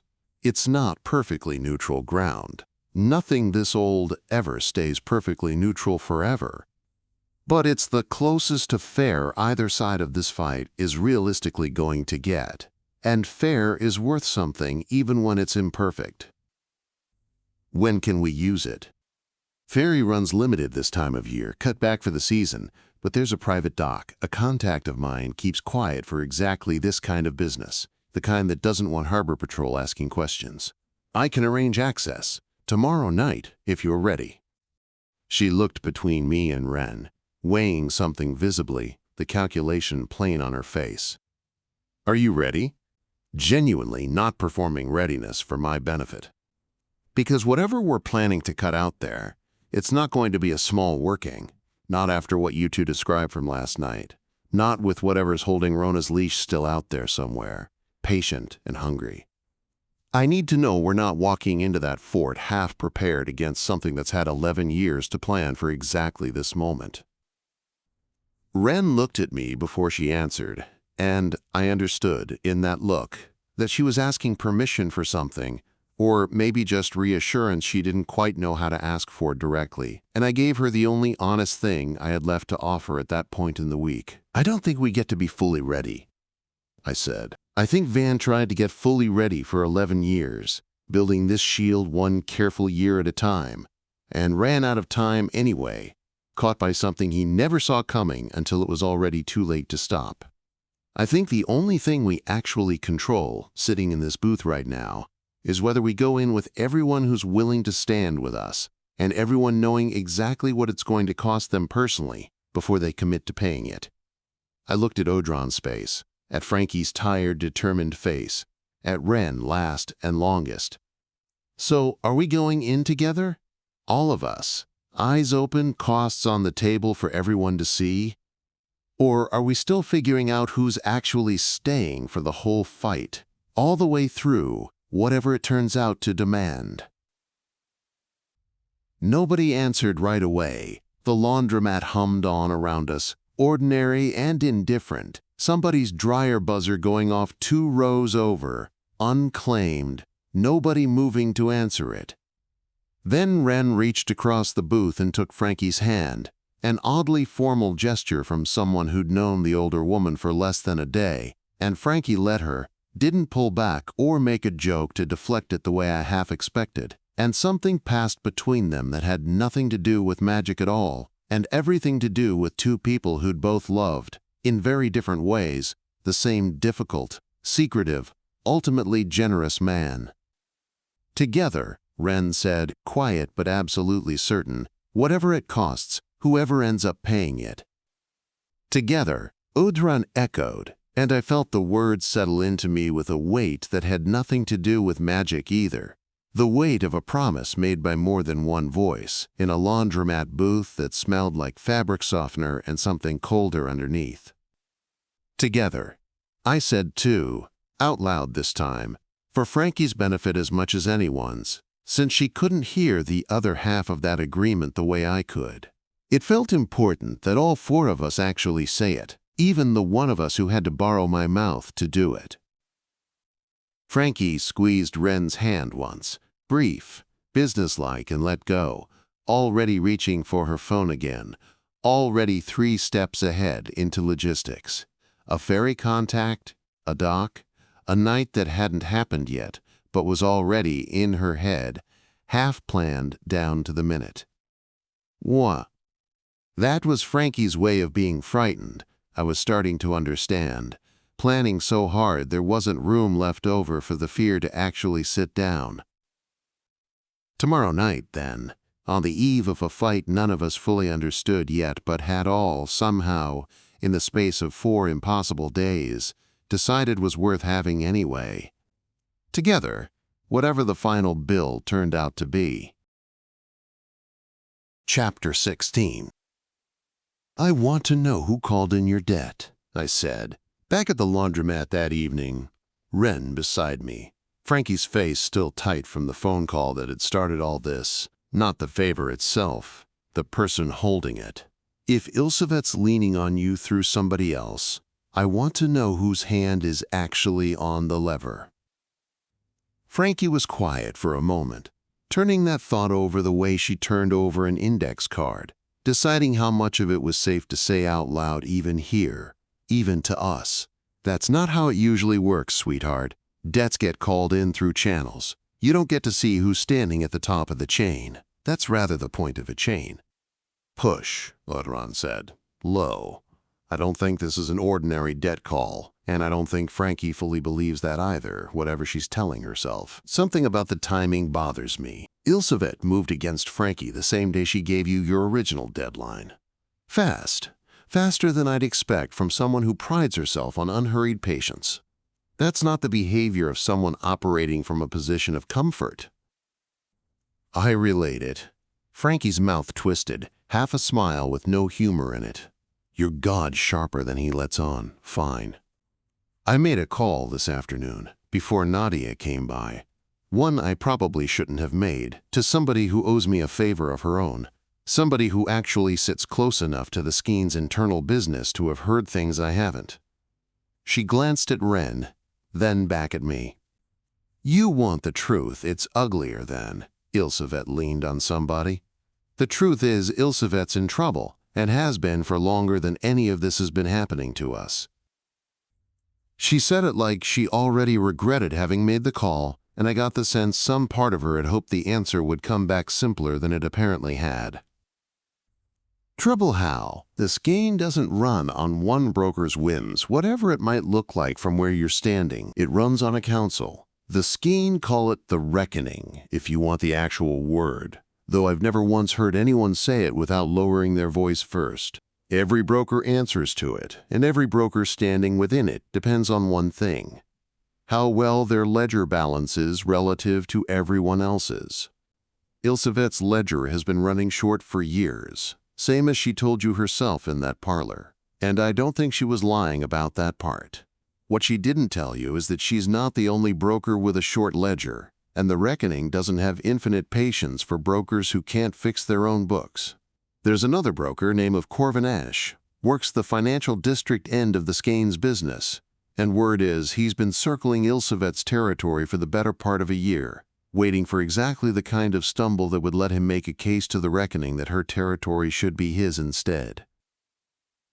That reframes a great deal, Odhran said, slow, working it through. Ilsevet isn't simply hunting Wren for the Skein's abstract benefit. She's hunting Wren because Wren's power, properly accounted, might be the single asset large enough to balance her ledger before Ash can use its imbalance against her.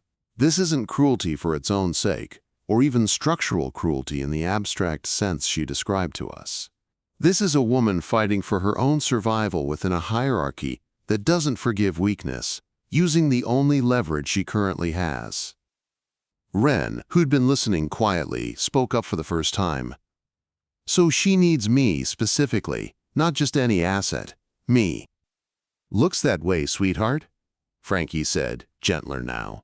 Which is why she called in my debt the day she did, not because she thought it'd stop you three cold, but because she's running out of time on her own clock, one she didn't set and can't control. Somebody's watching her fail, and she knows it, and I think, if I'm honest, that's part of why she's been almost civil with all of you through this whole mess. A broker with nothing left to lose doesn't bother with parlors and good coffee.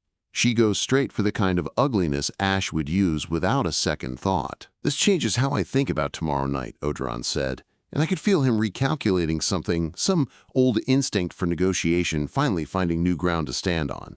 If Ilsevet is fighting for her own position, then Frankie's lockbox isn't just leverage against her personally.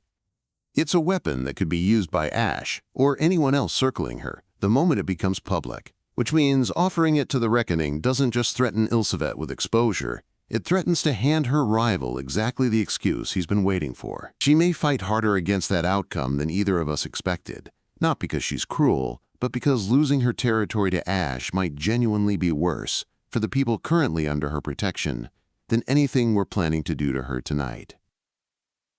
I relayed that too, and the room went quiet for a moment, all three of us sitting with the uncomfortable shape of it. Somewhere behind the counter, a washing machine hit its spin cycle, a low mechanical roar that felt, for a second, like the whole conversation was being underlined by something indifferent and enormous. You're saying she might actually be the better option, Wren said, slowly, like the words tasted strange in her mouth. I'm saying it's not as simple as good broker, bad broker, Frankie said. It never is, in this business. Ash doesn't deal in accounted assets and balanced books the way Ilsevet does, whatever her other faults. Word is, he prefers unaccounted ones. Likes to find them, claim them quietly, and never bother squaring them with anyone at all. If he took over Ilsevet's territory, Wren wouldn't be a bargaining chip in somebody's ledger crisis anymore. She'd just be gone one day, with no paper trail at all for anyone to follow, not even a detective as good as your Kessler. Wren went very still at that, the specific stillness of somebody doing the math on her own disappearance and not liking any of the numbers. Then, the plan doesn't change, Odhran said, firm, cutting through the discomfort settling over the room. but the shape of tomorrow night does. We're not simply threatening Ilsevet with exposure to force her hand. We may be offering her an alternative to exposure, a way to walk away from this specific asset cleanly without it costing her the territory she's fighting to keep.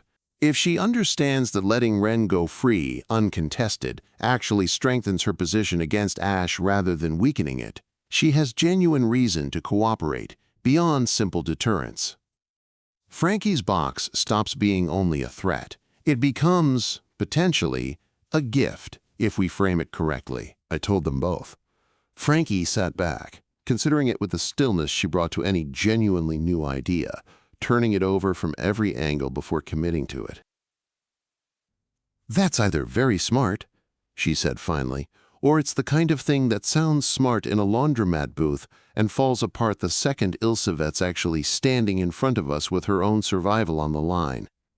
But I don't have a better plan sitting in this box, so I suppose we find out together tomorrow night which one it turns out to be." Nobody said anything for a moment. I thought about Ilsevet's parlor, the tea and the little sandwiches with the crusts cut off, the careful hospitality that had felt, at the time, like a performance staged for our benefit. It occurred to me now that some of it might not have been performance at all, that a woman fighting for her own survival might genuinely have wanted, in whatever twisted way her position allowed, to keep this from getting worse than it had to. "What about Ash?" I asked. "Does he know about any of this? About Wren?" "Not yet, as far as my contact could tell me," Frankie said. "But that's not a guarantee that holds past tonight, or past whatever happens at that fort.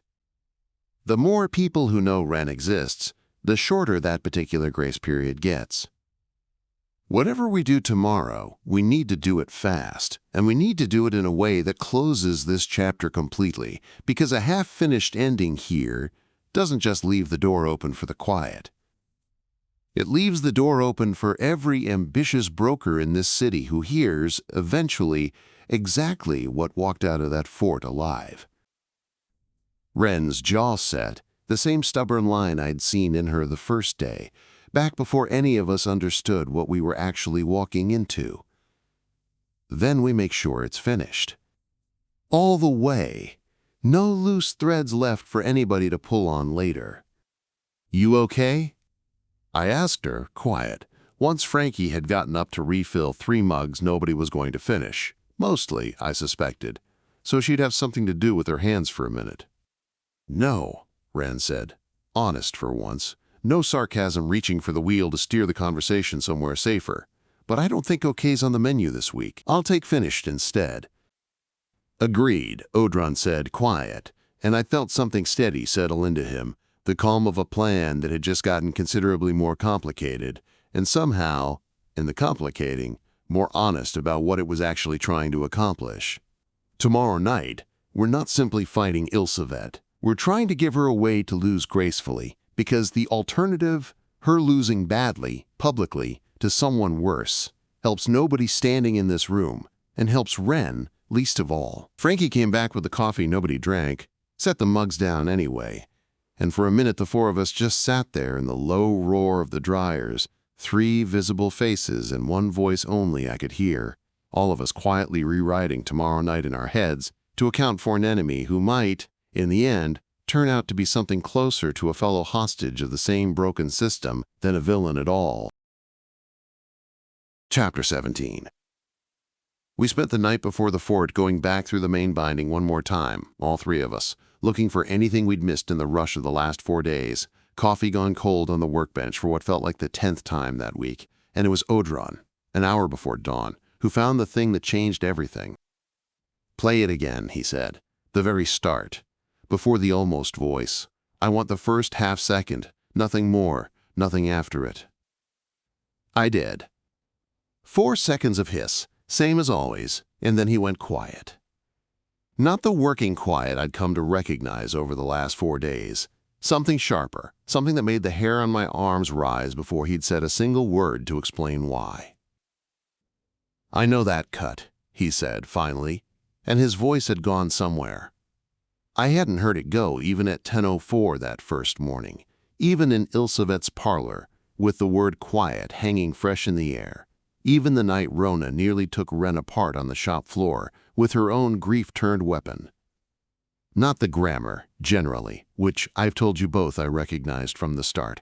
The specific cut. The angle of the very first groove, before anything else was layered over it. Before the binding became whatever it eventually grew into. I have felt that exact motion before, Mac. A very long time ago. Before Rome existed as anything more than a scatter of huts on a hillside. Before this land had a name any of us would recognize today. Wren went very still, sensing, I think, before I fully caught up myself, that we'd just crossed into territory Odhran hadn't let either of us near before, some inner boundary finally giving way after 4 days of careful circling. "Where?" I said. "Where did you feel it?" "My own court," Odhran said, and something in the admission cost him visibly. The cost of a very old thing, finally saying a true thing it had spent centuries actively avoiding, even in the privacy of his own thoughts. The last rite my people ever performed together, the night before the quiet, finished what it had started decades earlier, patient as it always was. I was young, as I told you both, young for a god, which still means old beyond anything either of you can easily hold in your head without the concept slipping loose. But I remember the shape of that working precisely, because I helped cut it myself, my own hands on the tools. A binding meant to hide something, someone. The last of something my court considered worth saving above all the rest of what we lost that single terrible night. "You're saying whoever cut the base layer of my tape," I said, slow, working it through out loud so I could hear whether it held together, used the same technique as a working your own court did, right before it fell entirely. I'm saying more than that, and I want to say it carefully because I have spent 3 years not letting myself think this thought all the way through to its actual conclusion, and I find, now that circumstance forces me to, that I don't like where it ends at all. A pause, long enough that I felt Wren's hand find my sleeve, steadying herself against whatever was coming next, some instinct telling her the ground was about to shift under all 3 of us. I think the technique wasn't copied from some old text or half-remembered fragment. I think it was taught directly, the same hand to the same hand, across a gap of time that shouldn't be bridgeable by anything mortal, anything with a single ordinary lifespan to work with. Which means either someone from my own court survived far longer than I ever believed possible, and eventually taught what they knew to Silas Vann, generations removed from whoever first learned it at my side. Or the thing that destroyed my court didn't destroy the knowledge, along with everything else it took that night. It kept the technique, learned it, the way you'd learn a language from someone you just killed, out of some cold curiosity, and has been using it, or watching it used, in one city after another, for centuries, waiting patiently for exactly the kind of binding this becomes when it's interrupted at exactly the right moment in its formation. I thought about asking him to stop there, to let the rest of it wait until morning, until we'd both had some sleep and some daylight to soften whatever came next. I didn't ask. Some things don't get easier for waiting, and I think we all 3 of us knew that, sitting in that back room with the coffee gone cold again. "Waiting for what?" Wren asked, quiet, her grip on my sleeve tightening. "I don't fully know," Odhran admitted, and the honesty of it, the rawness of a war god 3,000 years old admitting the limits of his own understanding out loud, to 2 mortals who badly needed him to have an answer, hit harder than any confident answer would have. But I think, and I want to be entirely clear, this is a guess, not a certainty, because I would rather hand you both a true guess than a false confidence dressed up as wisdom. I think the quiet doesn't hunt gods and courts the way an ordinary predator hunts prey, quick and done in a single decisive strike. I think it hunts slow, the way a farmer hunts a season's harvest rather than a single meal. I think it finds bindings like the one your mother and Van began together, Bindings built on real love, real sacrifice, real power poured freely into protecting something genuinely precious. And I think it lets them run for years, sometimes decades, feeding a little at a time on whatever leaks loose when the working goes imperfect. Patient as tide, waiting for the single moment the binding finally completes or finally breaks entirely. Because that moment, that one instant of release, whichever direction it goes, is where the largest possible meal is waiting. The shop was silent, except for the fluorescent hum, steady now, no flickering, as if even the lights understood the gravity of what was being said. Wren's hand hadn't left my sleeve once, through the whole exchange. "So if we finish the binding tomorrow night," she said, working it through with the same steady, terrible clarity she'd shown holding the stylus 3 nights ago, cutting her mother's goodbye free from the tape. "At the fort, the way we're planning right now, that's exactly the moment it's been waiting 11 years for. We'd be handing it exactly what it wants." "Yes," Odhran said, simply, no softening it. No comfortable hedge to make the words easier to hear. "I believe so, based on everything I've felt in that groove tonight. Which means our plan cannot simply be finishing the binding correctly instead of Ilsevet's way, the way we'd originally intended. It has to be finishing it in a way that closes the door behind it instead of opening one wider for whatever's been waiting patiently on the other side. I don't yet know how to do that, and I want that admission on the table plainly tonight, before we walk any further into tomorrow's plan. I am telling you both this now because I think you deserve to know the actual size of what we're standing in front of, not the smaller, more manageable size I've been quietly letting myself believe it was these past 4 days, to make the work in front of us easier to survive emotionally." Nobody said anything for a while. I got up, more out of a need to move than any real purpose, and refilled a coffee cup that was just going to go cold again like all the others, and stood there a second with my back to both of them, looking at nothing in particular out the dark front window. My own reflection mostly tired, older looking than 4 days should have made anybody look, and behind it, faint, the shape of a street that had no idea what was being decided a few feet away from it. I looked at him. At the space where I'd have looked at him, 3 years of habit not quite broken by the fact that he'd never once had a face there for me to actually look at, and felt something shift between us that had nothing to do with the case at all, something older and more personal settling into the room alongside the fear. "You've been carrying this alone a long time," I said, "not just 3 years bonded to me, longer, since before me, since before any of us were part of your life at all." "Since before you," Odhran agreed, quiet, the admission coming easier now that the first one had cracked something open between us. "I did not choose this bond because I trusted you, Mac. I want to say that, plainly, out loud, because I think it's owed to you after tonight, after everything I've just told you both.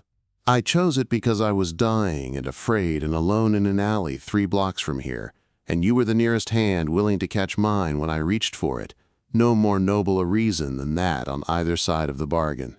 And it has taken me 3 full years to understand that the two things, not trusting someone at the very start of something and trusting them completely by its end, are not actually in conflict the way I always assumed they had to be, based on everything I'd learned before I ever met you."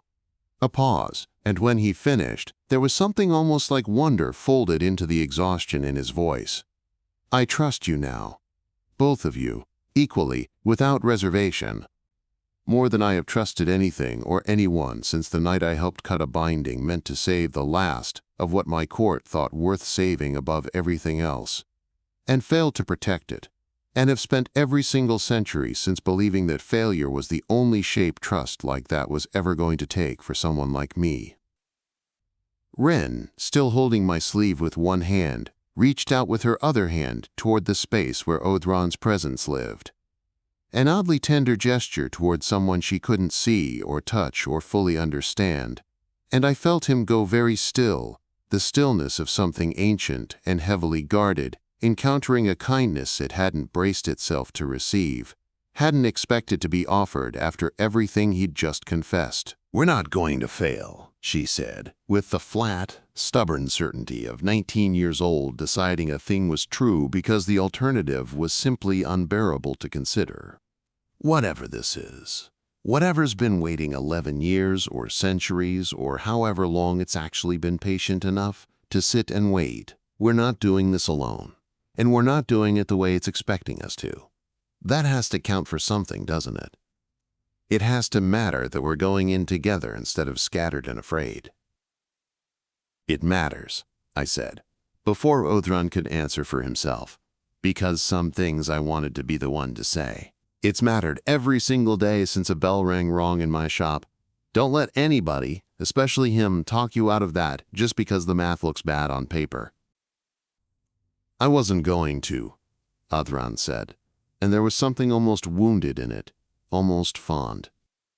"It has to," he added, quiet, and for the first time since I'd known him, 3 years of partnership behind us, I heard something in his voice that sounded, unmistakably, like hope trying to survive against 3,000 years of accumulated evidence telling it not to bother trying at all.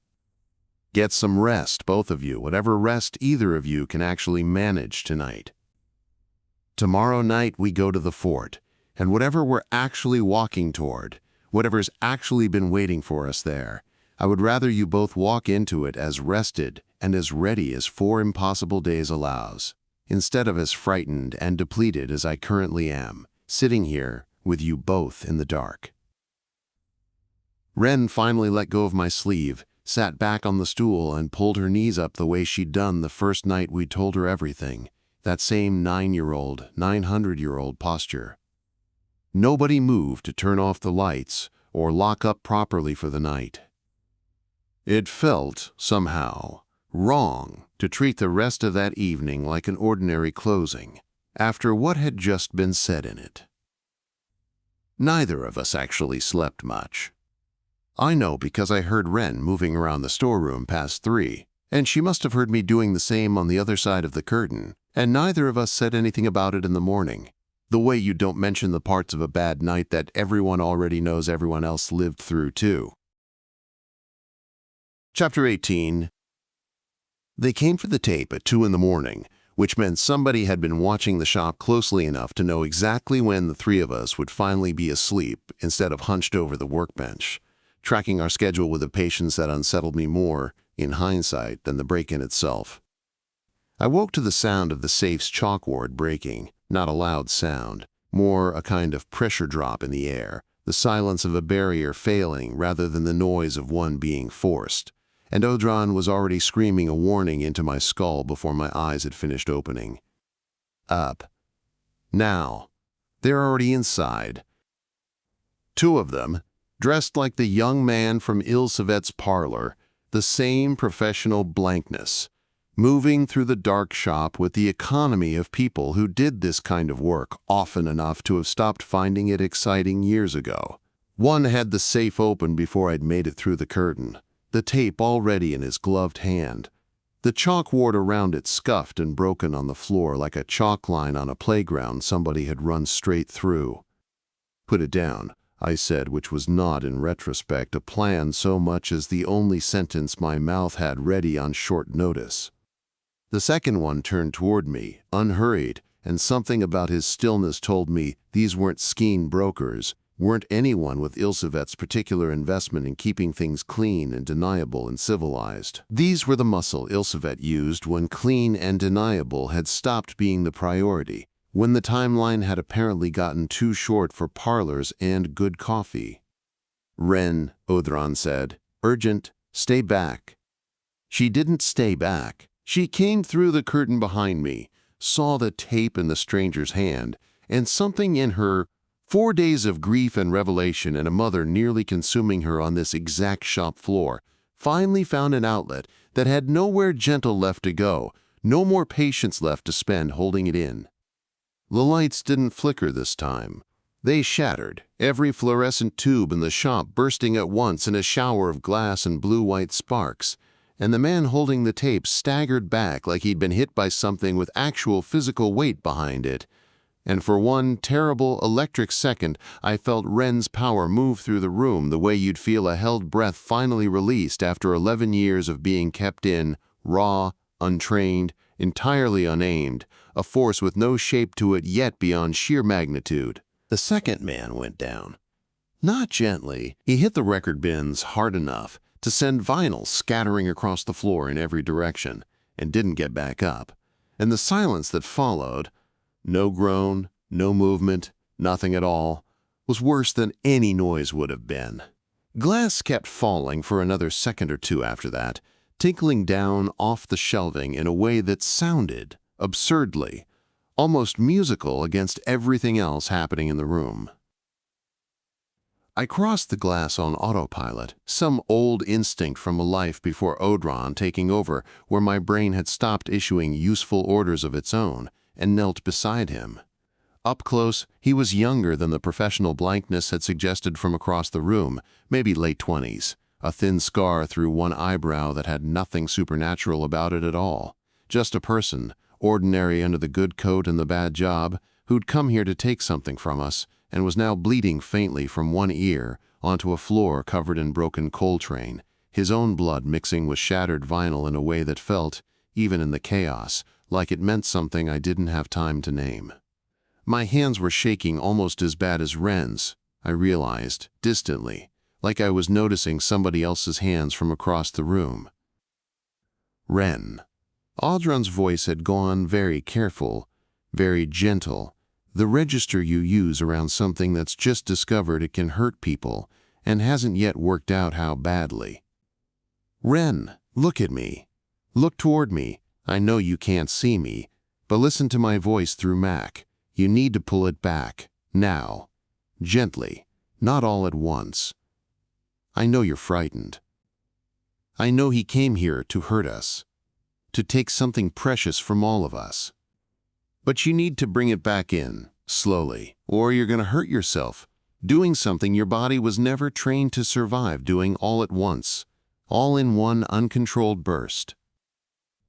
She was shaking, staring at the man on the floor, both hands pressed flat against her own chest, like she was trying to hold something inside by physical force. And the first one, tape still in hand, apparently deciding that whatever was happening here exceeded his pay grade by a wide margin, was already backing toward the door, eyes wide, all professional composure gone. "Stop him," I said, but it came out more plea than order, because I didn't actually know how to stop a professional intruder without magic I didn't have time to use safely, not with a man bleeding on my floor and Wren barely holding herself together 3 feet away, and Wren was in no state to be asked for more than she'd already given. He got away with the tape. I watched him go, watched the door swing shut behind him with a normal, ordinary bell ring that felt obscene given everything else happening in the room, and understood, with a sick drop in my stomach, that whatever leverage we'd carefully built over 4 exhausting days had just walked out into the night in a stranger's gloved hand, gone in under 90 seconds. The man on the floor was breathing, barely, ragged, but breathing, and that fact alone kept me from the kind of panic that would have been useless to everyone in the room anyway.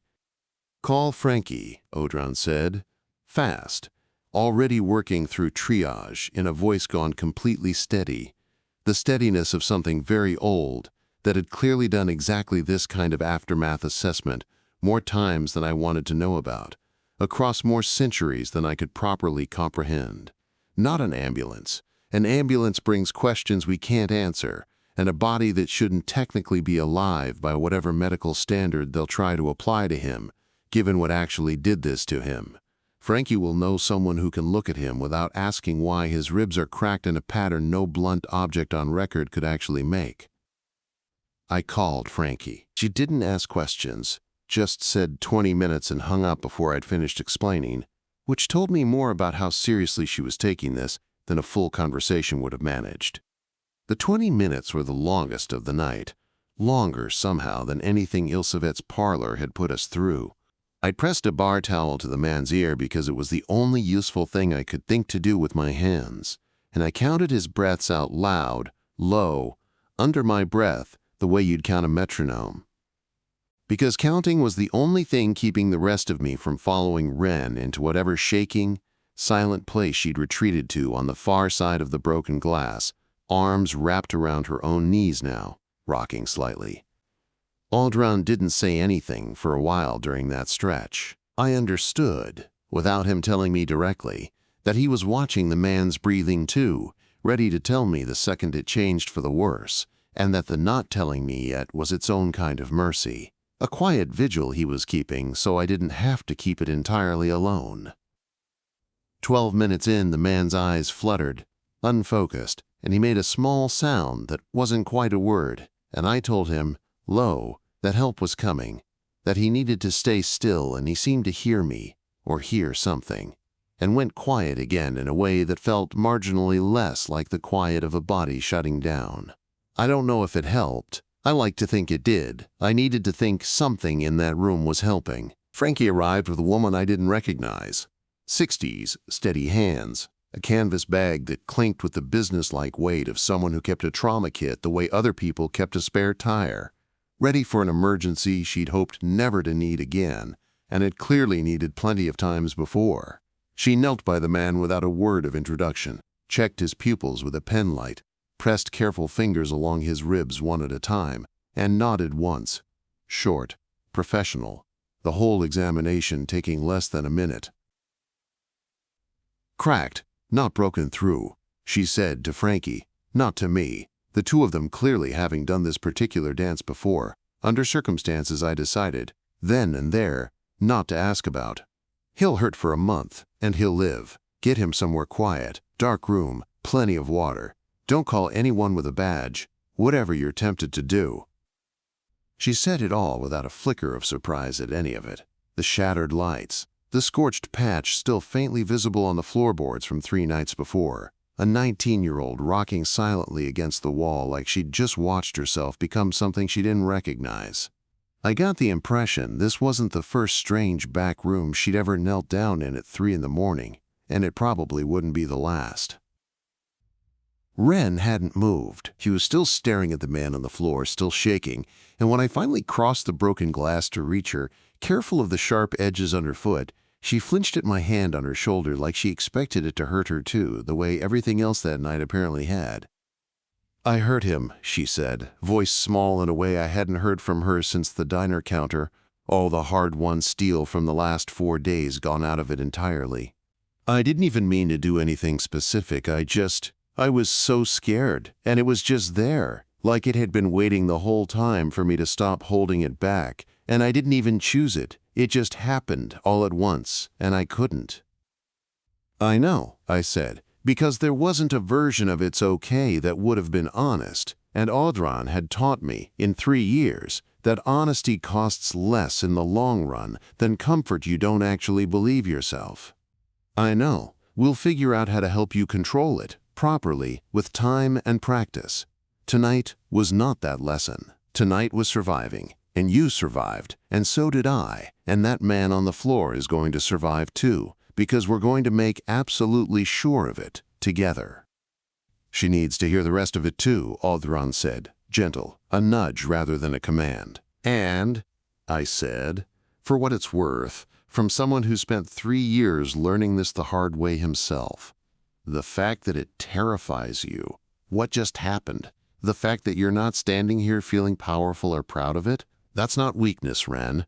That's the exact thing that makes you safe to have this kind of power at all. Safe for the people around you, and safe for yourself too. The people who should actually scare you are the ones who'd have felt good about what just happened, instead of sick over it.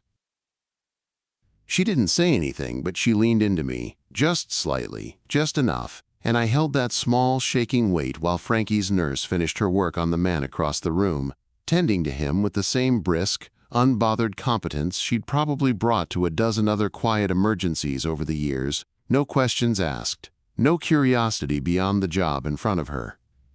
Frankie herself stood a few feet off, arms crossed, watching the whole scene with an expression I couldn't fully read, something between old professional caution and a grief that had nothing to do with tonight specifically, more to do with how much this whole mess kept reminding her of a man who wasn't here to see any of it play out. They carried the stranger out through the back sometime around 3, into a car I didn't ask questions about, and the nurse left a small bottle of something for the ringing in my own ears that I hadn't even noticed until she pointed it out, and by the time the shop was quiet again, it was closer to dawn than midnight, and none of us had swept up a single shard of the broken glass yet. "This changes tomorrow night," Odhran said, low, once the immediate crisis had settled into the grimmer, slower work of cleanup and waiting. We were going to bring the tape to the fort ourselves and finish the working entirely on our own terms, controlling every variable we could. Now Ilsevet has the tape back in her possession, and Wren has just demonstrated to us, and possibly, if that man reports back before Frankie's people get to him first, to Ilsevet as well, exactly how much raw, untrained power is sitting inside her, waiting to be claimed by whoever gets there first. I don't know if that makes tomorrow more dangerous or somehow less.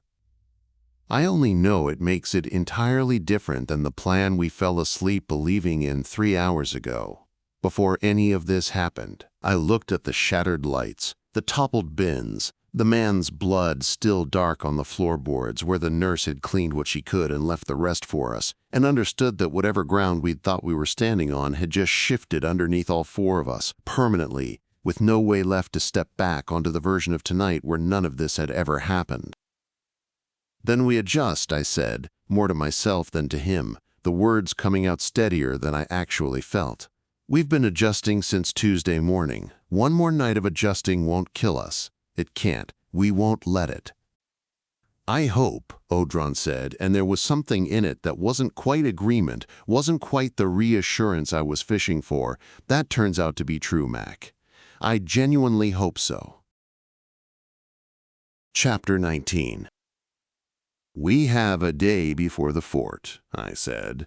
Once the glass was swept, and the intruder was gone, and Kessler had left with her cell number and her promise to dig for a location. "Frankie's building her case. Kessler's building hers. I think it's time we build yours."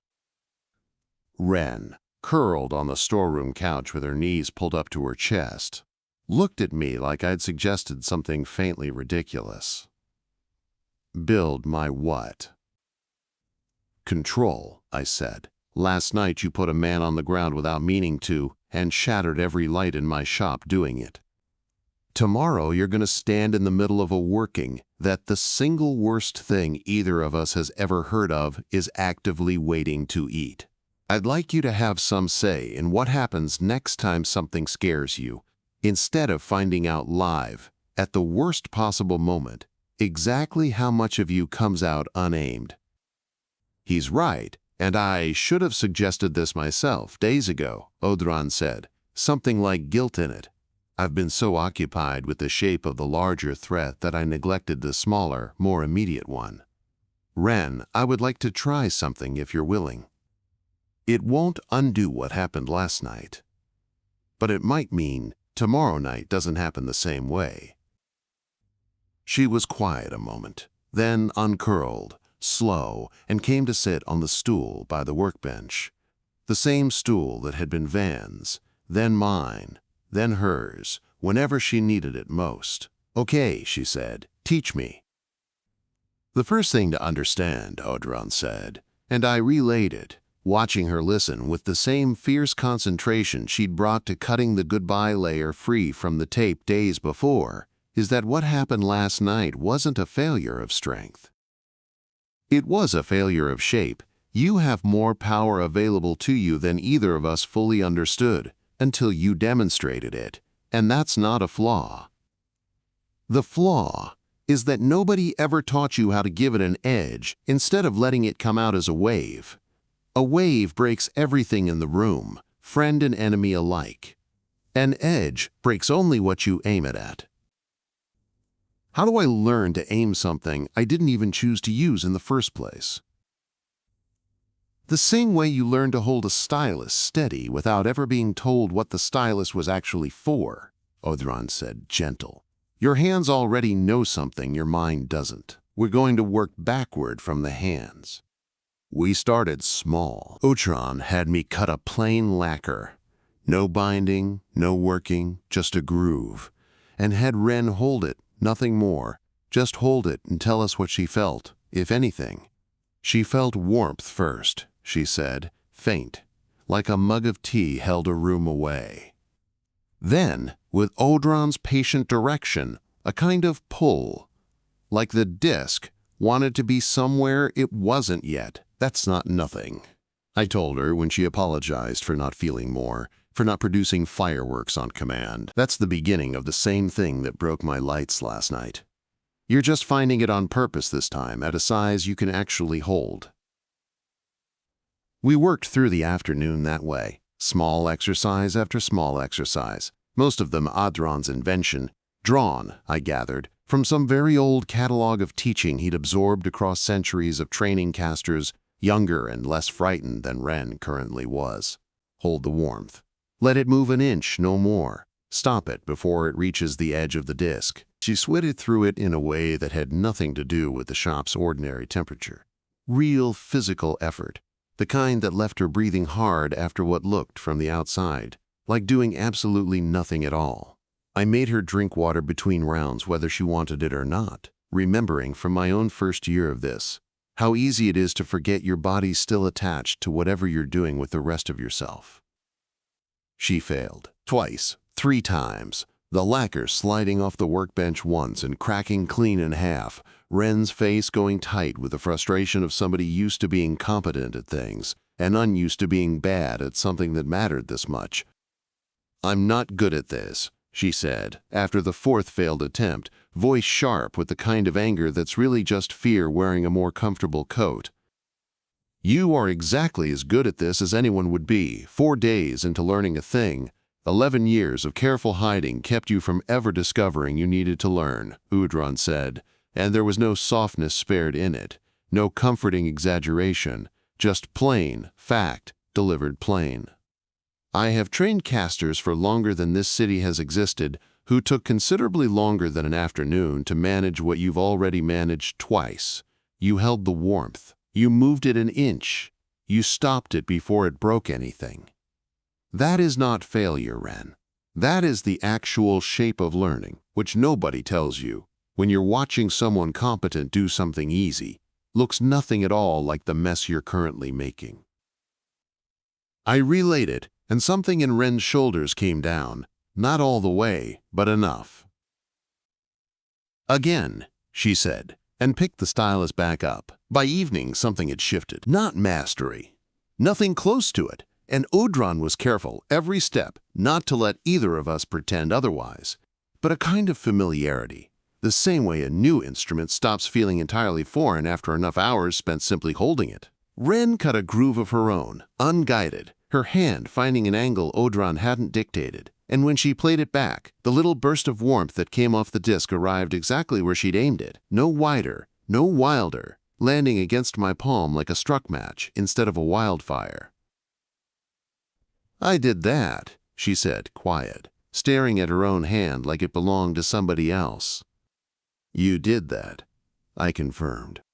"You did that," Odhran agreed, and I could hear, underneath the words, something that might have been pride, careful and unpracticed.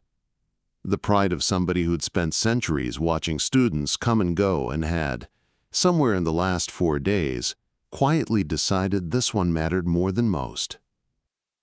We broke for food we barely tasted, cold pizza from a box that had been sitting on the counter since sometime that afternoon, nobody quite remembering who'd ordered it, and came back to it, and Odhran pushed a little further each round, not toward power he was careful to specify, but toward restraint, toward the discipline of knowing exactly how much to spend and exactly when to stop spending it.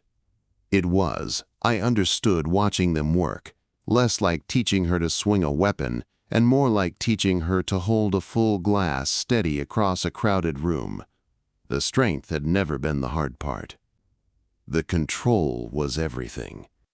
By 10 o'clock, her hands were trembling from something that wasn't fear anymore, just plain fatigue, the kind that comes from a muscle worked past what it's used to.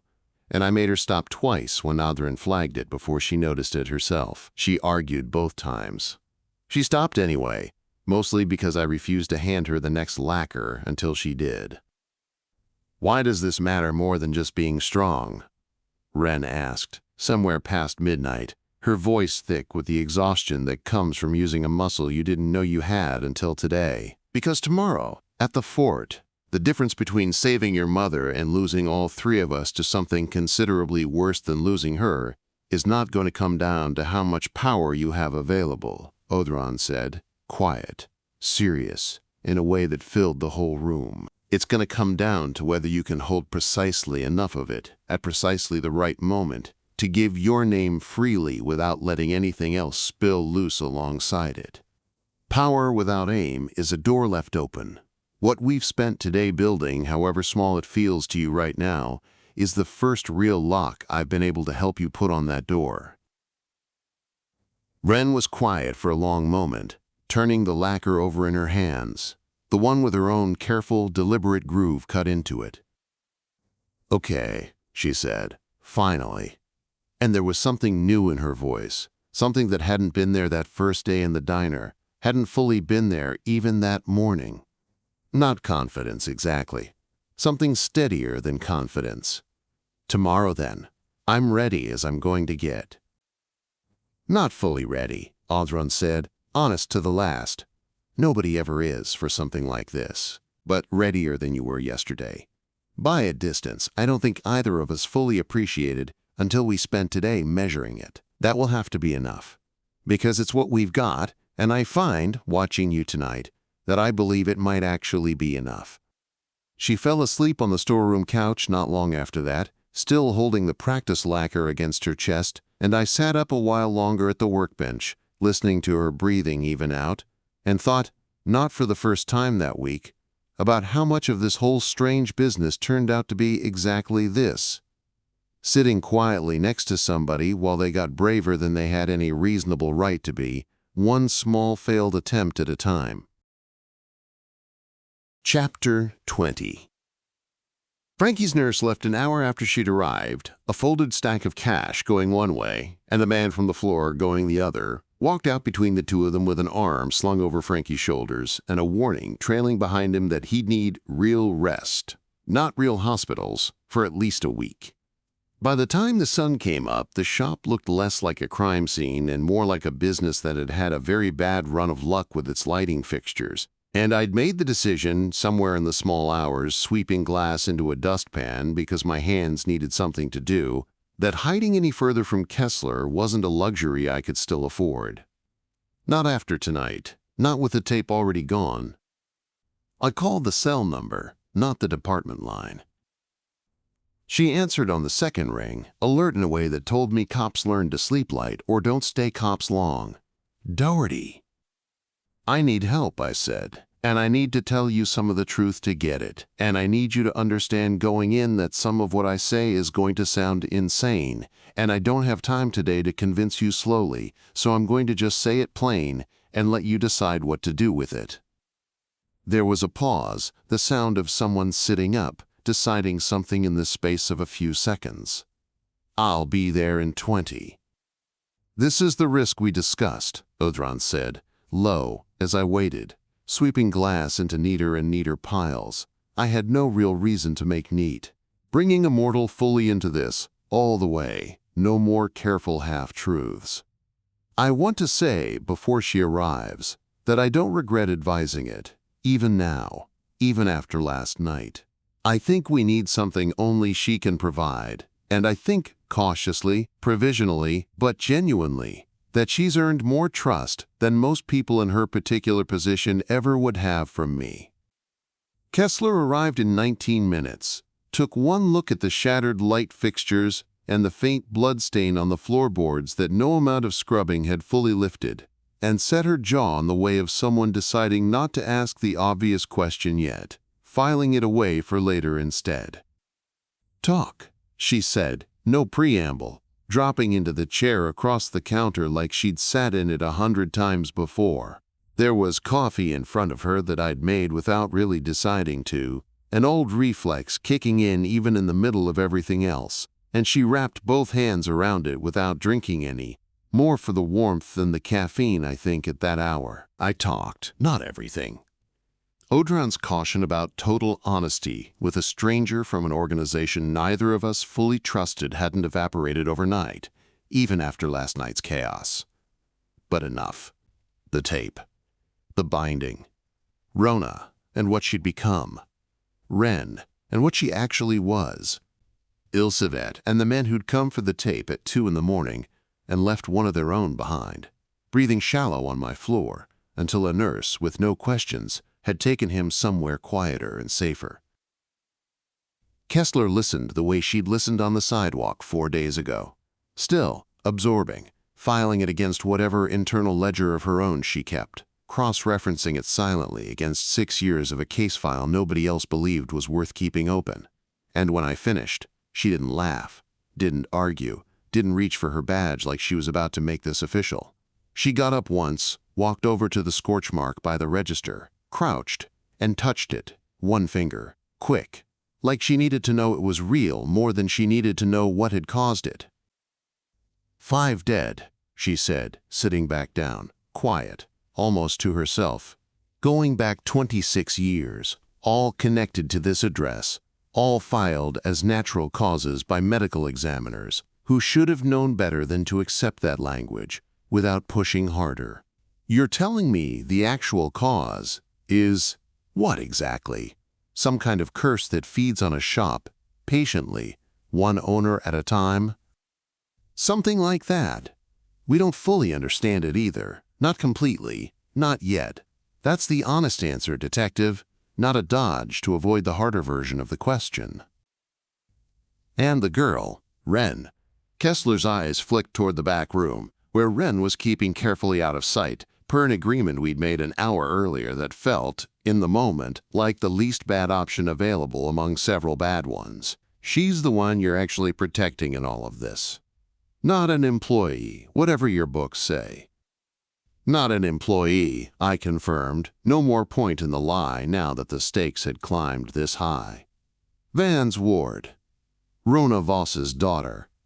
And yeah, the reason 5 people are dead going back further than either of us knew until you told me on that street corner, and the reason I think a 6th almost happened on this exact floor last night, right where you're standing now. Kessler was quiet for a long moment, weighing something I couldn't fully read on her face, some internal calculation years in the making finally reaching its conclusion. I've spent 6 years chasing a pattern nobody in my department believes actually exists, she said finally. I've had 3 different supervisors tell me to close the file and move on to cases I can actually solve with normal police work. Cases that don't make me sound like I've lost my grip on reality every time I bring them up in a briefing. I kept it open anyway because 5 deaths with identical, medically inexplicable causes is not a coincidence, whatever anybody tells me to write in the official closing report to make it go away quietly. She looked at me directly, something decided and settled in her expression now. So no, Mr. Doherty, I'm not going to laugh at you. And I'm not going to walk out that door and pretend I didn't hear any of this. I've been standing at the edge of something like this for 6 years without the vocabulary to properly name it. 6 years of half-suspicions I couldn't even fully articulate to myself. You just handed me the vocabulary, whether you meant to or not. What I need from you now is a genuine way to actually help, instead of a way to be managed and kept comfortably in the dark like some civilian who wandered too close to the truth, because I have had enough of comfortable darkness to last several careers, several lifetimes even. Tell her what we need, Odhran said. All of it, plainly. She's earned the specificity after everything she just said, and I think withholding it now would cost us more than trusting her fully would.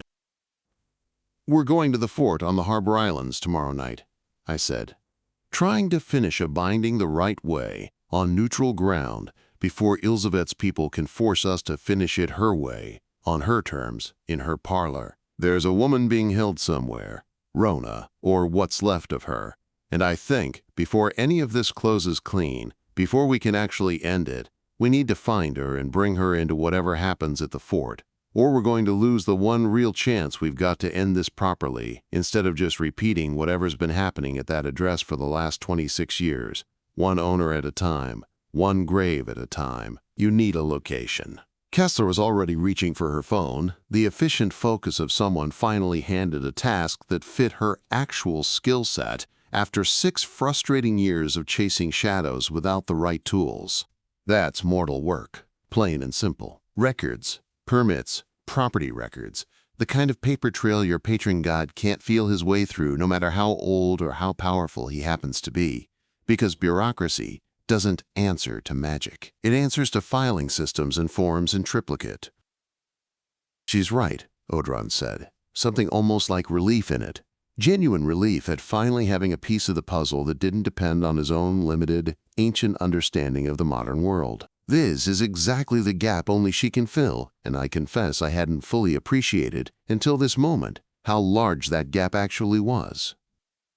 "Give me the day," Kessler said, already standing, already halfway to the door in her head, if not yet in her body. "I'll pull everything I can on Skein-adjacent properties, anything that's changed hands quietly in the last week or two, anything that fits the profile of somewhere you'd hold a person nobody's supposed to be looking for in the first place. I can't promise I'll find it, not with certainty. But I can promise I'll try harder than anyone else you've currently got access to, because this is the closest I've come in 6 years to an actual answer instead of another dead end." "Why?" I asked, because I still didn't fully understand what was actually in it for her, badge or no badge. 6 years of an unsolvable case notwithstanding. Why actually help instead of just reporting all of this up the chain and letting somebody else's problem quietly become mine to handle alone? Kessler's face did something complicated, old grief surfacing briefly before she pushed it back down with the practiced ease of someone who'd had a lot of years to learn how. She sat back down, actually, though she'd been halfway out of the chair a second before, like whatever she was about to say needed the weight of sitting still to get all the way out. I had a partner 8 years ago. Before any of this, before I'd ever heard the word Skein or thought twice about a shop on Dot Avenue, he died on a call that got written up as a heart attack. Sudden, no warning, healthy guy, no history of anything, the kind of death that should never happen to somebody his age and his fitness level. I never believed the file, never had a solid reason not to believe it either, no actual evidence to contradict the official story, not until this week, not until you started talking about bindings and unfinished spells and something that's been quietly feeding on this city for longer than either of us has been alive to notice. She met my eyes, steady, unflinching. His name was Danny Ruiz. 12 years on the job. 3 kids, a wife who still sends me a Christmas card every year, and I still don't know what to write back. 6 years running. Because what do you say to a woman whose husband's death you've never fully believed the paperwork on and never had the words to explain why? I'm not doing this for you, Doherty. I want that said plainly so there's no confusion about the terms here. I'm doing it because I think whatever's been killing people in this city for 26 years might have taken Danny from me too 8 years ago on an ordinary Tuesday that turned into anything but, and nobody ever gave me the vocabulary to ask the right questions about it until you just did, sitting in your wrecked shop with broken glass all over the floor. So don't thank me, Mr. Doherty. Just don't waste what I'm about to give you." She left with that, phone already to her ear, dialing before she'd even cleared the door, and I stood in the wrecked shop with Odhran quiet and thoughtful behind my ribs, understanding that the team assembling around this fight had just grown by one more person carrying grief nobody had properly let them name until now. "Danny Ruiz," Odhran said, once the bell had gone quiet. "I want to remember that name, not for tomorrow. For after, whenever after turns out to be. She deserves to have it said out loud by somebody who finally believed her." I said it would be, and meant it, and stood in the wrecked shop a while longer. Coffee going cold on the counter where Kessler had left it barely touched, hoping, with everything I had left in me after a night like the one we'd just survived, that tomorrow night wouldn't add another name to that particular terrible growing list. Chapter 21. Kessler called again before noon, and this time she didn't want anything from me. She wanted to give me something. "I found the 19-year-old Case's family," she said. "Owner before Vann's owner, if that makes sense. The 1-2 back from you. Man named Monroe.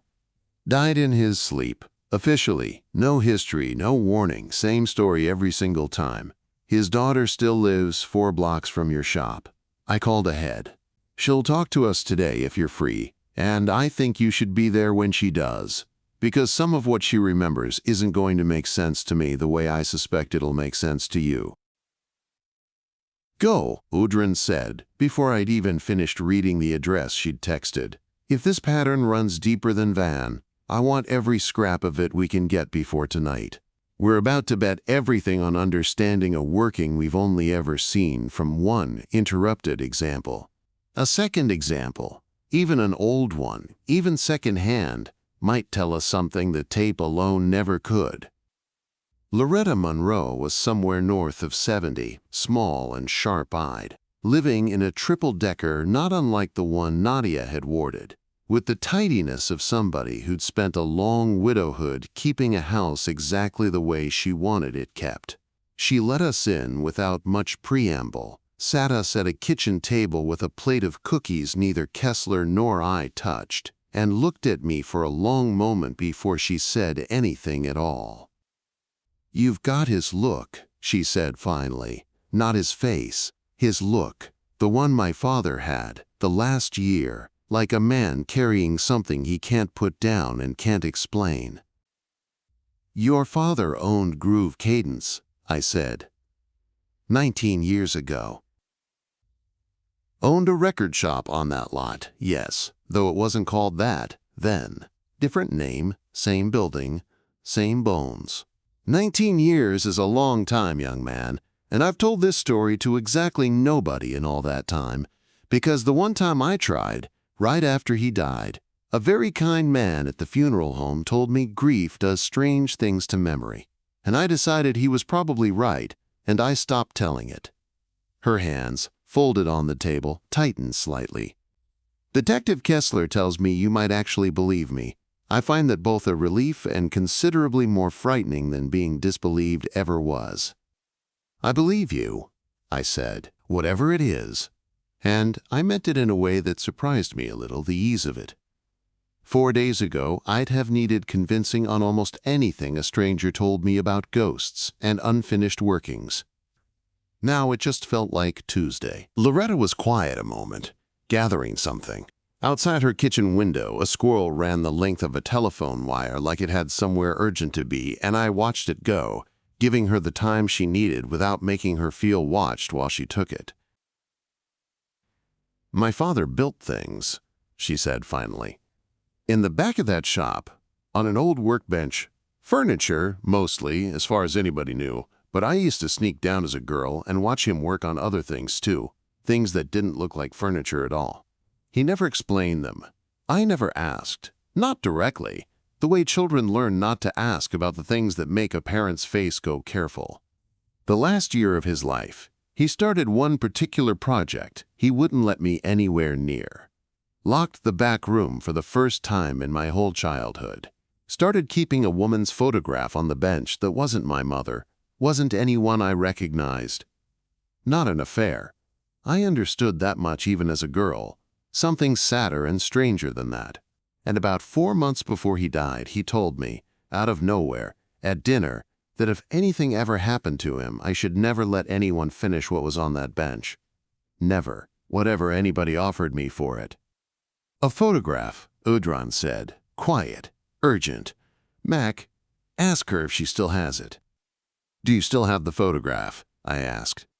Loretta's face did something complicated. She rose, slow, favoring one hip, and came back a minute later with a small tin box, the kind that once held tea, and inside it, wrapped in a handkerchief gone soft with age, a photograph, black and white, a young woman with dark hair and a wary, tired smile, standing in front of what I recognized, with a jolt as the same front window I locked every night.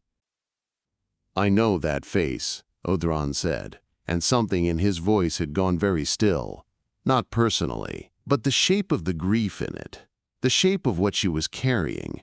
I've felt it before, on a different face, in a different decade.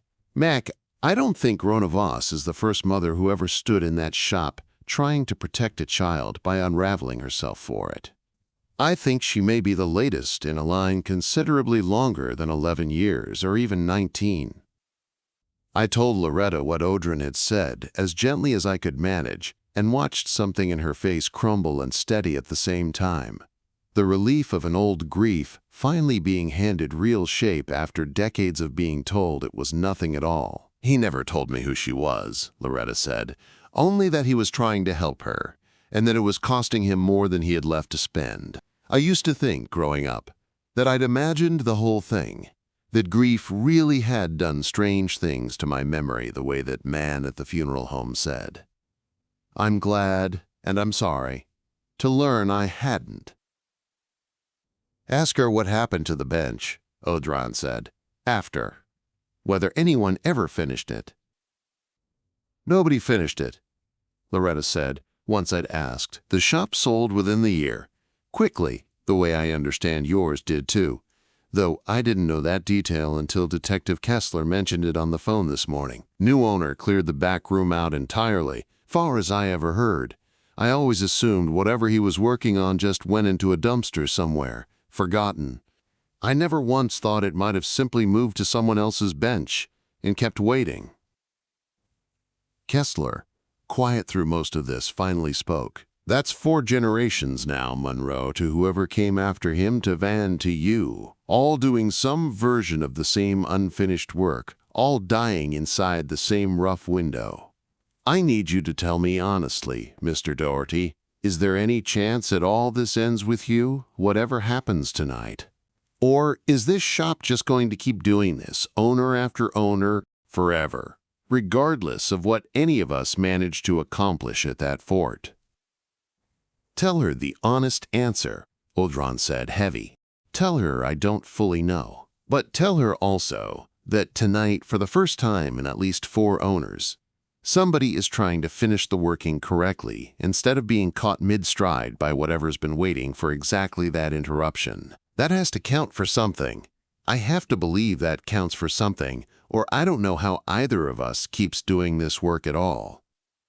I told her, and Loretta reached across the table, unprompted, and put her weathered hand over mine, the way you'd comfort somebody carrying a weight you finally, belatedly understood. "Finish it," she said, simple, direct, decades of unspoken grief compressed into 2 words. "Whatever it takes." My father spent everything he had trying to help that woman in the photograph, and it wasn't enough. And I've carried the shape of that failure for 19 years without ever having a name to put to it. Don't let this be a 5th time somebody in this city carries that same shapeless grief. Not if you can help it. We left with the photograph, Loretta insisting, tucking it into my hand with both of hers like she was passing along something too heavy for her to keep holding alone any longer. And Kessler drove me back to the shop in a silence that felt different than our earlier silences had. Less suspicious, more like 2 people who'd just been handed the same weight and were quietly deciding how to carry it together. She kept both hands on the wheel the whole ride. 10 and 2, the careful driving of somebody using the mechanics of an ordinary task to hold something bigger at arm's length for a few minutes. 4 owners, she said finally as I got out of the car. "Monroe, whoever came between him and Vann and you.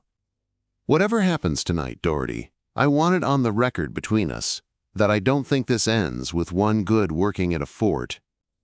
I think this ends when somebody finally understands what's actually been feeding on that address long enough to starve it out for good." "She's right," Odhran said, quiet, once Kessler had pulled away. "Tonight may close this chapter. I don't think it closes the book. I think, whatever we accomplish at the fort, we've only just found the first real thread of something considerably older, and considerably more patient than any of us have properly reckoned with yet. I looked at the photograph in my hand, at a stranger's tired, wary smile from nearly 2 decades before Wren Voss ever walked through my door, and understood, with a weight that settled somewhere behind my own ribs alongside Odhran's diminished warmth, that whatever we did tonight was never going to be the whole story. Just, if we were careful and lucky and skilled enough, the end of one particular chapter of it. I put the photograph in my coat pocket, next to where the cassette had once ridden home from a diner in Alston, and walked the last block to the shop thinking about a man named Monroe I'd never met, who'd loved somebody enough to spend everything he had trying to save her, and lost, and never got to tell anybody the whole truth of it before he ran out of time. It felt, by then, less like a warning, and more like a promise I hadn't asked for, and couldn't refuse anyway. Chapter 22. Ilsevet called again that evening, and this time there was no warmth left in her voice at all, only the precise, unhurried cold of someone who'd stopped bothering with hospitality because hospitality had stopped being useful to her strategy. "I have your tape, Mr. Doherty, and I have Wren Voss," she said, without preamble, skipping straight past any pretense of pleasantry. "My people recovered her last night. Not far from your shop, as it happens, still tethered to whatever's been holding her leash, badly damaged, considerably less than she was even 3 days ago when she first walked into your store. I could let her finish dissolving. It would take, my people estimate, perhaps another day, 2 at the outside. It would be, I'm told, not a pleasant process to witness, but mercifully quick once it actually starts in earnest." "She's not bluffing," Odhran said, tight, every word clipped. I can hear the truth of it in her voice, the flatness of someone reporting a fact rather than constructing a threat. "Rona is running out of whatever's left holding her together, and Ilsevet genuinely could simply let that happen without lifting another finger. Or," Ilsevet continued, "Wren completes the binding. Properly this time, with the tape I now hold, and the fragment I understand you two extracted from it. I'd like that back as well, incidentally, the second layer, the little goodbye message. Sentimental of you to preserve it, I'll grant you that much, but it belongs to the same working, and the working needs to be whole to close correctly, all pieces present and accounted for. Wren gives her name freely, the binding closes. Rona's remaining essence gets folded back into a working that finally completes, instead of leaving her to dissolve into nothing at all, and the Skein's ledger balances at last, after 11 long years of imbalance. Everyone survives, Mr. Doherty, everyone, except perhaps whatever ambitions you privately had about doing this on your own terms instead of mine. And if we say no, then Rona dissolves, entirely, permanently, sometime in the next 2 days, and Wren remains an unaccounted asset that every party who now knows she exists will keep hunting until someone considerably less patient than me finishes the job less gently than I'm currently offering to." A pause, and when Ilsevet spoke again there was something almost like genuine regret folded into the cold, a note I hadn't expected to hear from her. "I would prefer the version where everyone survives, Mr. Doherty. I want that understood plainly, whatever else you've come to think of me by now. After everything that's happened this week, I am not your enemy by inclination. I am your enemy by structure, by the position I occupy in something larger than either of us. And structures, unlike people, don't bend simply because bending would be kinder to the individuals caught inside them." She named a time, dawn, 2 days out, her parlor again, no further extensions offered, and hung up before I could answer, the dial tone somehow louder than the conversation had been.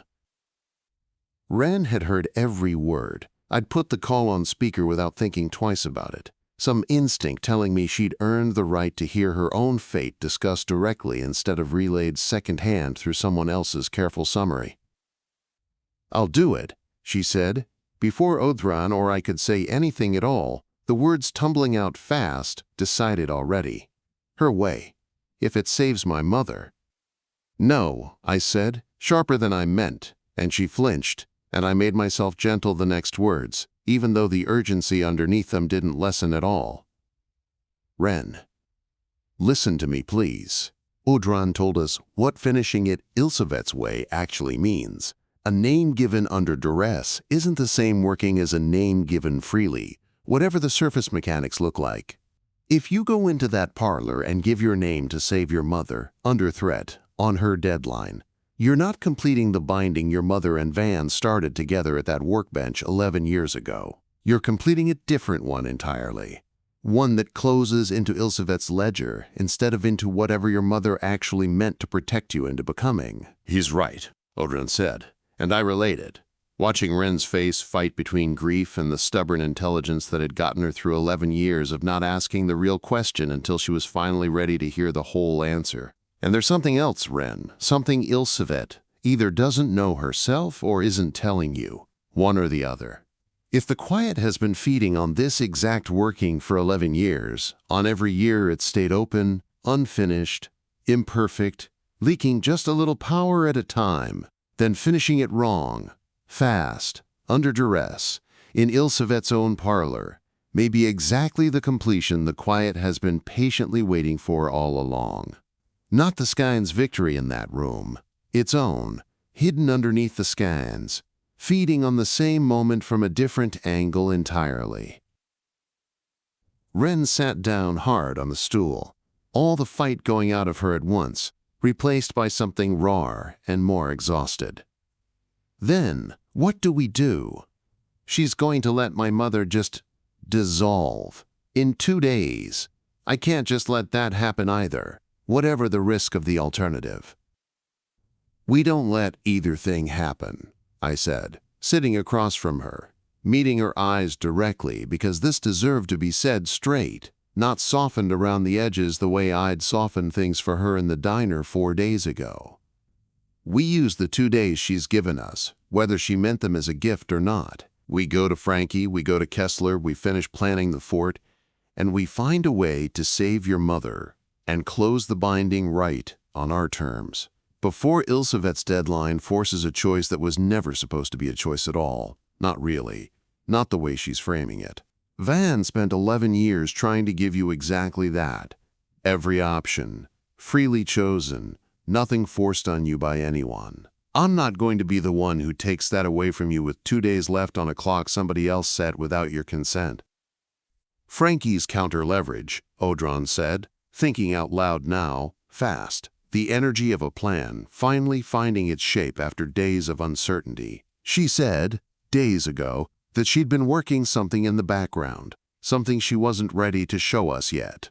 I think it's time we found out exactly what that is, and whether it's ready sooner than either of us hoped it would need to be by now. I called Frankie. She picked up on the first ring like she'd been sitting there waiting for exactly this call to come through. Ilsevet's got Rona, I said, no preamble of my own left in me either at this point in the week. 2 days, Frankie, what have you been building all this time? All the way, no more holding pieces back from us. We're out of time for that kind of caution now. There was a pause on the line, long enough that I could hear the laundromat's dryers running behind her, a low mechanical hush that felt, somehow, steadying to listen to even secondhand through a phone speaker. When Frankie spoke, her voice had a weight in it I hadn't heard from her before, the gravity of someone about to reveal she'd been carrying more of this fight, alone, in private, than anyone else had realized. I've been building leverage against the Skein's own ledger, she said, the words coming slow and deliberate, like she'd rehearsed this confession 100 times in her head without ever expecting to actually say it out loud. Not against Ilsevet directly. You can't outmuscle someone like her, not with fists or with magic either, and God knows none of us could outmaneuver her on her own carefully chosen ground. But ledgers are ledgers, Mac, and I've spent 3 years, since before you even knew any of this existed, quietly documenting every single debt Ilsevet's ever called in unfairly, every bargain she's twisted the letter of to serve the Skein's larger structure over the actual people who signed those bargains in good faith, trusting her word. I wasn't building it for this particular fight, understand. I was building it because I loved a man who died, refusing to be one more quiet entry on her ledger, refusing to just disappear the way she'd probably prefer, and I wanted, someday, somehow, to make her genuinely answer for that, for him, for everyone else she's used the same way. Her voice cracked, just slightly, just once, before she steadied it again. I think someday just became tomorrow, Mac. Meet me at the laundromat, tonight if you can manage it. Bring Wren with you. It's time I finally showed you both exactly what 3 years of quiet, patient grief turned into, once I finally had a real reason to actually use it. I hung up and looked at Wren, who was already reaching for her coat, some of the color coming back into her face now that there was somewhere to move toward, instead of just a clock to sit and watch tick down. Neither of us said anything about what Frankie's voice had sounded like on that call. We didn't have to. We'd both heard it. 3 years of a grief finally finding somewhere useful to point itself, and neither of us wanted to be the one to say out loud how much that scared us on Frankie's behalf as much as it steadied us. "Okay," Wren said, pulling the coat on. "Let's go see what 3 years of somebody's broken heart actually turned into." "Careful," Odhran said, quiet as we locked up.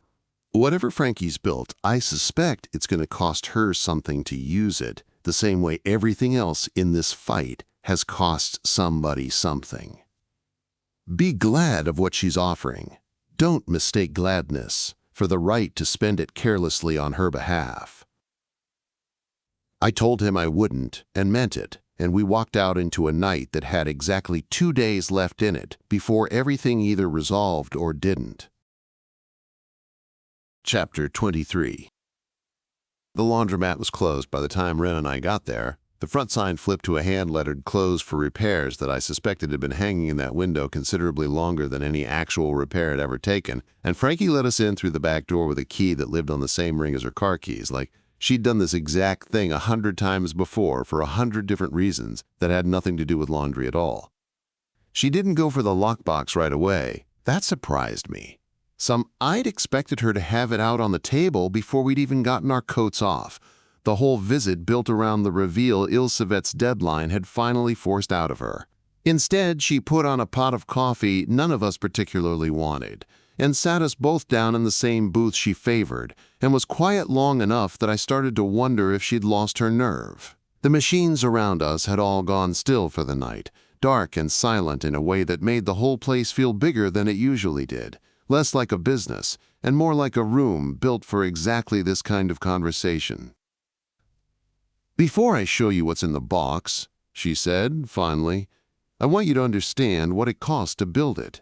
Not the 3 years. The years were easy, comparatively, once I'd decided to spend them on this. I mean what it cost before that. What it cost to love him at all, in the first place, knowing what he was and what I wasn't." "Let her tell it her own way," Odhran said, quiet, and I felt him settle back, the stillness he adopted when he judged that a human moment needed room he shouldn't crowd. "This isn't a briefing, Mac. It's a eulogy she's been waiting a long time to give somebody who'd actually understand half of it." I didn't say anything back to him, out loud or otherwise. I just waited, hands around my own untouched coffee, and let Frankie find her way into it at whatever pace she needed. "I met Vann on a Tuesday," Frankie said, and something in her face went soft and distant, in a way I'd never once seen it go, not even in the worst of the last 5 days. Not this laundromat, a different one, uptown, long since torn down for condos nobody in this city needed. I was 26. He came in with a bag of shirts that all needed the same specific starch, which should have told me everything about the man right there, if I'd had the sense to notice it. We got to talking. He was funny, in the dry way careful people are funny, like every joke had been checked twice before he let it out of his mouth. I didn't find out what he actually did for another 8 months, and by the time I did, I was already too far in to let it scare me off the way it probably should have. What scared you about it? Wren asked, quiet, and I understood, watching her ask it, that this was a question she'd been wanting answered her whole life without ever having anyone left to ask. Not the magic, Frankie said. The math of it. Vann didn't age like I aged. Not exactly. Slower, the way people who spend their whole lives close to a working tend to slow down some. Borrowed time bleeding off the edges of whatever they're near. I was going to get old considerably faster than he was, and we both knew it from the start, and neither of us ever once let that stop us, because the alternative was not loving him at all, and by the time the math became obvious, that alternative had already stopped being a real option. She wrapped both hands around her coffee mug, not drinking from it, just holding the warmth. 10 years we had. Not married. Couldn't be. Not with what he was and what the Skein's own paperwork required of anyone bound to a broker's ledger the way he was. One more piece of the unfairness Ilsevet's whole structure runs on. But 10 years is 10 years, whatever name you put on it. Ask her about Rona, Odhran said, gentle, if she's willing. I didn't have to ask. Frankie got there on her own, like she'd been building toward it the whole time, and just needed the runway. Rona came along in year 6, she said. I won't pretend that was easy to hear about at the time. Finding out the man you love has a whole other life, a whole other woman, a child on the way, all of it happening in rooms you were never invited into. But it wasn't what you'd think, Wren, and I want you to hear that plainly, because I don't think anybody's ever told you the actual shape of it. Your mother and Vann weren't. It wasn't romance, not the kind I had with him. It was closer to two people who'd both gotten in over their heads with the same dangerous ledger and found, in each other, somebody who understood exactly how frightened they both were. Rona needed protecting from a debt she'd taken on before she understood its real price. Vann was the only person she knew with the skill to attempt it. What grew between them was real. I won't insult either of their memories by pretending otherwise, but it was never a competition with what he and I had. It was just a different shape of the same thing. Two people trying to keep somebody safe, using whatever love they had available to spend on the job. Wren's eyes were wet, and she wasn't bothering to hide it anymore, not with either of us. He never told me any of this. I didn't even know his name until 4 days ago. He wanted to, Frankie said, and her own voice cracked on it finally, the first real break I'd heard from her all week. God, he wanted to. Every single year of your life, I watched it eat at him a little more, the not telling. But telling you meant risking Ilsevet, finding out how much you actually mattered to him, and that risk was never his alone to take. It was your mother's life on the other end of that decision, and his, and eventually, once you were old enough to understand any of it, yours too. He used to say the kindest thing he could give you was a childhood where nobody was hunting you yet. I used to tell him that was a father talking himself into a comfortable lie. I still think I was right. I also think I understand, now, considerably better than I did then, why he made the choice anyway. Tell her, Odhran said, and there was something unusually careful in it, like he was picking each word for weight rather than speed. That grief like this doesn't usually get spoken aloud until it's had years to become something closer to bearable. What she's giving you both tonight, before she ever opens that box, might be the harder gift of the two. I told her, and Frankie laughed, short and wet, and entirely without bitterness in it. Your patron's not wrong, she said. I've told exactly nobody this much, not in 10 years since he died. Not even the version of it I told myself late at night when the loneliness got bad enough to need company. But you two are about to walk into a fight tomorrow night that I built the last 3 years of my life preparing to help fight, And I decided, sitting in this booth waiting for you to arrive, that you deserved to know what you were actually fighting for, underneath the tactics and the leverage and all the rest of it. Not an abstraction. A man who starched his shirts too carefully and made careful jokes and loved two women in two different shapes at the same time and never once, in 10 years, gave me a single reason to regret loving him back, math and all. Wren reached across the table and took Frankie's hand again, the same gesture from the booth days ago, and this time Frankie didn't just let it happen. She squeezed back hard, like she needed the contact as much as she'd been pretending, this whole conversation, not to need anything at all. "Thank you," Wren said, small, "for loving him too. I think that's part of what I've been missing this whole week, honestly. Everybody telling me what he did. Nobody telling me what it felt like to actually know him." Frankie's composure nearly went right there, and for a second, I thought she might not get the rest of the way through the night without it fully cracking. She didn't let it. She wiped her face, once, brisk, the old briskness reasserting itself like armor being buckled back on, took a breath that I watched cost her something, and reached under the booth seat for the metal box that had been sitting there the whole time, waiting. The way I understood now, it had been waiting for considerably longer than just tonight. Ready, at last, to be opened in front of witnesses who'd understand exactly what it had cost her to build. Chapter 24. Frankie had a box. Not metaphorically, an actual battered metal lockbox, the kind you'd keep tax documents in, sitting on the booth table between us, like it weighed more than its size suggested, which, once she opened it, turned out to be true in every way that actually mattered. 3 years, she said, laying out folders, photographs, index cards covered in the same cramped shorthand she used for everything. A whole quiet archaeology of grief turned methodical, turned into something with weight and purpose instead of just ache. Every debt I could trace that Ilsevet's called in since Vann died. Every bargain she's leaned on the fine print of instead of the actual spirit of. Every favor she's twisted into something crueler than what got promised when the ink was still wet on the original agreement. I told myself, for 3 years running, that I was building a case nobody would ever actually use, a private project to keep myself sane. Turns out I was building it for exactly this Tuesday, whether I knew it at the time or not. "This is significant," Odhran said, and I could feel him parsing the documents faster than I could physically read them. 3,000 years of understanding how power structures work, lending real speed to the analysis.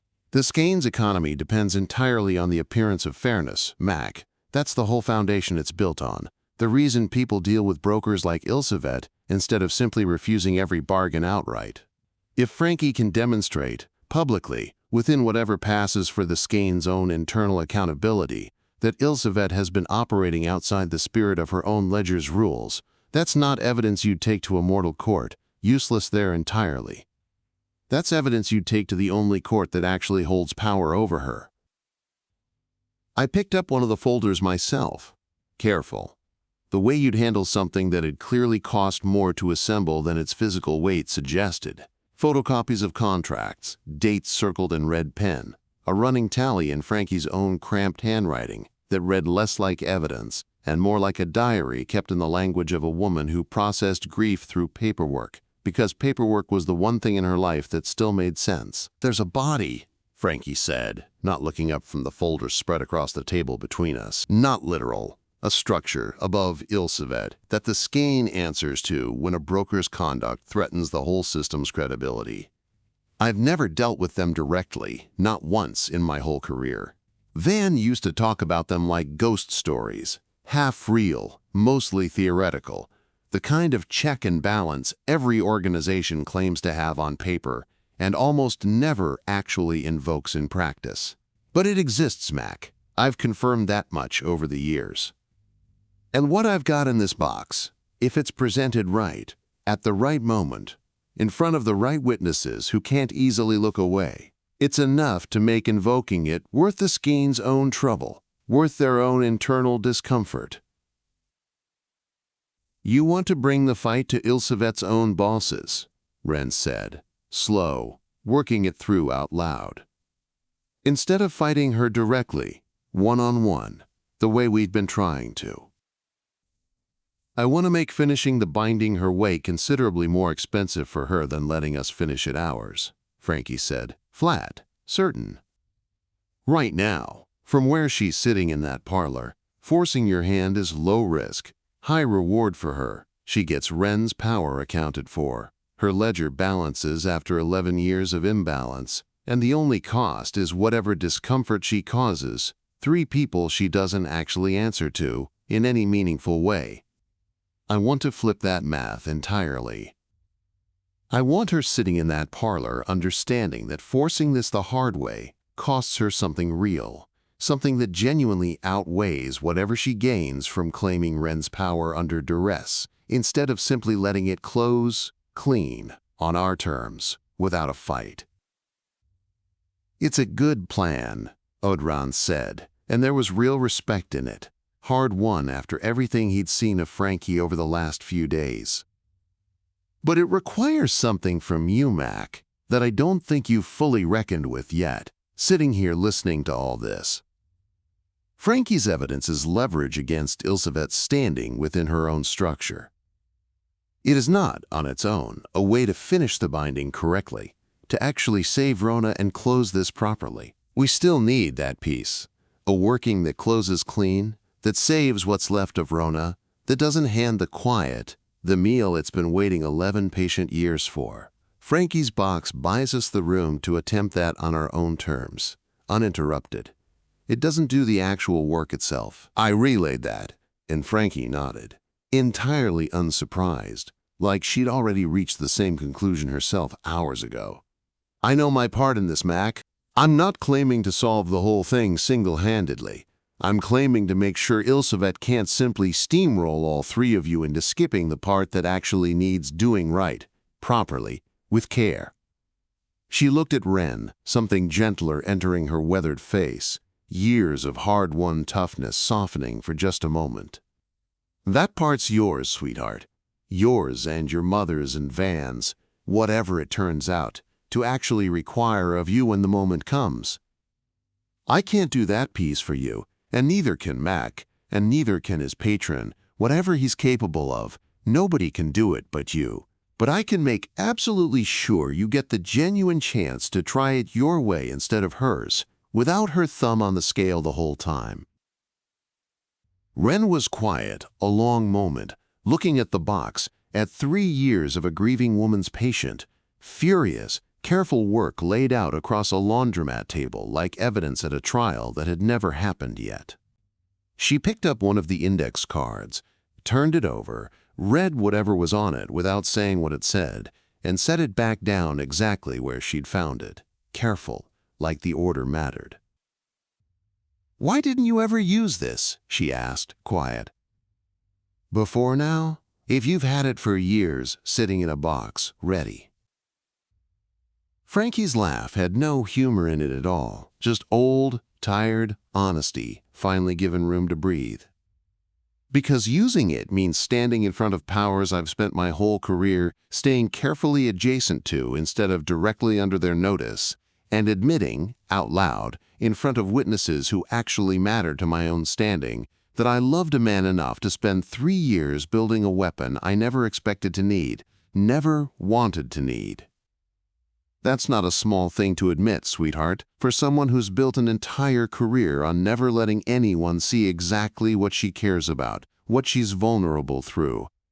She closed the lockbox, gentle, like closing something sacred rather than a battered piece of metal. But I think Vann would rather I use it badly, imperfectly tomorrow night, for his daughter's sake, than keep it perfect and unused forever out of pride, sitting in a booth cushion collecting dust until I died with it still hidden.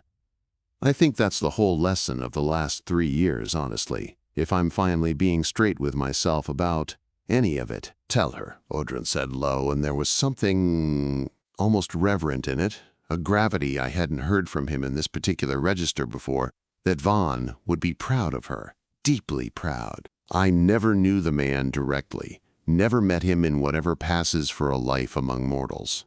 But I've read his ledgers now, felt the shape of 11 years of careful, patient love in every single entry he made. I don't think a man who built that kind of protection for a daughter he could never publicly claim as his own would want anything less than exactly what she's about to do for that same daughter's sake tomorrow night, at considerable personal risk to herself. I told her, word for word, as close as I could manage. Frankie's eyes went bright again, the second time in 2 days, and she looked away first again, busying her hands with the lockbox's latch even though it was already closed and needed no further attention, the motion pure deflection. It took her a good 10 seconds to trust her own voice again. "Tomorrow night," she said once she'd recovered herself, voice back to its usual brisk register. "The fort. I bring the box, dressed for whatever passes for formal in front of whatever the Skein's version of a tribunal looks like. You bring whatever's left of the plan for finishing the binding right, all the pieces Vann and Rona started. Kessler brings the location, if she manages to find it in time, working her own angle on all this." She looked between the two of us, something fierce and protective settling over her weathered features, years of loving a difficult man finally finding somewhere useful to land. "And all 4 of us bring Wren Voss home, one way or another, before this is over, whatever home ends up meaning for someone in her condition. That's the deal as far as I'm concerned. That's what 3 years of quiet grief finally bought us, sitting in this booth. Let's make every bit of it count for something." We sat with that a moment, the 4 of us. 3 visible, 1 only I could hear, in a closed laundromat well past a reasonable hour, a lockbox of somebody's love and fury and grief between us on the table, and I thought, not for the first time that week, that whatever happened tomorrow night, this room right here had already become something worth remembering. Whatever else the fort took from any of us, it wouldn't get to take this part back. Chapter 25.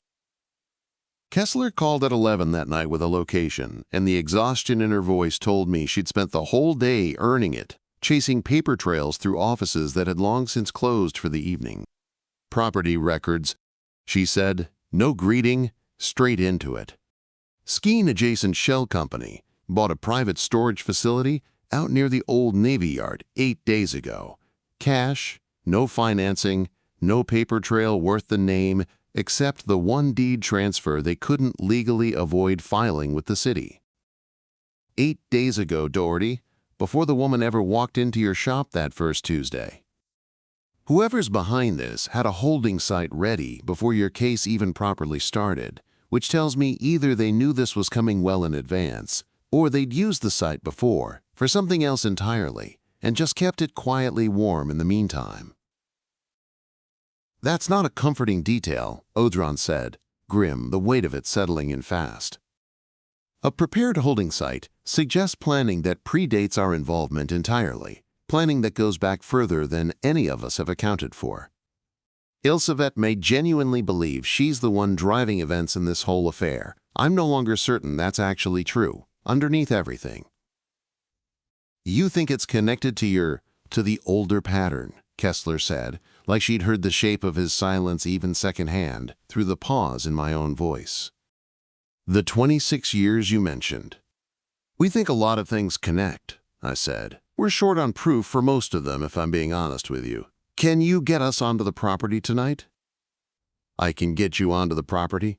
I can't get you legal cover for whatever you do once you're on it, and I want that said plainly before you ask me for anything else.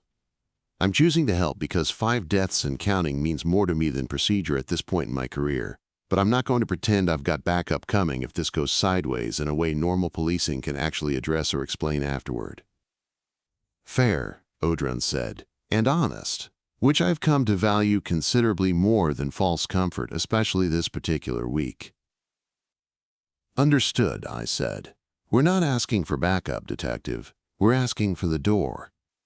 There was a pause on the line, and when she spoke again, her voice had softened, just a fraction, the professional edge dropping for half a sentence before it came back up.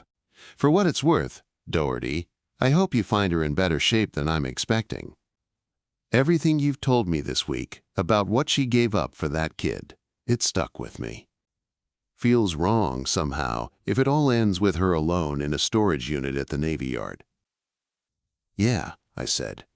Feels wrong to me too. Then meet me at the Navy Yard fence line, 1 a.m. sharp. I'll have a way in that doesn't trip the alarm system, and after that, whatever's inside that facility is entirely yours to handle, because it is well outside anything I can honestly write up in an incident report without ending my career. She hung up. I looked at Wren, at Frankie, at the lockbox, sitting between them on the workbench like a promise waiting to be kept, and felt a plan finally solidifying into something that was actually going to happen. Tonight, not tomorrow. Not on Ilsevet's carefully imposed schedule at all.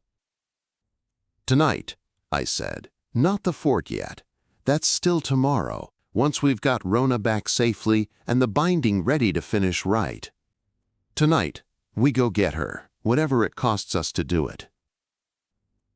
A word first, Odhran said, and something in his tone made me still, made Wren and Frankie both look toward me, with the particular attention people give when they can tell I'm listening to something they can't hear directly. I want to prepare you both for what we may find out there tonight. Rona has been degrading for 11 years, continuously, and Ilsevet's people described her, on the phone, as considerably diminished even from the state we encountered on your shop floor 3 nights ago. Whatever we find at that facility may not be rescuable in the way either of you are still hoping it might be, however much I wish otherwise. I want you walking in with that possibility already faced and accepted, rather than discovering it fresh in the moment, because grief handled in advance costs less, in my long experience, than grief that ambushes you unprepared. I related, watching Wren's face take the blow and absorb it, the hardening of someone who'd already, in 4 impossible days, learned more about loss than most people learn in a decade of ordinary living. I know, she said, quiet. I've known since the shop floor, honestly, since the moment I felt her reaching for me and understood what that reaching actually meant. I wanted one more chance to try anyway, even if trying doesn't fix everything, doesn't bring her back the way I'd want. Even if all I get, at the end of tonight, is a goodbye that's actually mine, spoken in person, instead of one cut onto a tape 11 years ago, because there wasn't time for anything else, anything better. Then that, Odhran said gentle, is exactly what we go get for you tonight, whatever else happens along the way. I promise you that much. Even if I can't promise more. Nobody said much on the drive out. Frankie kept both hands on the wheel the whole way, same as Kessler had, and Wren sat in the back with the practice lacquer still in her coat pocket, I noticed, turning it over and over between her fingers without seeming to realize she was doing it. The small groove she'd cut herself worn smooth already from 4 days of anxious handling. The Navy Yard at 1 in the morning was fog and dock cranes and the industrial quiet of a place built for daytime labor that had emptied out hours ago, leaving only the ghosts of the day shift's noise behind it, gulls somewhere unseen in the dark, the tide working steadily at the pilings with a patience that made me think, unbidden, of Odhran's earlier description of the quiet itself. Old, unhurried, willing to wait as long as waiting actually took to get what it wanted. Kessler was waiting at the fence line exactly where she'd promised, a bolt cutter in one gloved hand, and an expression that said she'd rather be doing almost anything else with her night, and had decided, deliberately, to do this instead. Facilities, the 3rd building in, she said, cutting through a section of chain link with practiced economy, the kind of motion that suggested this wasn't her first time doing exactly this. Minimal security. Whoever's holding her isn't expecting trouble, which either means they're overconfident in their own arrangements, or they've got something in there that makes trouble unnecessary for them to worry about in the first place. I'll stay at the fence, watching the approach. Someone needs to be positioned to get you all out fast if this goes bad in there. And I can do that better from out here than in there getting in your way while you work. Sensible, Odhran murmured, and generous of her, given she has no magic of her own to offer inside that building, only whatever mortal courage she's willing to spend on strangers she met 4 days ago over a case file. We went in through the gap in the fence. Me, Wren, Frankie, with the lockbox held against her chest like armor, all three of us moving quiet across the empty lot, our own breath the loudest thing in the fog. And the third building turned out to be a squat concrete storage facility, roll-up doors, the kind of anonymous place that could have held furniture or contraband or, apparently, a dying woman nobody was officially supposed to be looking for at all. The door Kessler had marked was unlocked. That should have worried me more than it did. In the moment, adrenaline narrowing my whole attention down to the single point of what was waiting on the other side of it, everything else falling away. My hand found the handle and I stood there a half-second longer than I needed to, bracing for whatever came next, and felt Odhran do the same beside me, or behind me, or wherever it is he actually stands. I pushed the door open. Inside, cold storage lighting, bare concrete floor, and in the center of an otherwise entirely empty unit, contained within a circle of something that looked like salt and felt, when Odhran reached toward it, like a crude and hurried ward, built by someone who understood the theory considerably better than the actual practice. Wren Voss, curled small on the concrete, the blue light around her guttering low and unsteady, like a candle burned down to its very last half-inch of wick, moments from going dark entirely. She didn't look up when we came in. Whatever awareness had let her recognize Wren 4 nights ago, hungry and desperate and dangerous all at once, seemed to have burned away, along with most of everything else that had once been recognizably her, leaving something smaller, quieter, closer to embers now than to any actual flame. Wren made a sound I'd never heard from her before. Not a word, just grief given voice, raw and immediate, and crossed the room before either Frankie or I could stop her or even think to try, kneeling at the edge of the crude salt circle, close enough to touch her mother, and this time nothing surged, nothing reached, nothing hungry moved toward her at all, the room holding perfectly still around the two of them. "Mom," she said, soft. "I'm here. I came back for you." The blue light flickered, weak, and something that might have been Rona's eyes opened, found Wren's face in the dim and held there, and for just a moment, in a cold concrete room in the middle of the night, something in the ember light softened into genuine recognition instead of hunger. The first real change I'd seen in her since that first Tuesday morning. "You came," Rona said, voice barely more than breath, barely audible even in the silent room. I didn't think there'd be time left for you to come, not after everything, not after what I've become." "There's still time," Odhran said, and I related, my own voice thick, with something I hadn't expected to feel this deep into a fight I'd started 4 days ago, as a stranger's obligation, and that somehow ended up living inside completely, heart and all. Not much time left, but enough, I think, if we move quickly and carefully from here, to give you both what 11 years never let you have properly. In person, face to face. A real goodbye. Or, if we're fortunate, and I want to be honest with you both, I don't know the actual odds of this, something even better than goodbye entirely. Frankie stood a few feet back, lockbox still clutched to her chest, watching mother and daughter with an expression I recognized because I'd worn something close to it myself all week. The ache of loving people caught in something too large for any one heart to carry alone, and choosing to help carry it anyway, because the alternative was worse. Chapter 26. We got Rona out of the storage facility with no resistance at all, which bothered Odhran considerably more than an actual fight would have. "Nobody left to guard her," he said as I carried what little weight she had left across the fence line to where Kessler waited, Wren close at my side, Frankie bringing up the rear with a lockbox and a wariness that hadn't eased once since we'd first walked into that building. Ilsevet's people were sloppy, or Ilsevet wanted her retrieved for reasons of her own we haven't accounted for yet. I don't like either explanation, honestly. Both suggest we're closer to the center of someone else's plan than the comfortable edge of our own. Kessler took one look at Rona's failing blue light and didn't ask a single question, just helped ease her into the back of an unmarked car, with the efficient gentleness of someone who'd handled worse without flinching over the years and had learned not to make a production of the handling in front of frightened family members. She didn't ask what we'd found in there, or what Rona actually was, or any of the dozen questions a cop with less on the line might reasonably have led with. She just got us moving, fast and steady, headlights cutting through fog that hadn't lifted at all since we'd arrived. "Where?" she said, simply, already turning the key.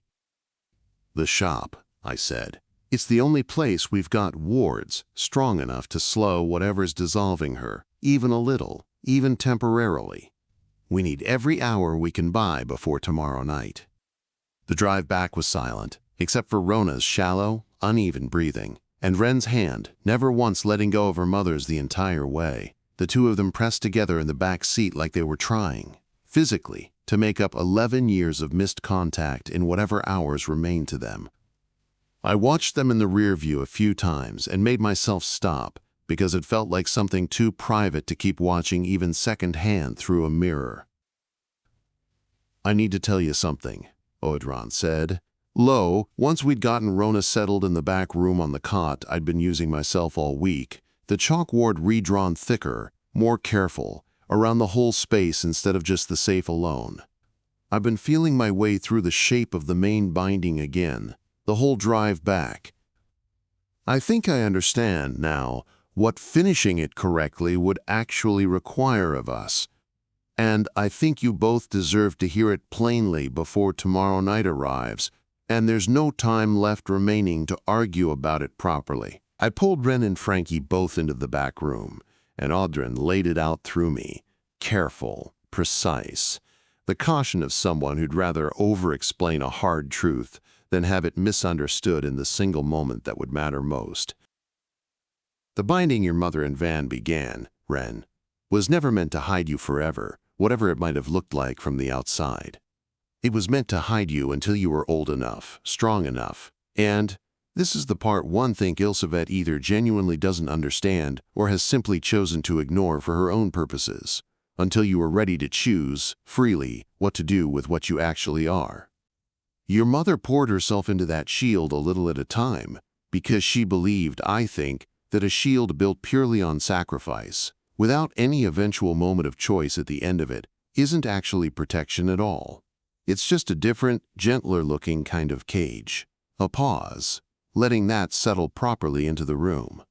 Finishing it correctly doesn't mean giving your name to anyone's ledger, Wren, not the Skein's, not even some neutral one, if such a thing genuinely exists anywhere. It means completing the working your mother and Vann started together, not hiding you anymore, and not handing you over to anyone either, but letting you stand, finally, as exactly what you are, in the open, under your own name, answerable to no one's books but your own from this point forward." "That doesn't save her, though," Wren said, looking at Rona's failing light on the cot, voice tight. "Standing in the open doesn't give my mother back whatever the quiet's been eating out of her for 11 straight years." "No," Odhran admitted, and the honesty of it cost him visibly. A war god forced to confess a limit to two mortals who badly needed him to have every answer. "I don't know a working that reverses 11 years of that kind of slow consumption. I wish, more than I can properly express, that I did. What I think we can do, what I think the goodbye layer on the tape was always, secretly, actually, for, underneath the message itself, hidden in plain sight, is give her a clean release instead of a slow, grinding dissolution. Not saving her in the sense of restoring everything that's already been lost, which I don't believe is possible anymore. Saving her in the sense of letting whatever's left of her finish on her own terms, surrounded by the daughter she gave absolutely everything to protect, instead of alone in a cold concrete room, being fed on by something that was never supposed to have any claim on her at all. Wren was crying again, quiet, steady tears that had stopped, sometime in the last 4 impossible days, being about surprise, and started being about something closer to genuine acceptance, a grief that had finally found its proper shape. "Then that's what we do," she said, wiping her face with the back of one hand. "Tomorrow. At the fort. We finish it right. For me and for her, even if right doesn't mean saving her the way I originally wanted it to, the way I would have chosen if I'd had any real choice in this at all." Frankie, who'd been quiet through the whole exchange, arms crossed, listening from the doorway, spoke up then, voice rough with feeling she was clearly working hard to keep contained. "And Ilsevet? She's not going to just let you walk away from her deadline empty-handed, not after everything she's invested in this. Whatever we do tomorrow, she's going to be there, or her people will be, and she's going to want something for the trouble she thinks she's owed by all of us." "That's where your lockbox comes in," Odhran said, and I relayed it, feeling the shape of the full plan finally click into place, all its separate pieces.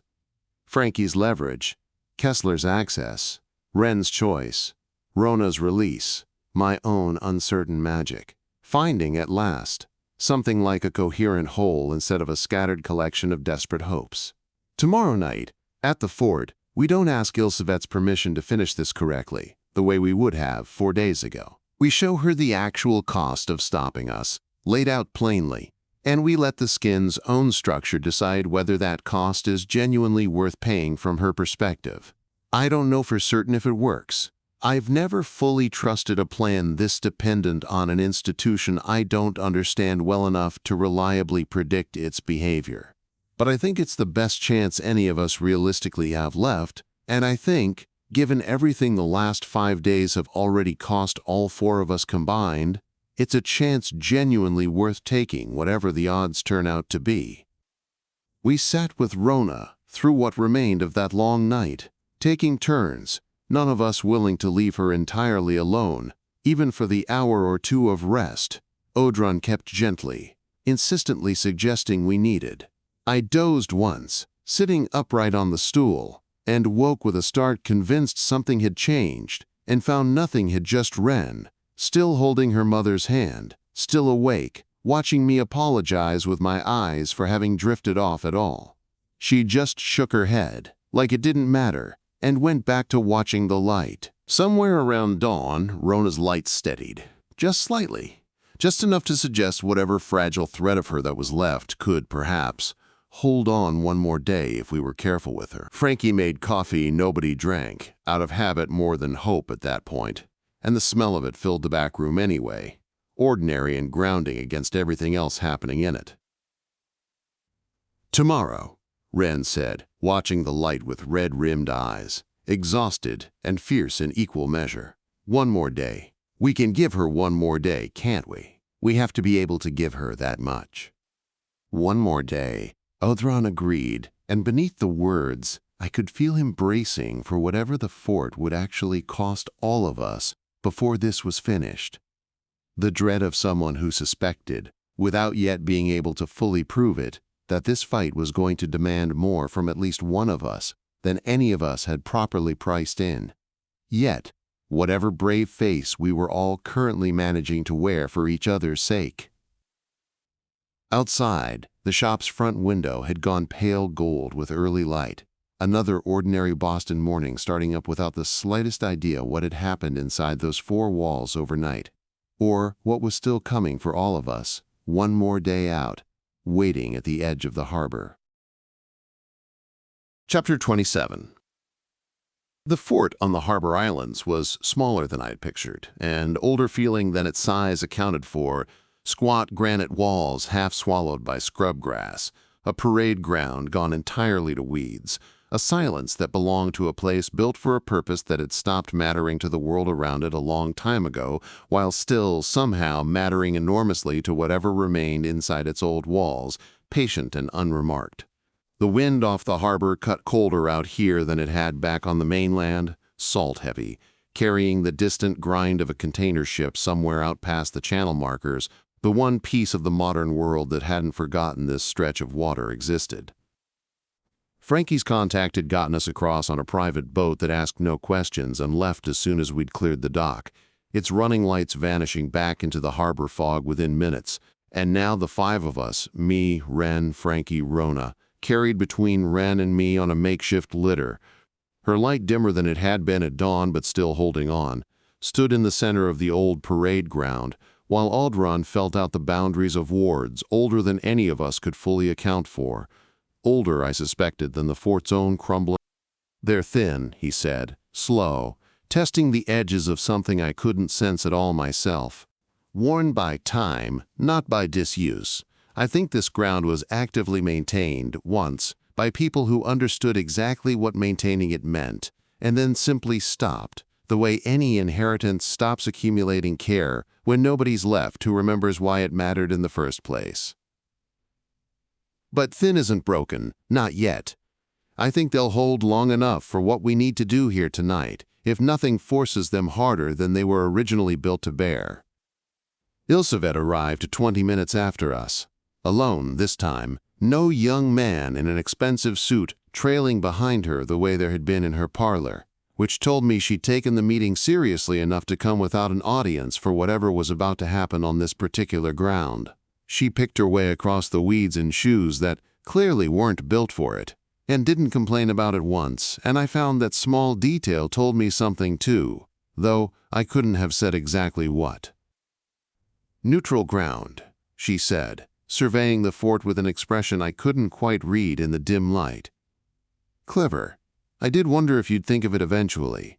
Vann brought me here once too, years ago, before he decided I was the enemy, instead of merely an inconvenient employer he'd outgrown. He always did have a fondness for places nobody else remembered to claim as their own." "She's not bringing the men from the storage facility," Odhran said, low, watching her the way you'd watch weather deciding whether to turn violent. "That's either confidence on her part, or it's an offering of her own particular kind of good faith. I genuinely don't know which it is yet, and I don't like not knowing." "You said dawn. 2 days out, your parlor," I said. "This isn't your parlor, and it isn't dawn." "No," Ilsevet agreed, unbothered by the observation. "But you brought Rona here instead of leaving her to my custody as instructed, which tells me you intend to finish this on your own terms regardless of what I originally proposed to you, and I find I would rather be present to witness that than absent from it entirely and forced to guess at the outcome secondhand. Call it professional curiosity if that's easier to accept. Call it, if you prefer, the last, genuine courtesy I intend to extend before this stops being courteous at all between us." Frankie stepped forward then, lockbox held out in front of her like a shield and a weapon both at once. "Before anything else happens tonight, you're going to look at what's in this box, all of it." For a second, nobody moved. Even the wind seemed to hold. Or maybe that was just my own nerves editing the night into something more dramatic than it actually was. Ilsevet's eyebrow rose, the first genuine surprise I'd seen cross her face since we'd met her in that parlor. She took the offered folders, flipped through them with unhurried precision, page by page, and as she read, something in her expression shifted. Not fear exactly, but recalculation. The stillness of someone realizing the board had considerably more pieces on it than she'd originally accounted for. 3 years of documentation, she said finally, quiet, still turning pages. Every debt I've leaned on passed the letter of its original bargain. You've been building a case against me since Vann died, methodically, patiently. Since before that, if I'm honest with you, Frankie said, arms crossed, unflinching under the weight of Ilsevet's attention. I just didn't know what I was actually building it for until this week arrived and made it obvious. Now, Odhran said, and I felt him brace, the tension of a plan finally reaching its most uncertain moment, the point of no return. Tell her plainly what happens if she interferes with what we're about to do here tonight. That goes to whoever the Skein actually answers to if you force our hand tonight, I said, meeting Ilsevet's strange, changeable eyes directly. Every twisted bargain, every debt called in unfairly, laid out plain for the people who actually hold you accountable, whoever they turn out to be. Frankie's willing to burn her own standing entirely to make that happen. I don't think you want to find out what it actually costs you when she does exactly that, tonight, in front of witnesses. Ilsevet was quiet for a long moment, looking between the three of us. Four of us, though she couldn't see the fourth standing invisible beside me. And something in her posture changed. The careful hospitality she'd worn since Chestnut Street dropping away entirely, replaced by something almost weary, almost human. "You understand," she said, "that I never wanted any of this to become a fight. I wanted a ledger to balance, cleanly, the way ledgers are supposed to balance. That's all this was ever meant to be, from my side of the equation." She set the folders down on the weed-choked ground, deliberate, a kind of surrender that cost her something visibly, some pride I hadn't expected her to have to spend here. "Finish it your way, Mr. Doherty. I'll witness the whole thing. I won't interfere, not because your friend's box frightens me precisely, though I won't pretend it doesn't concern me, but because I find, examining it properly, that I'm genuinely tired of being cast as the villain in a story where I never once believed myself to actually be one. Perhaps that particular tiredness is worth something, too, in the final accounting." "I don't fully trust that," Odhran said, low, wary, refusing to let his guard down entirely. "But I don't think we have a better option available than proceeding and watching her closely throughout. Wren, it's time. Whatever's coming, it's time now." We set up at the center of the parade ground, the tape, recovered, along with the goodbye fragment in an exchange Ilsevet oversaw without comment, without so much as a flicker of reaction.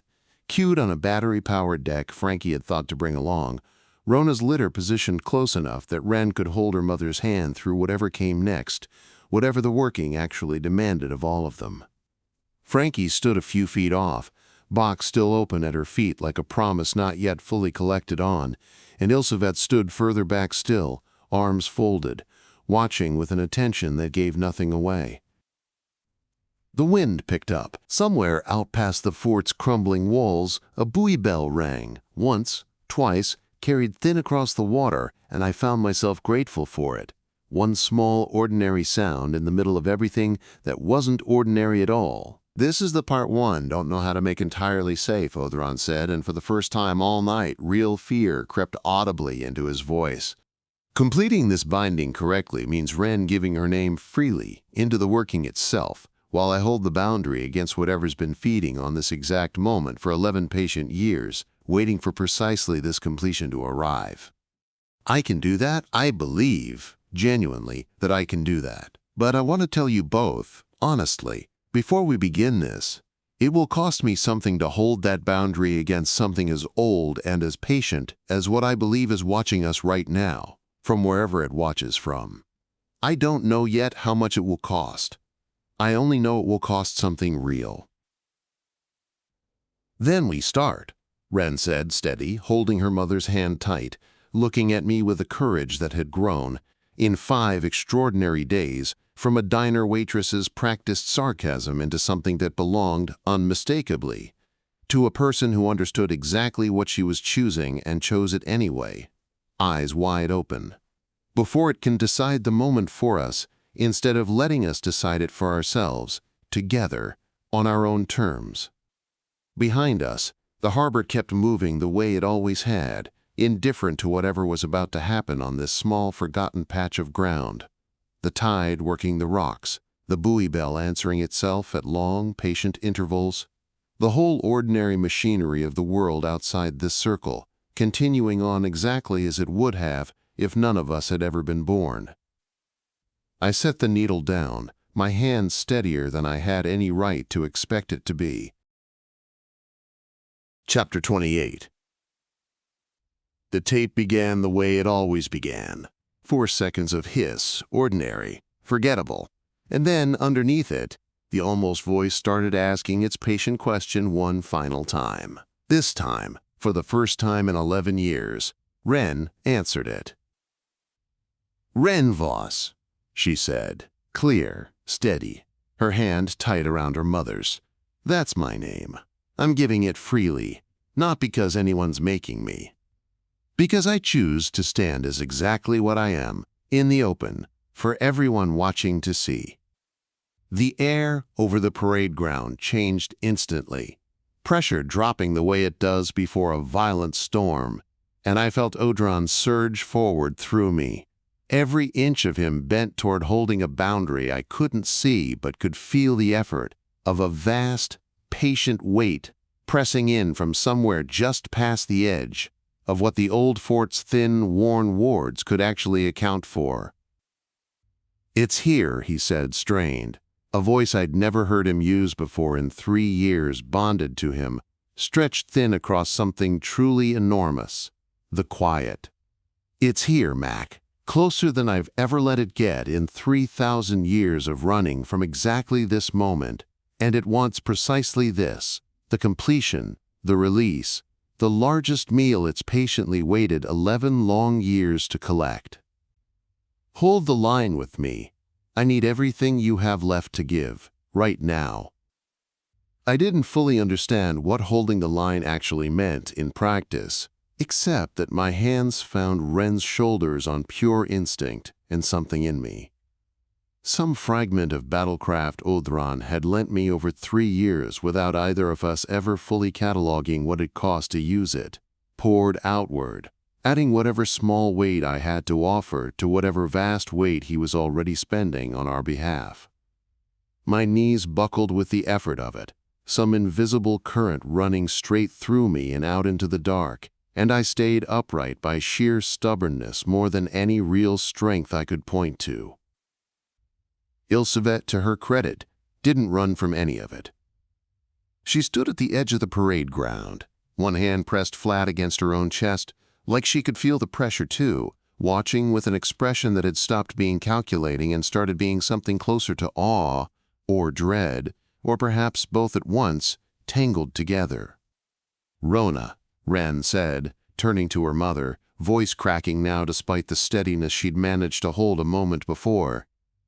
"This next part's for you. This is the goodbye you never got the chance to finish, all those years ago." She pressed the second lacquer, the humming, the 3 whispered words, against the failing blue light of her mother's dissolving form, and I felt Odhran redirect some fraction of his effort, delicate now instead of forceful, guiding the working the way you'd guide a child's hand learning to write for the very first time. "Now," he said, both pieces together, at last, the name given freely, and the goodbye finally heard, after 11 years of separation. Let them close around each other, completely. The 2 workings met, and the sound that came out of them wasn't the cold, almost voice anymore, and it wasn't Rona's humming either. It was both together, tangled inseparably, resolving finally, after 11 long years of being kept apart by an interrupted working, into something whole and complete at last. The blue light around Rona flared, bright, warm in a way it hadn't been since the moment she'd first walked into my shop that Tuesday morning, and for one suspended second I saw her. Really saw her. The woman she must have been before 11 years of slow unraveling had worn her down to nothing, dark-haired, tired, achingly proud, looking at her daughter with an expression that had nothing left of hunger in it at all, nothing but love. "I'm so proud of you," Rona said, clear, whole, her voice entirely her own again for what I understood, with a grief that hit harder than I'd expected it to, was going to be the very last time. Stay hidden was never the whole of what I wanted for you, Wren. I just wanted you kept safe long enough to eventually choose for yourself, freely, what kind of life you wanted to live. You just chose. That's everything I ever hoped for. That's more than everything, more than I ever let myself believe I'd actually see." Wren said something back, I think. I couldn't tell you the words later, only that they were said through tears and meant everything. and that Rona heard every one of them before the light around her began, gently this time, without hunger or violence in it anywhere, to fade. The pressure around us surged then, furious, the quiet's vast patience finally breaking against the fact that the meal it had waited 11 years to collect had just been given away instead. Given to Rona, to closure, to a goodbye finally spoken aloud instead of quietly consumed. And I felt Odhran take the full brunt of that fury directly, absorbing it so neither Wren nor I had to. A scream with no actual sound to it, tearing through the space between us that left me on my knees on the weed-choked ground before I even unmack. His voice, when it finally came again, was fainter than I'd ever heard it in 3 years together. I have to give it something real, or it takes the boundary itself by force, and if it takes the boundary, it takes all 3 of you standing inside it, unprotected. I don't have anything else left to offer it except— "No," I said, already understanding what he meant to do, already hating every part of it. "Odhran, no." "It's not a choice, Mac. It never really was, not once we got this far." Something in his voice, even stretched nearly to breaking, found room for something that sounded, impossibly like genuine peace settling into it. 3,000 years I've run from exactly this moment, avoided it, postponed it, told myself I still had time. I find, now that it's actually here in front of me, that I would rather spend what's left of myself giving you both a real life worth having than keep hoarding it against a fear that was always going to catch up with me eventually anyway, one way or another. Odhran, I started again and didn't get to finish because it was already happening, already too late to argue him out of it. He gave it something. I felt the giving happen inside my own chest, a hollowing out, a piece of the warmth that had lived behind my sternum for 3 straight years, simply going, spent, offered up freely into the furious pressure bearing down on the fort, and the pressure, fed at last, however small the actual meal, however far short of what it had originally wanted, shuddered and receded, and was gone, pulling back into whatever patient distance it had been watching us from all along. Not destroyed, I understood immediately. Just satisfied enough, for now, to wait patiently again for another day, another city, another chance. The parade ground went quiet. Ordinary quiet, this time. Wind moving through the scrub grass, gulls somewhere out over the water, no vast pressing weight left bearing down on any of us at all anymore. Somewhere close by I could hear Frankie breathing hard, like she'd been holding her own breath the whole time without noticing, and Ilsevet hadn't moved from where she stood, hand still pressed flat against her chest, watching the empty space where the light had been.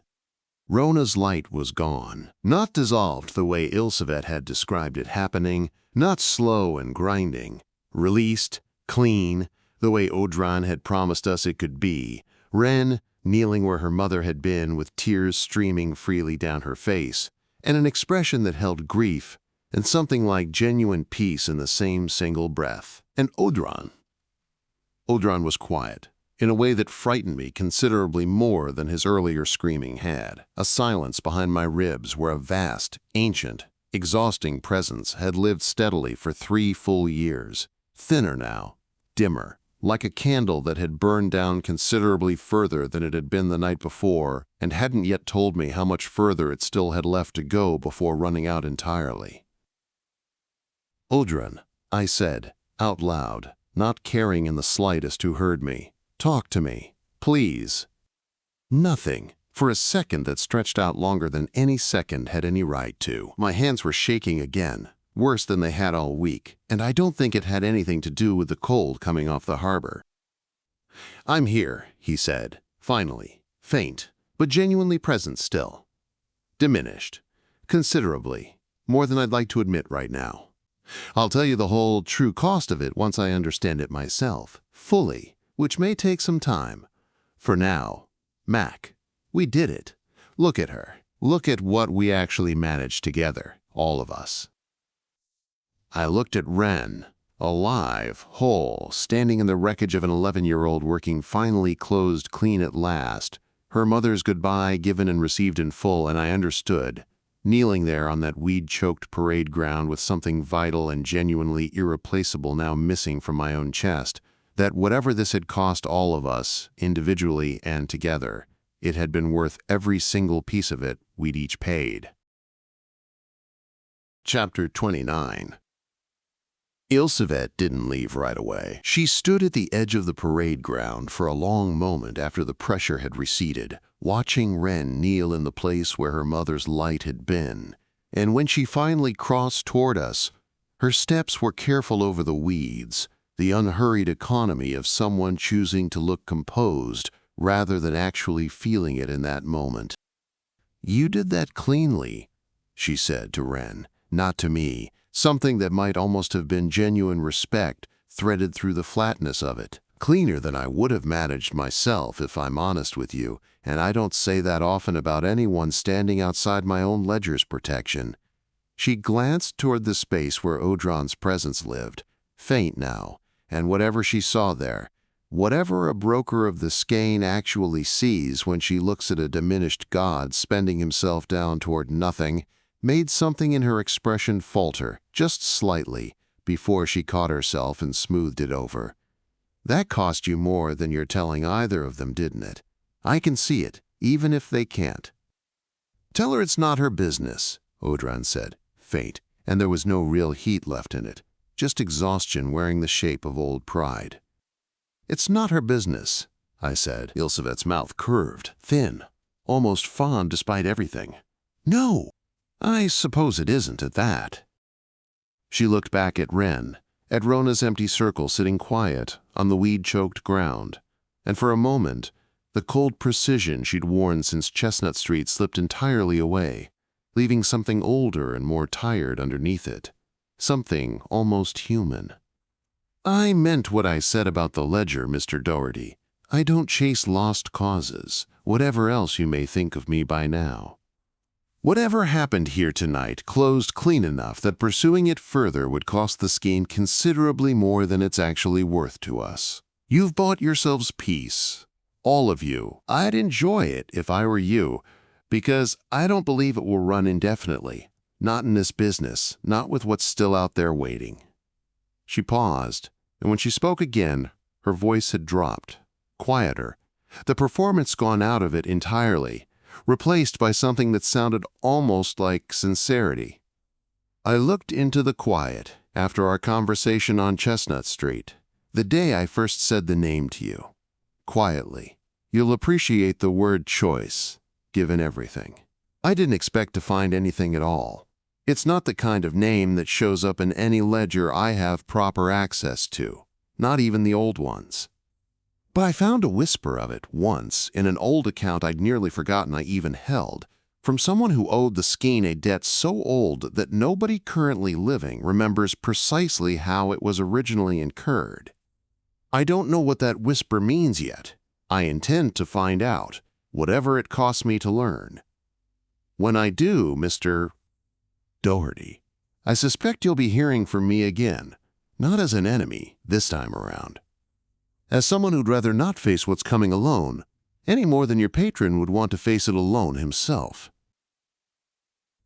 She left after that, walking down toward the dock without waiting for a response, her figure disappearing into the fog well before she reached the water, and none of us had a response ready to give her anyway. I watched her go a long moment, still not entirely sure whether I'd just made a temporary ally or simply postponed the same fight for a later, worse day. The boat ride back was silent, the water black and unbothered beneath us. Wren sat with her mother's absence the way you sit with a missing tooth, tongue finding the gap over and over without quite meaning to, and I sat with Odhran's diminishment the same way, feeling for the shape of what wasn't there anymore behind my sternum, finding less warmth than I was used to carrying. A candle burned down further than I like to think about too closely. Frankie sat between us with the empty lockbox on her lap, not saying much, one hand occasionally reaching over to squeeze Wren's shoulder. Brief, wordless, exactly the kind of comfort that didn't need explaining. "I'll heal some," he told me once we were back at the shop, the sun coming up gray and ordinary over Dorchester like the whole night had been a fever dream instead of the realest thing either of us had ever actually lived through together. Not fully. I don't believe fully is available to me anymore, not after tonight, not after what I chose to spend. But some. Enough, I think, to keep doing what we do here, together. I wanted you to know that, plainly, before you spent the next week being too afraid to actually ask me directly. I was going to ask, I admitted, sitting on the stool that had briefly been Wren's, and was, once again, entirely mine. I know. You always do. Eventually, once you've worked up the nerve. It's one of the better things about you, Mac, whatever else I've said about your instincts over the years.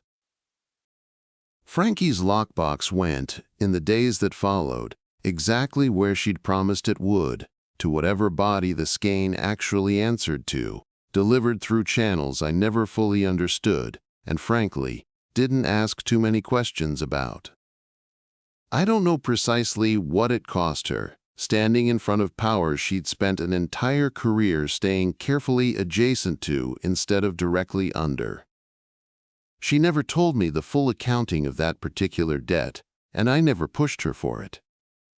Some debts are a person's own to carry in private, and Frankie had earned, many times over, the right to carry hers exactly that way. She still runs the laundromat. Still folds receipts into too many creases when she's thinking. Still calls me sweetheart in a way that stopped feeling transactional and started feeling like something closer to family. 3 years too late by her own reckoning, but arrived nonetheless. Kessler closed her 6-year-old case, or closed it as much as a case like that could ever properly be closed. Not with an arrest, not with a tidy explanation any department review board would accept on paper, but with something that mattered more to her personally, I think. The certainty, finally, after 6 long years of doubt, that her partner's death 8 years back hadn't been the meaningless, unexplainable thing the official file had always insisted it was.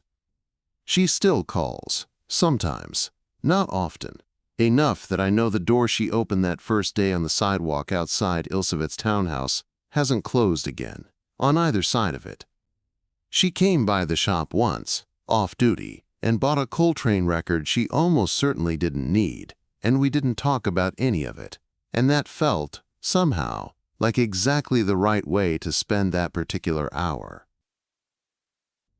And Wren started coming by the shop most afternoons after her diner shifts ended, not because she needed to anymore. The immediate danger that had first brought her through my door resolved as much as danger like that ever truly resolves, but because, I think, 4 people who'd bled for each other, one way or another, over the span of one impossible week, don't simply stop needing each other just because the emergency itself is technically over.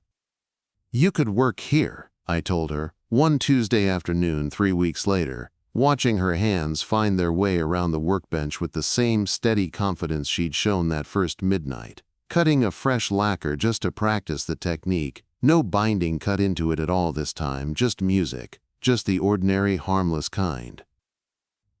I have a job. You have a job serving coffee to people who don't tip well enough for the effort.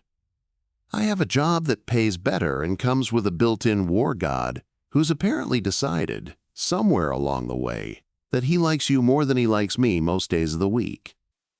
Accurate, Odhran said, dry, most of his old humor still intact even through whatever slow, quiet healing he was doing, somewhere in whatever part of himself he still kept private, even from me after 3 years bonded together.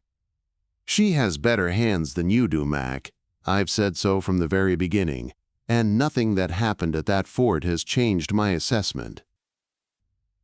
Wren laughed, a real laugh, the first one I'd heard from her that didn't have grief riding underneath it somewhere, waiting to surface, and set the stylus down carefully on its rest. Ask me again next week, she said. I'll probably say yes if I'm honest with you. I just want 1 more week of it actually being my own choice, freely made, instead of something the last month of my life decided for me without asking. I understood that better than she probably realized, sitting there watching her. I let it be exactly what it needed to be. The Tuesday after that, Petrosky came in for his usual Coltrane and asked, entirely without irony, whether I'd finally hired help. And I told him I was still deciding, and he said good, the place could use it, and left with his third pressing of the same record and no idea at all that anything in this shop had ever been anything other than exactly what it looked like.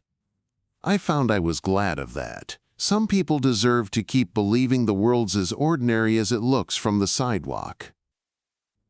That evening, after Wren had gone home for the night, after the shop was locked and the sign flipped and the fluorescent lights replaced, finally, new tubes humming, with none of the old familiar hum I'd apparently come to miss more than I expected to, cast their ordinary light over ordinary bins of records nobody plays anymore. A small package arrived through the mail slot.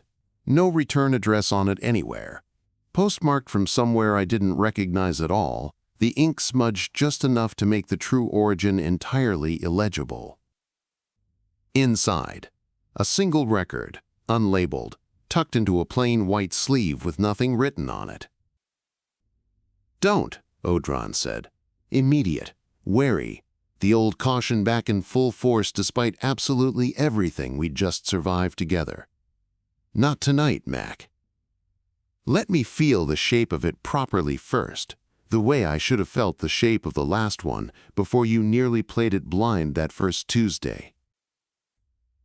I set it on the counter instead of the turntable and waited and felt him reach toward it the careful, working way he always does when something matters, and felt, after a long moment, something shift in his attention that I'd learned, over 3 years and one very long, impossible week, to recognize as real, genuine concern.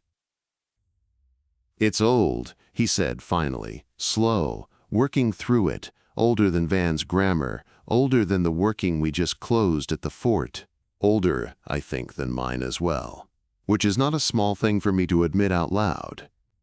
And there's a name cut into the label after all, very small, very faint.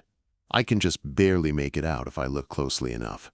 A pause, longer this time, weighted with something I couldn't yet read in his voice. It says, "For whoever's listening next."